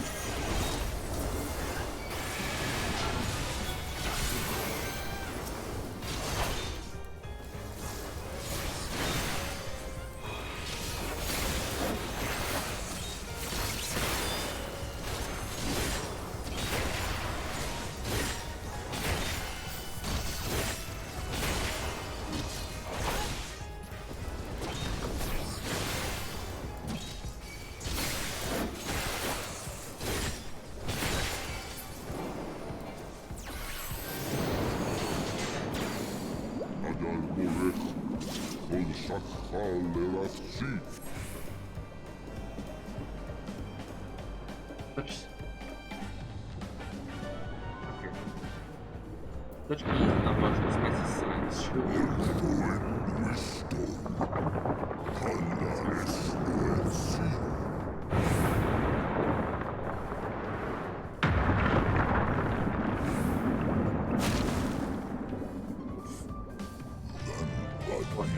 So what is all this?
There, like, I'll give you breath. Oh.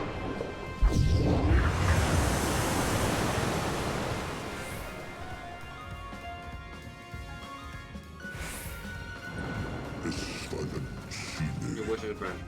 No little wanderer.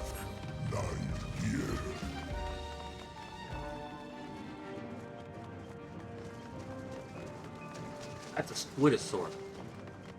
Oh, it's just named unknown. Okay.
Do the gambling once again.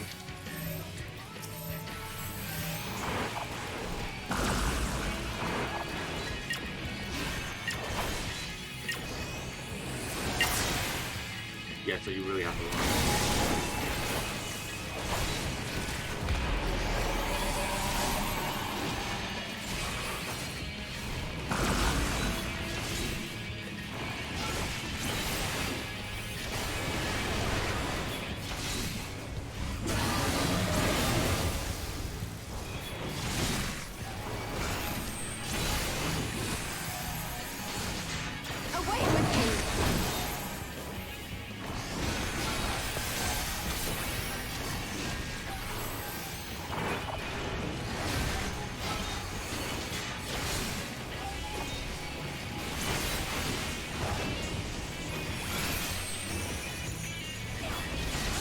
God damn it. Alright, there's a lot for that.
Material. Lovely. We love material.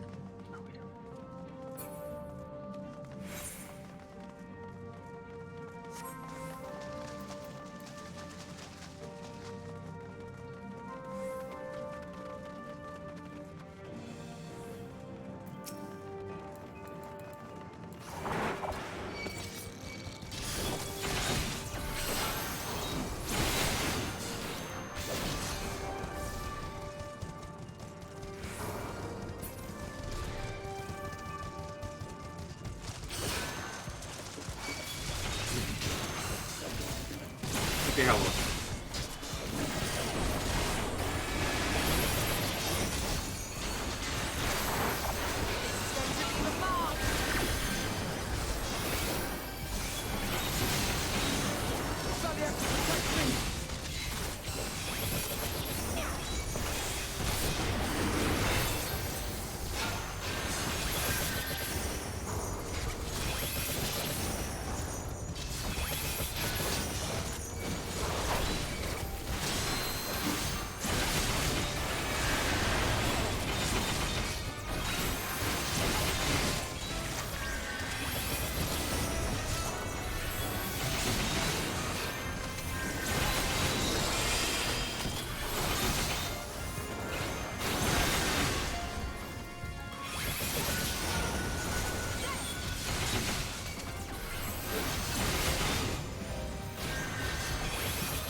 Oh no, this is big.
Hey.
That could have been better.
I hit you. Sure.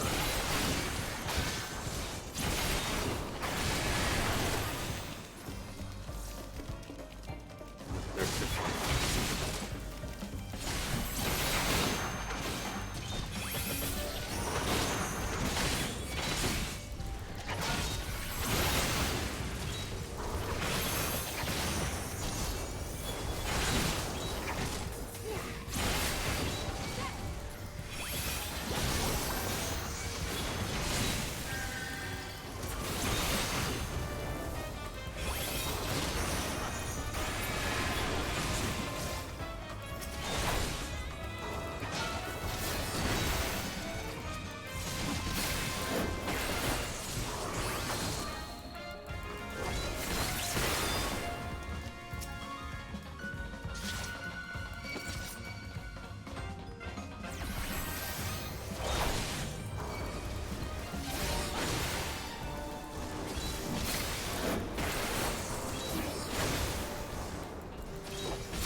Sure.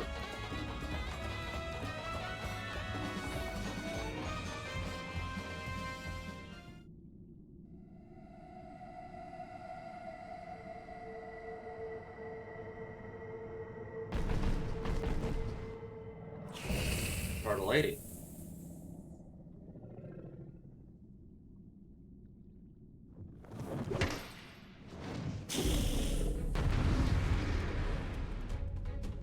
Okay.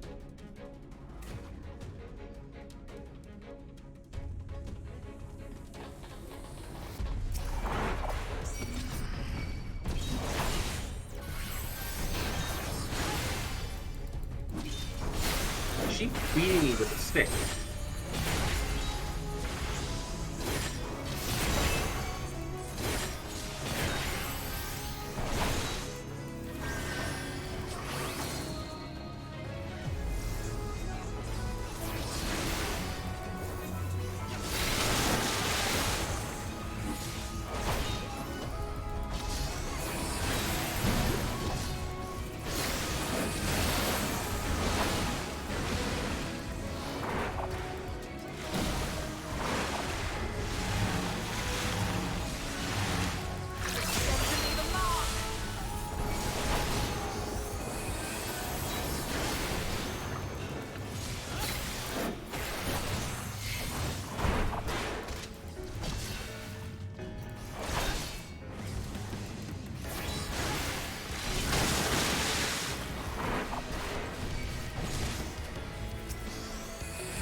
To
leave a mark.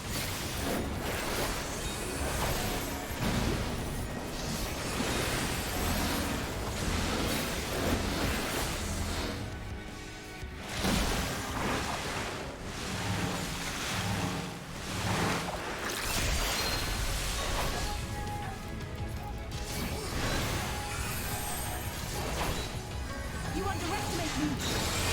There'll be nothing left of you but a smoking crater.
Yay.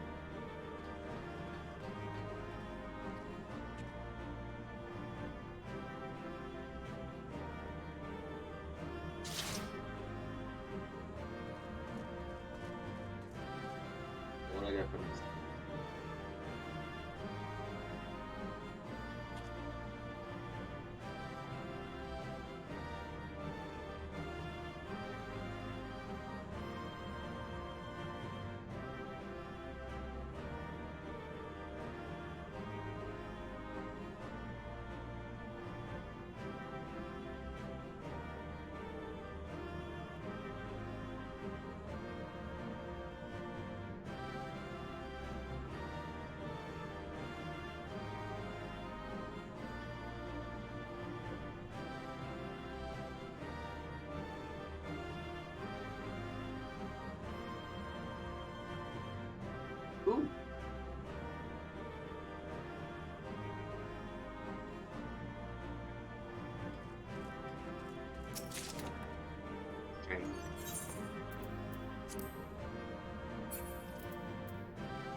This structure must have served an important function. And here are yet more crystals.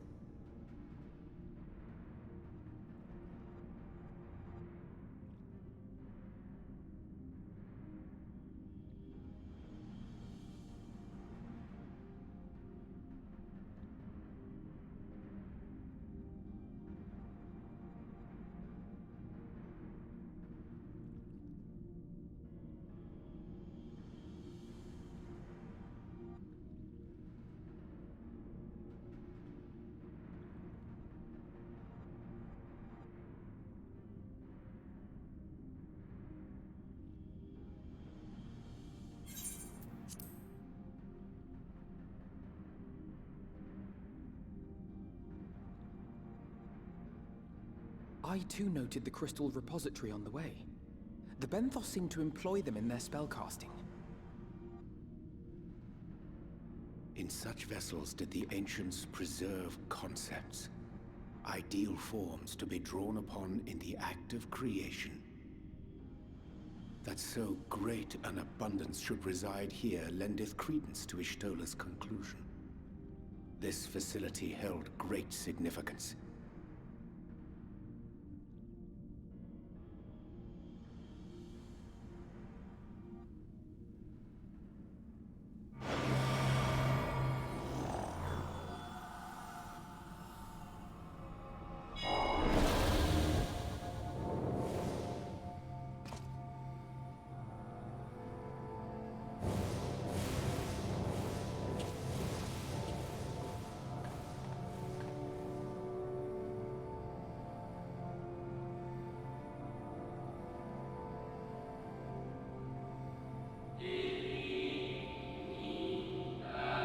Thank you for all joining us in the Ender and most important battles of time.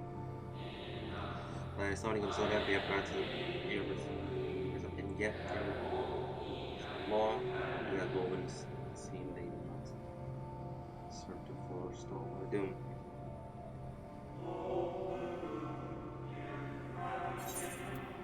Nay, should we continue on its path, our fate will be the same. I said as much to the convention, of course, but the stubborn fools turned a deaf ear to my warning. I had hoped that the defector at least would side with us, but I regret to report our overtures have gone unanswered. Whither tend your thoughts, Bennett? Where you lead, we will follow.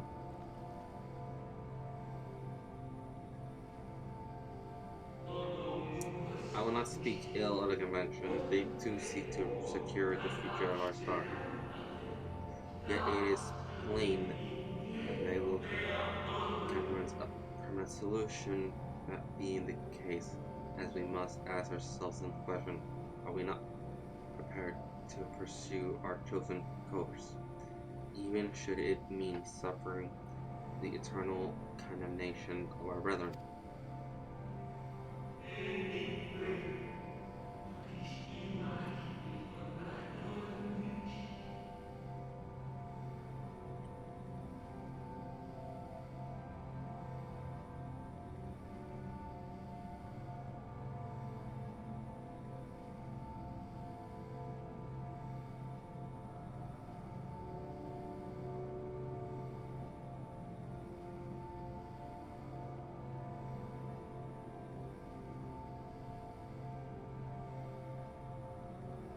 If so, I see no further reason to demur. Let us bring forth the light that shall ever after the darkness we pass.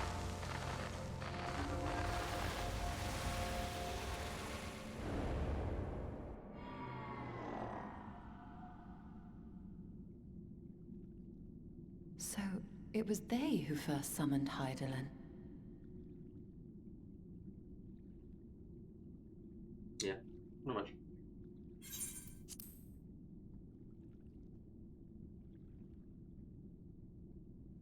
Their discussion did seem to imply as much, yes. I cannot say I have ever heard of this Venar before.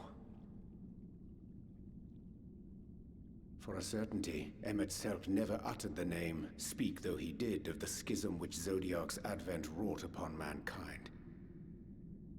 Some were of the viewpoint that his power must needs be restrained, and to that end they call forth she who would serve as his shackles. We now know that it was this Venar to whom they looked for leadership. And that this place, in all likelihood, served as their headquarters. The presence of such intimate records attests to that. I would hear what else they have to tell us. All of it. Did anyone see the source of the image?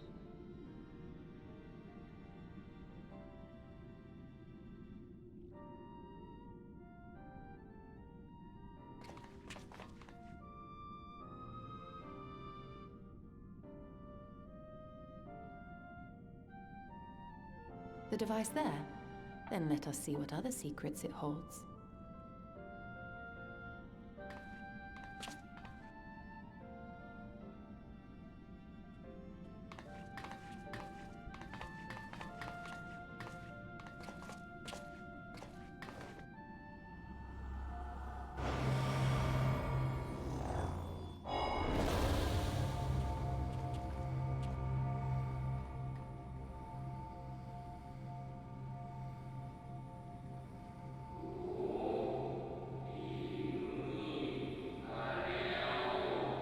Please, why must it be you?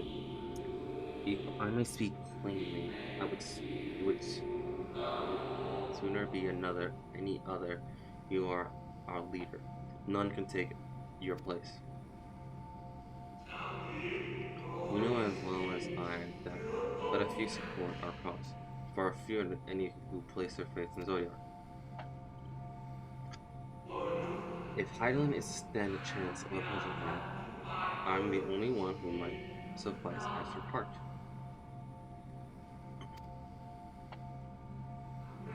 Rest assured, however, I will not manage in this world. The form I shall take ever remain my choice. And now press you no more. Only know this, you will be sorely missed. I wonder, is this how the governor felt about Elizabeth?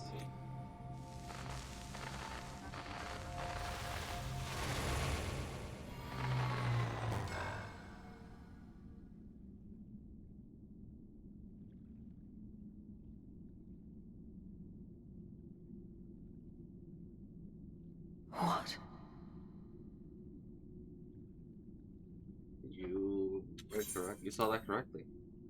Forgive me, but did that not strongly imply that Elidibus sacrificed himself to become Zodiark's heart? 7 hells. Then who or what are we dealing with? Zodiark? That's the case.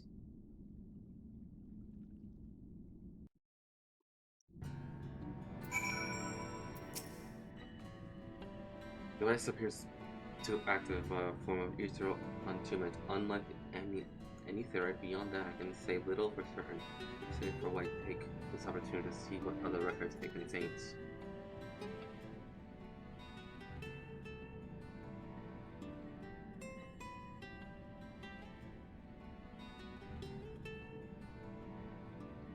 No response. Confounded. If I may, my lady, the panel did formerly emit a soft yet perceivable that it does so no longer betoken.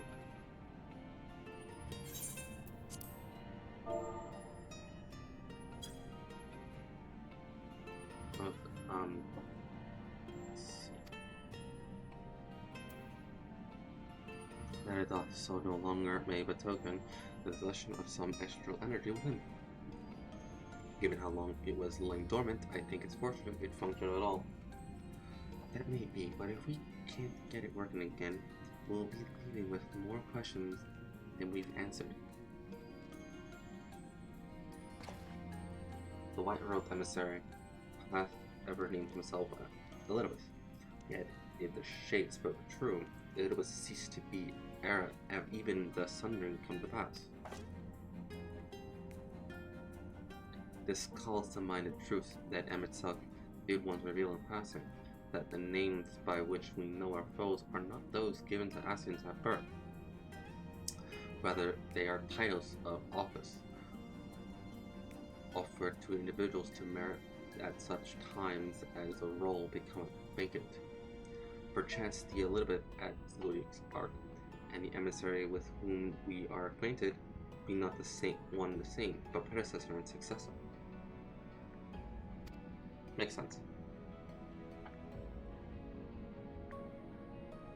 If possible, if the previous Elizabeth perished before the final days, the one we know could still be a survivor of the Sundering. And yet, something in that explanation rings false. I'll remain for a time. I will not abandon my attempts to revive this device so soon. There is more to learn here, I can feel it. In matters of aetherology, I know of none as capable as thee. If there extinguished a means to learn more, thou wilt surely find it. Whilst thou art thus engaged, we shall attend to matters on the surface.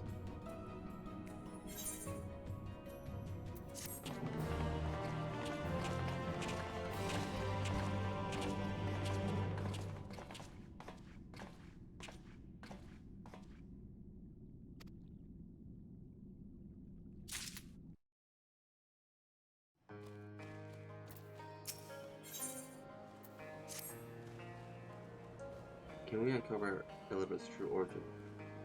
We may yet come to understand design. To that end, the show must needs to afford as much time as she doth require to complete her investigation. To the extent that such are within our control, yes, speaking of which, perhaps we may be troubled the exile of the news of his progress with conspiracy. He will no doubt wish to hear of our discoveries as well. Such a they are.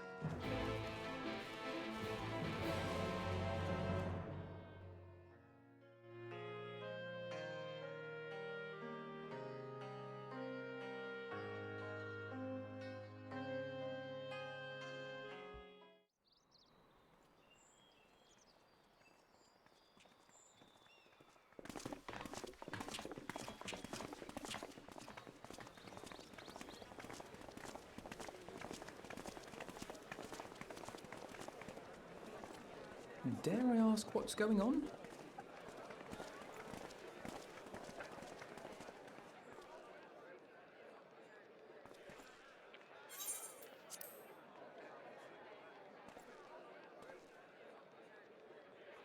Ah, excellent timing.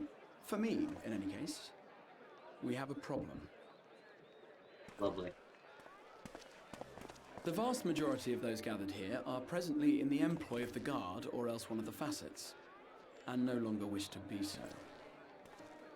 In principle, all are free to change vocation at any time, but a city does require a certain number of people in these positions if it is to continue to function. For the moment, I have asked them to postpone their resignation until such time as replacements can be found.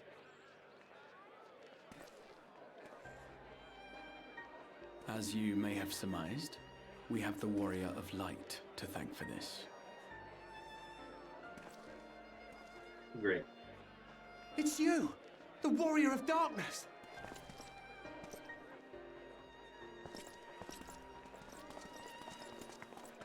You understand, don't you? Someone's going to have to look after this place once you're gone. We just want to be ready to do our bit when the time comes. And not only here, but everywhere. Which is why we've got to get out there and lend a hand to those in need. That's what you did, isn't it? Even if it was just little things at the start. You helped people. People, chocobos, you name it. Well, yes.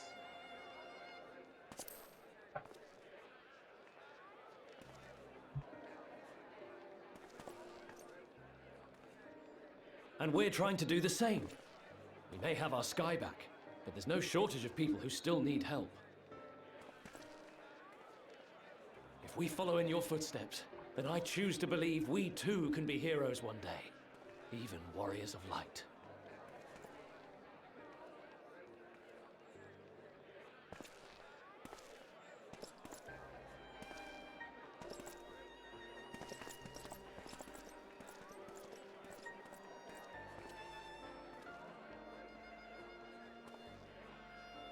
What are we to say to that?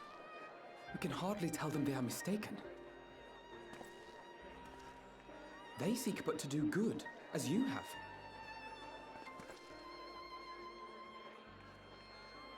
But no more can we stand idly by and suffer a paragon's scheme to proceed unchallenged.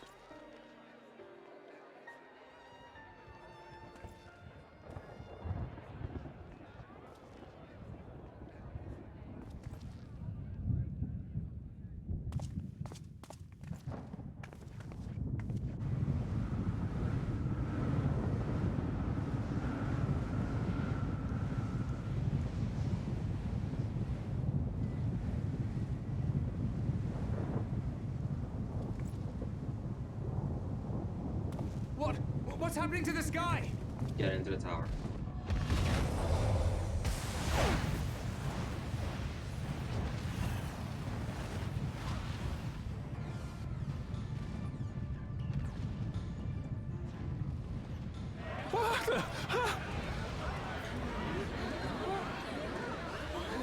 Wicked White. The real question is if they really wanted to go out and help all the people, then why did they wait so long to do so? By the 12. You're right, that is the question. A star shower.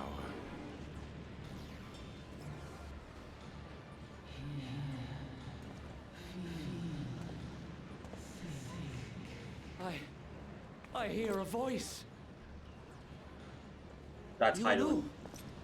Why does it feel like it's inside my head? Hear? Feel? Think?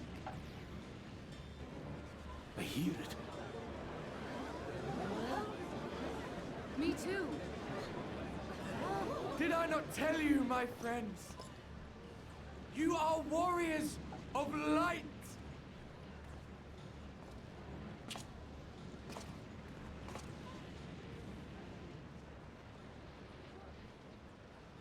You're back!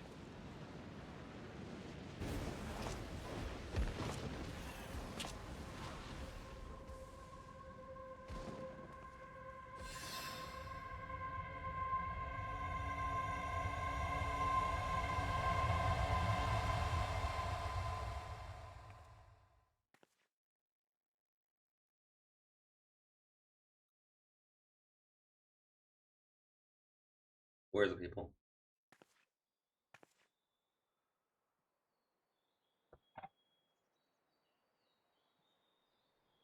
What you hear is the voice of light itself, and it has blessed you with its power. Welcome to the fold! I'm a warrior of light. I've been chosen? Can it be? Me, the hero.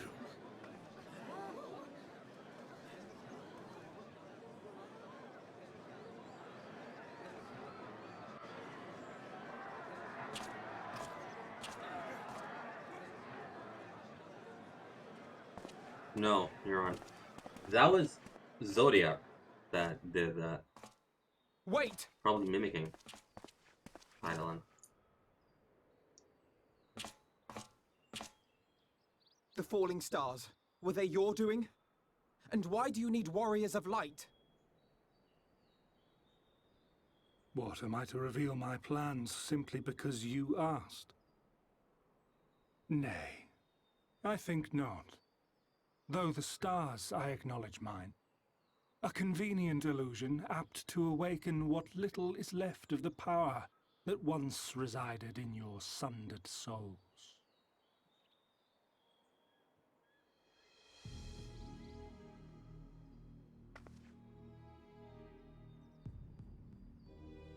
that which you and yours call the echo. And an echo it is, of a symphony, but a fraction of what men in their completeness once possessed.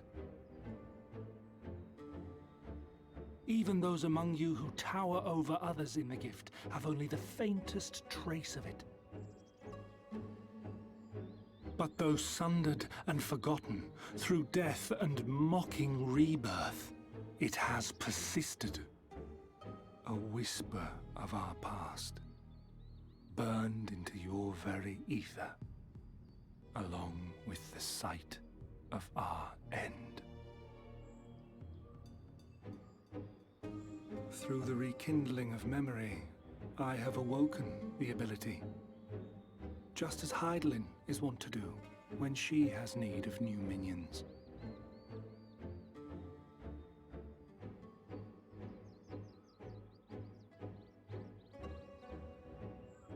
The Echo hath ever been thought a gift from Heidelin, a boon granted solely to her chosen. Yet thou wouldst claim she merely awakeneth the power that men should hearken unto.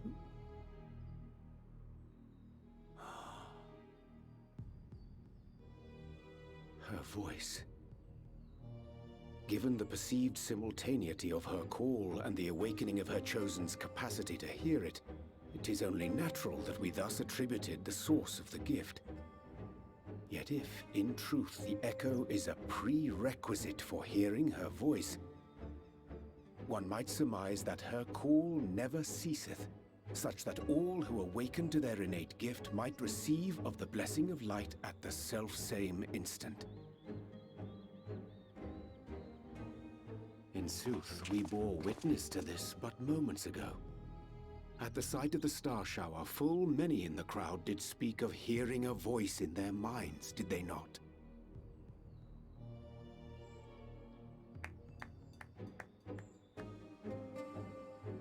Just so. And whenever Heidelin has need of new servants, she is quick to pluck comets from the heavens or create illusions of the same.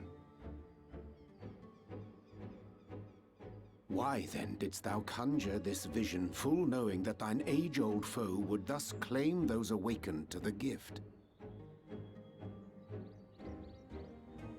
Foe? You must be mistaken. As you see, I am a warrior of light. And together with my comrades in arms, I shall save the world. Just like you.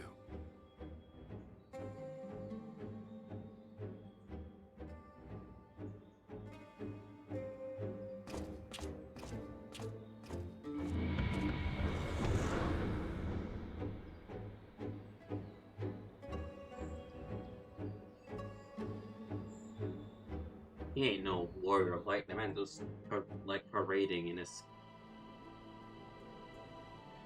skin suit, basically.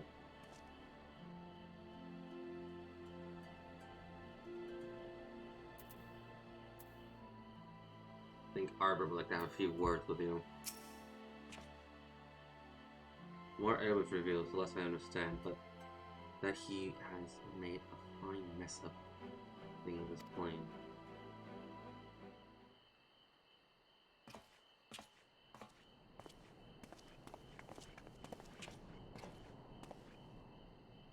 Is he gone then?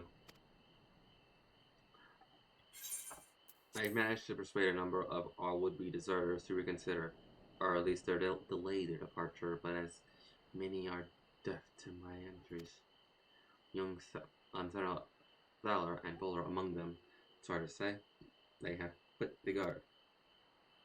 Nevertheless, I wish them well, whatever Hitler's plans for them might be.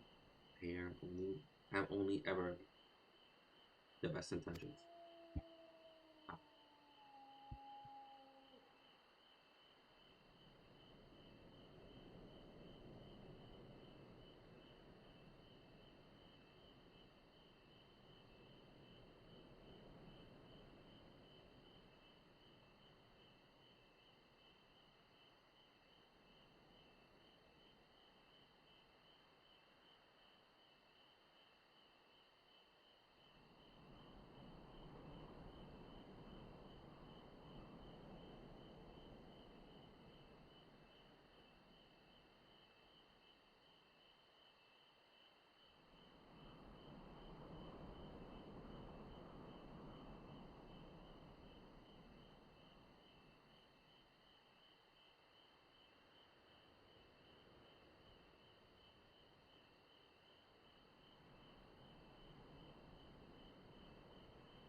One can hardly blame them for thinking themselves heroes elect after having been blessed with the echo, and as long as if they hadn't shown the requested spirit. I quite agree, though the impetus for their sudden departure may have been words falsely spoken of men and women. In those footsteps, they but follow our heroes and true warriors of light. Albert, yourself most of all. And so, I would ask the favor, speak with them ere they embark on their journey, and furnish them with what wisdoms you can. They set off for Amaral launch, but you should still be able to catch them if you leave now. Where's the effort, I'd say? If I recall correctly, the other seats here took the same to usher you onto the wider world many moons ago. I think the comparison rather flatters Violet and Bonard, but the point still stands. They would doubtless be greatly encouraged with Warrior of Darkness himself to see them all. So they did become quote-unquote Warriors of Light because of that little shower that has happened. But to be a true hero of light, you need that crystal. And if they go on the journey, and they get that crystal, then they become a warrior, true warrior of light. That crystal that Herbert got, that every other warrior got, even I got him at the very beginning by 6. The others, they had to get just like one each. Quote-unquote warrior of light. Well, the thing is that because of that stunt, they awoken to the echo. The echo did awaken in them. Hyden was always calm, as from what they just said. It's just what Elizabeth did was just push the doors a little bit open a bit to allow a power that apparently was dormant in all of us. There's a difference, you'll learn later. But the fact it does remain that Elizabeth did awaken the power in them. The echo. No, it's not. It's still a fact.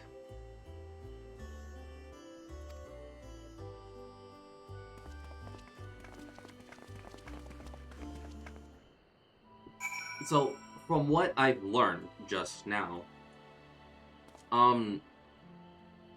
the star shower that we all bore witness is something similar that Hyden would do when she needs someone.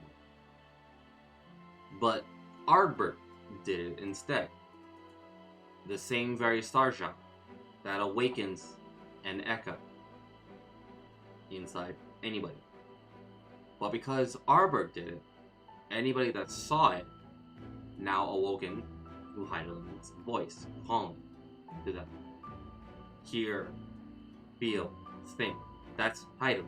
That was actually Hyden calling always. So what it was just revealed for a bit, and I still have more questions on the echo, was that power of the echo is dormant inside everyone. It's a very small fragment compared to what it truly is. A quote-unquote echo of what it actually is. So, because of that, if the echo is actually dormant and a power that we've had since the very beginning, and it only takes a star shower to awaken, then those people that we just bore witness to awoken to that very same power we have.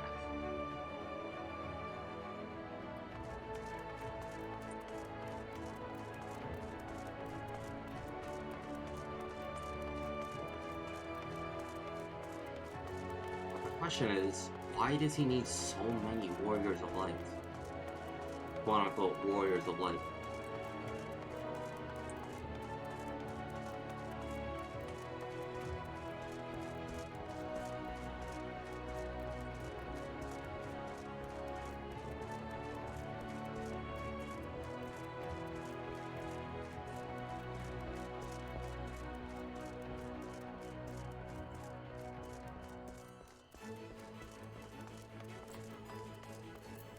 Let's see, I have the chat log right here.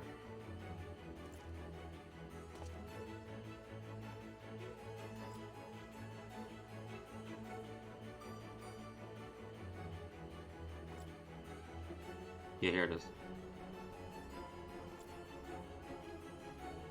Just as Hyland will... I have only awoken the ability, just as Hyland is wont to do when she needs of new minions. The Echo hath ever been thought a gift from Hyland, a boon granted solely to her chosen, yet thou claim she merely awakeneth the power, that men should hearken unto her voice, giveth the preserves simultaneously of her call and awaken of her chosen capacity to hear it. 'Tis only natural that we thus attune the source of the gift, yet in truth the Echo is the prerequisite for hearing her voice. So that star shower unlocked the prerequisite to hear the voice of Hyland. One might surmise that her call never ceaseth, such that all who awaken to her in a gift might receive blessings of light at the self-same instant. And soonest we bore witness to this but a moment ago, at the sight of the star shower, full many in crowd did speak of hearing a voice in their mind, did they not? Yeah. So they got the prerequisite. They were given the key for the prerequisite.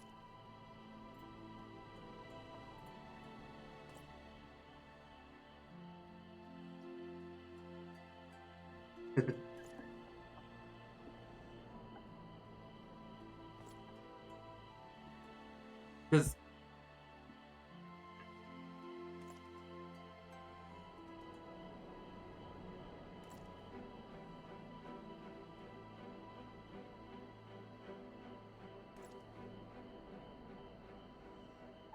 okay, so if the star shower unlocks the prerequisite to hear Hyland's voice, then that means the prerequisite is the Echo. We still don't know what the Echo is, if that's the case. What the hell is the Echo, and what is it at its full power? That's a question for another time. But it's because of the Echo, quote unquote, the key, the prerequisite to hear Hyland's voice, then people mistakenly say that they're the warrior of light because of that. Because if Urianger thinks, yep, okay.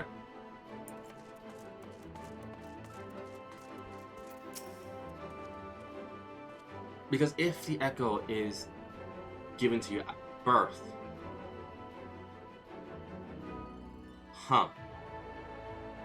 now I just have more questions. Why does he want more Warriors of Light? What's the end game? Oh, they look good. Look at them. Look at these boys. They actually look like true adventurers. I wish the best for them. I wish the best. Truly, I actually do. You again. I mean, it's you. Sorry. It's been a funny old day.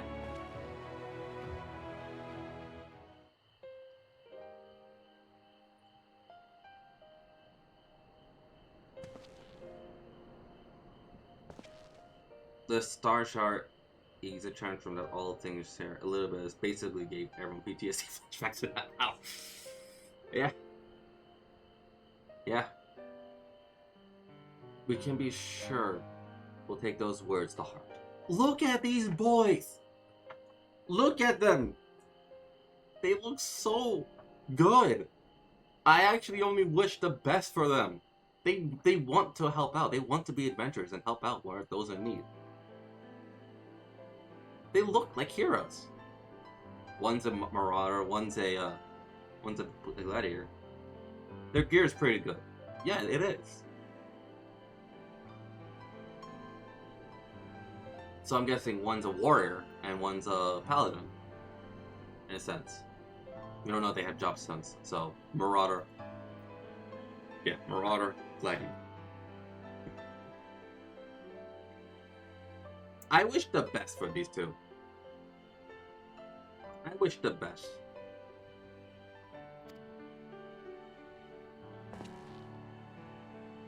I still can't believe it. You're coming all this way just to speak to us. I swear, we won't let you down. So long as it helps someone, we'll do what needs doing out there, no matter how small. Soon, boys, soon you too will join me in the title of being Lord of the Fetch. Lord of Fetch. Soon you'll join me in that. You two will soon know that. Why I'm called the Lord of Fetch. And why I hate doing chores when Y'shtola asks for me. Even though I might lose my supper. You two will soon know why.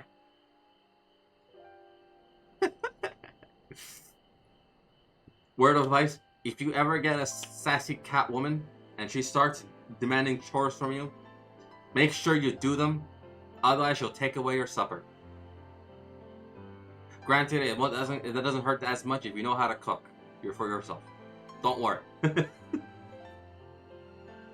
I'm just tossing wood for my funeral pyre that Y'shtola will have for me.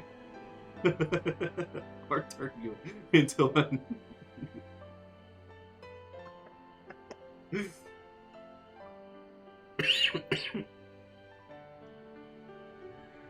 I'm just... But anyway, boys, don't you worry. The adventure will be fun. There'll be a long road ahead. Just remember to always help out. And if you, like I said, if you ever run into a sassy cat woman, make sure you do what she says. And if you know how to cook, well, you can give her sass back. Don't worry. But if she has magic, be careful with your sass. That's all I can say.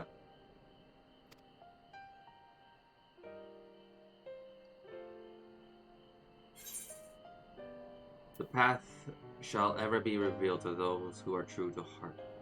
Well, what are you waiting for? Get out of here!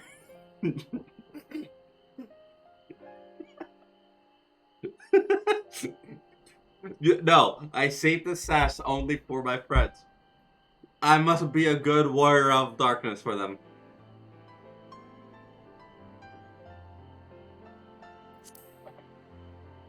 What are you waiting for? Get out of there!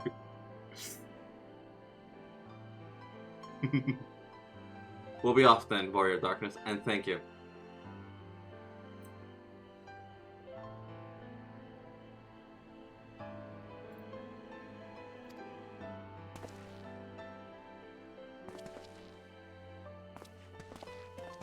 So aren't they your friends? That's why I did it!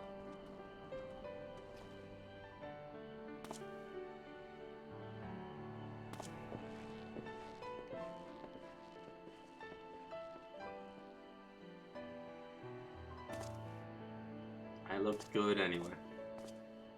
I looked away. Good.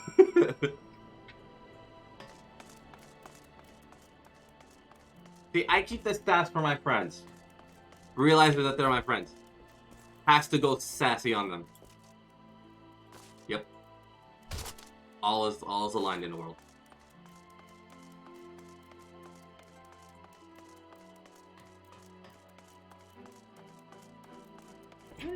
Is there like a giant hole? Yes, there is. Wow.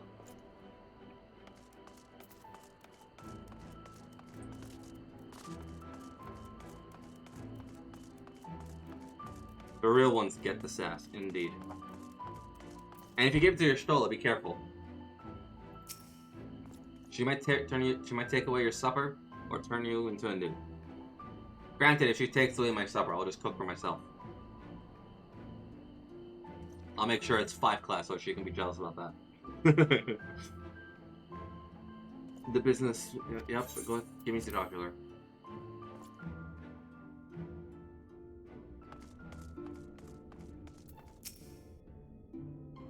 Thank you for making the effort. I'm certain your words will be a boon to them. Always give it to Yashara. I'll tell the risk of I'll tell the risk to mess with her.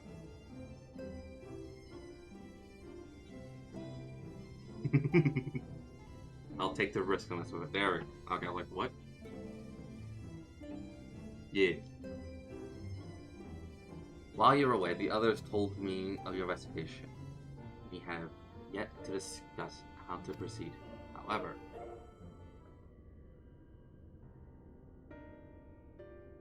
no voice. Okay. While your findings in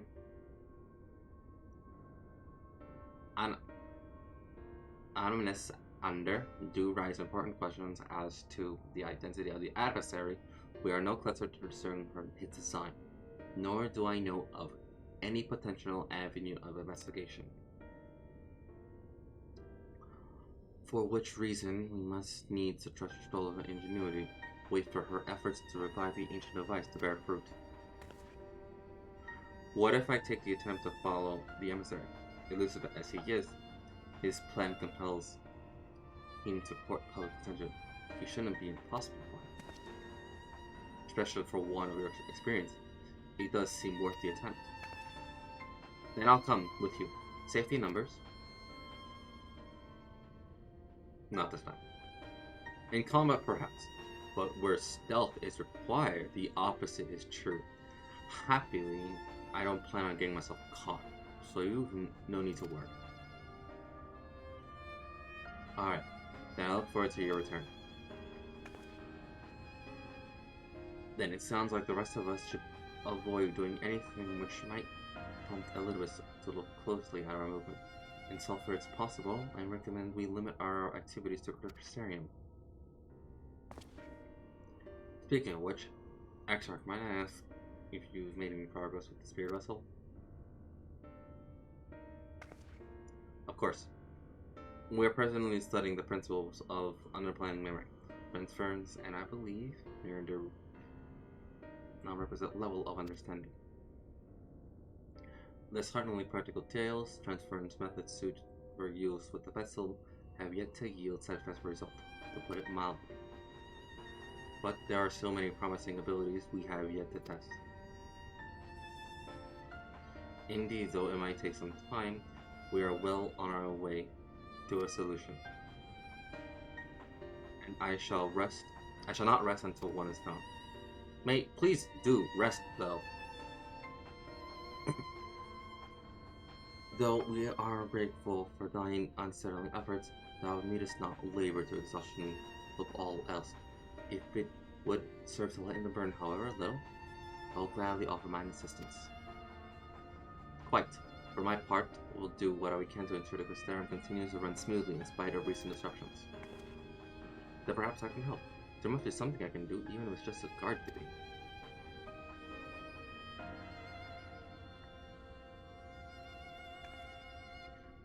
Thank you, all of you. I shall breathe easier for your assistance. Of course, on the evidence of the recent past, it will not be long before some new crisis arrives to throw our plans into disarray, at which time your service will be in practical demand. That being the case, perhaps you might take this opportunity to retire to your suite at the Pendant. Of course, I might have a rendezvous conversation with the old friend that dwells within my heart, who's basically been watching me this entire time, though he's very quiet. I might be tossing jabs at him, but that's only because I need to make sure he's awake. We might know him, but he uses a specific axe. He tosses it every now and then. He one time swung it against my head. Yeah, he's right now dwelling inside my heart. We'll see if he's awake. He better be awake.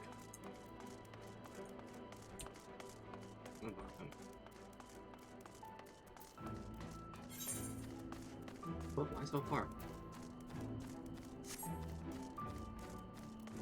Oh, did I take the wrong turn? I took the wrong turn.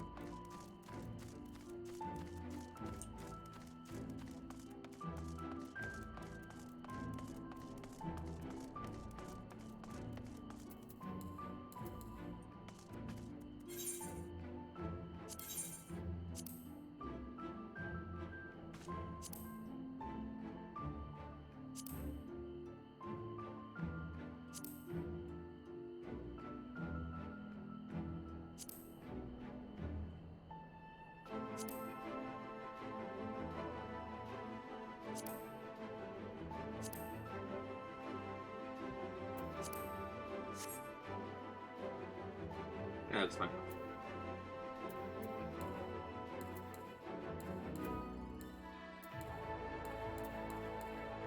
Yeah. Pleasure as always, Master Pouch. I am relieved to say we are unarmed in the early promotion, though, if I may, you do look somewhat wary. I presume you'll be retiring to your sleep? Indeed. Very good. Do let me know if there's anything you require.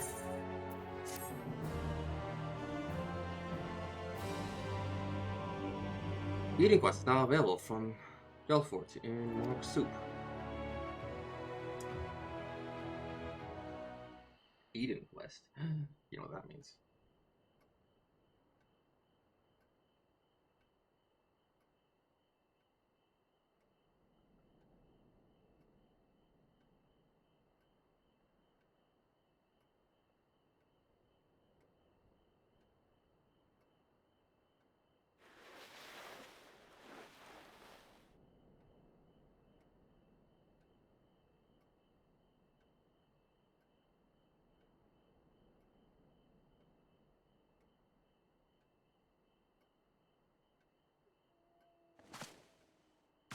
I wasn't kidding that I actually did want to see with Arbor. I kind of missed that pool.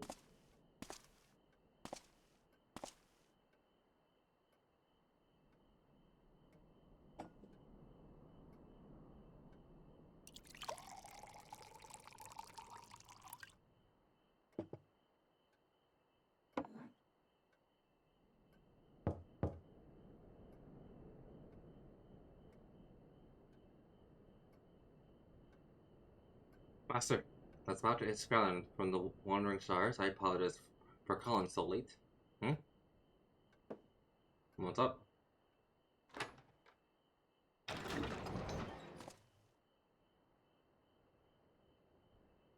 A friend of yours was asking after you. You remember them from the business with the cardinal virtues. What's up? Ah!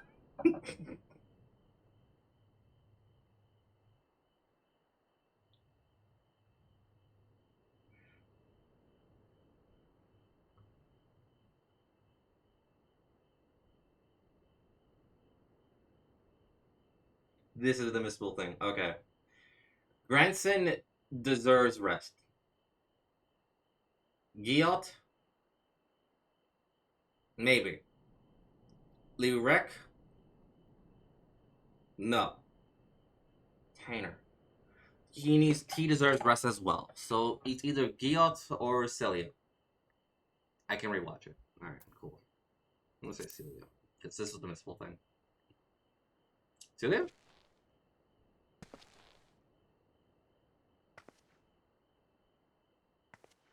I like the Giot.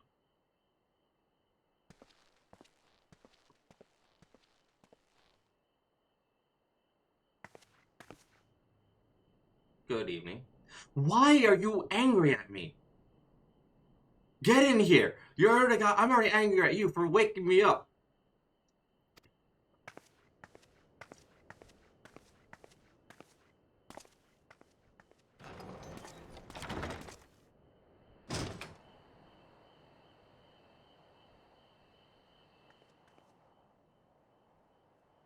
I was in Exterior. I saw the evening. I saw everything. That was Arbor, and it wasn't. Twice, now he has appeared, calling people to arms, speaking of heroes. Yeah, she knows more.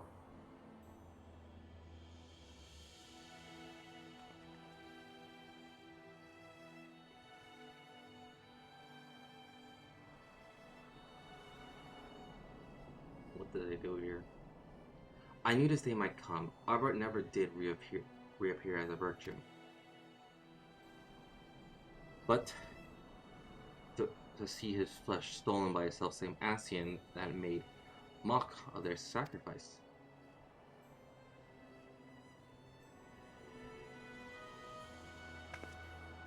I spent years searching for a means to redeem their legacy, his legacy, and in you I found it. You slew the virtues, reclaimed the stars. You spoke the truth, and the people listened. When I heard our patrons speak of how the Warriors of Light had been their saviors all along, I thought at last, at long last.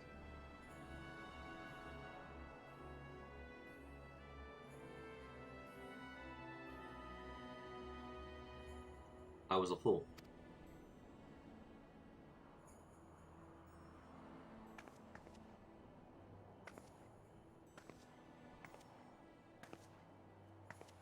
I cannot ask more of you, not after what you've given, but I must. Set him free, lay him to rest with the others, in honor and triumph.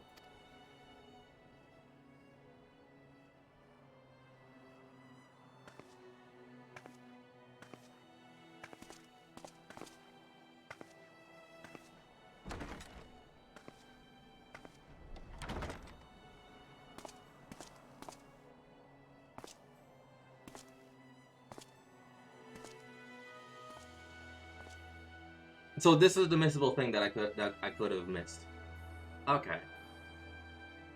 You could have just said, do it before the last quest. You know that, right? And then I'd be like, oh, okay. I have until the last quest. Got it. And then I'm done.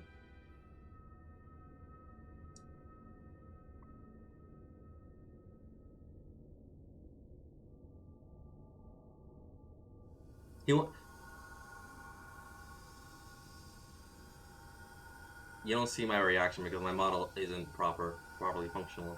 But I just facepalmed myself a little bit.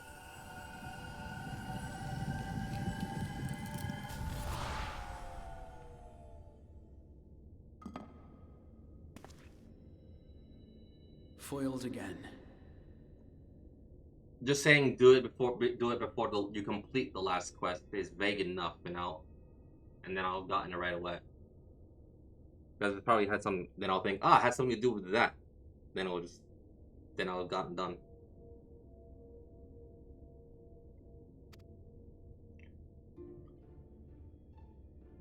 If I cannot imbue the infernal thing with my power via magical means, we may need to devise a way to infuse the vessel with my blood after all. Why?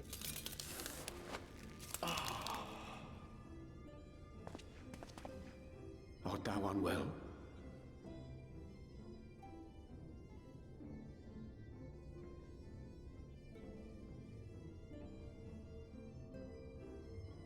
Or perhaps a brief respite? It wouldn't do to overtax yourself.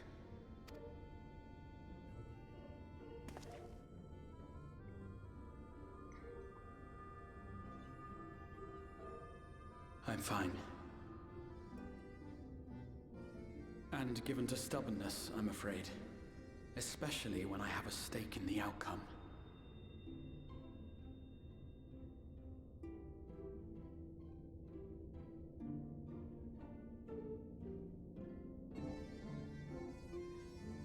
What happened? So it's basically half his body is part of the crystal tower. What happens if it breaks?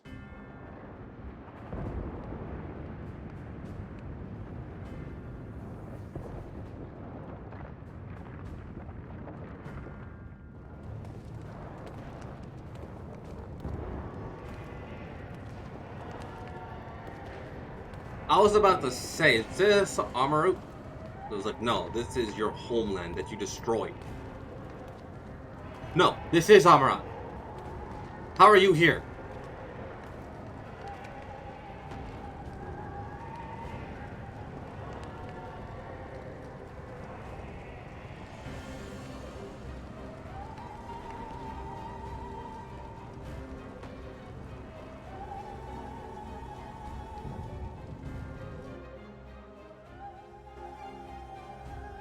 I have questions, and I'll probably get that answered later. Oh, okay. Never mind, it got answered for me. The dream again. I was like, how? I was like, oh no, he's just dreaming. But let's be honest, he looks fly right now. He looks sick as fuck.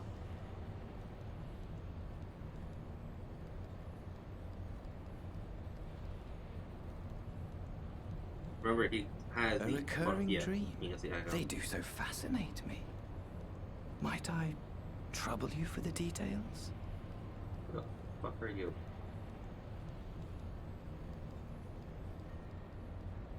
I've always dreamed of it. Fire falling from the heavens, and the city, nay, the whole world ablaze.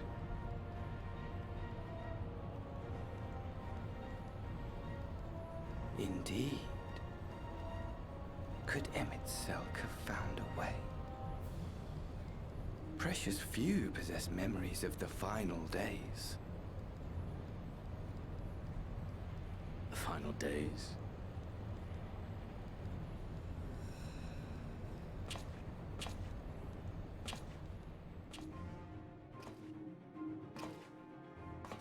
Why, yes. Admittedly, my knowledge is mostly second-hand, but if you are interested, I will gladly tell you the tale. I do not like the robe, dude. Okay. The tale of the world's end.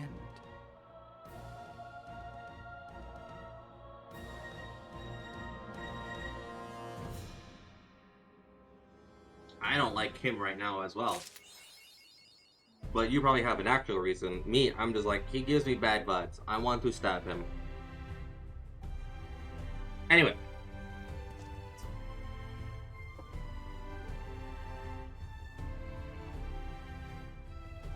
I just looked at the Streamlabs and I see what you wrote and I'm like, ah, yes.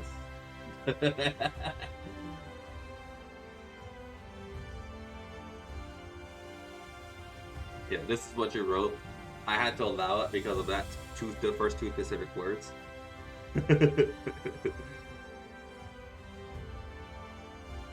But yeah, I think fair enough. Yeah. I think you probably hinted at something more than you should have. With just how much you really wrote on that. Just that. But alright, fair enough. I will figure out why. I'll figure out why you hate him, and then I'll probably hate him as well. With that being said, I'm gonna end it here. Yeah, you. Okay. With that being said, I'll catch you all in the next one, because, yeah, I decided to do a dumb thing when I have work very soon. Anyway, cheers for now.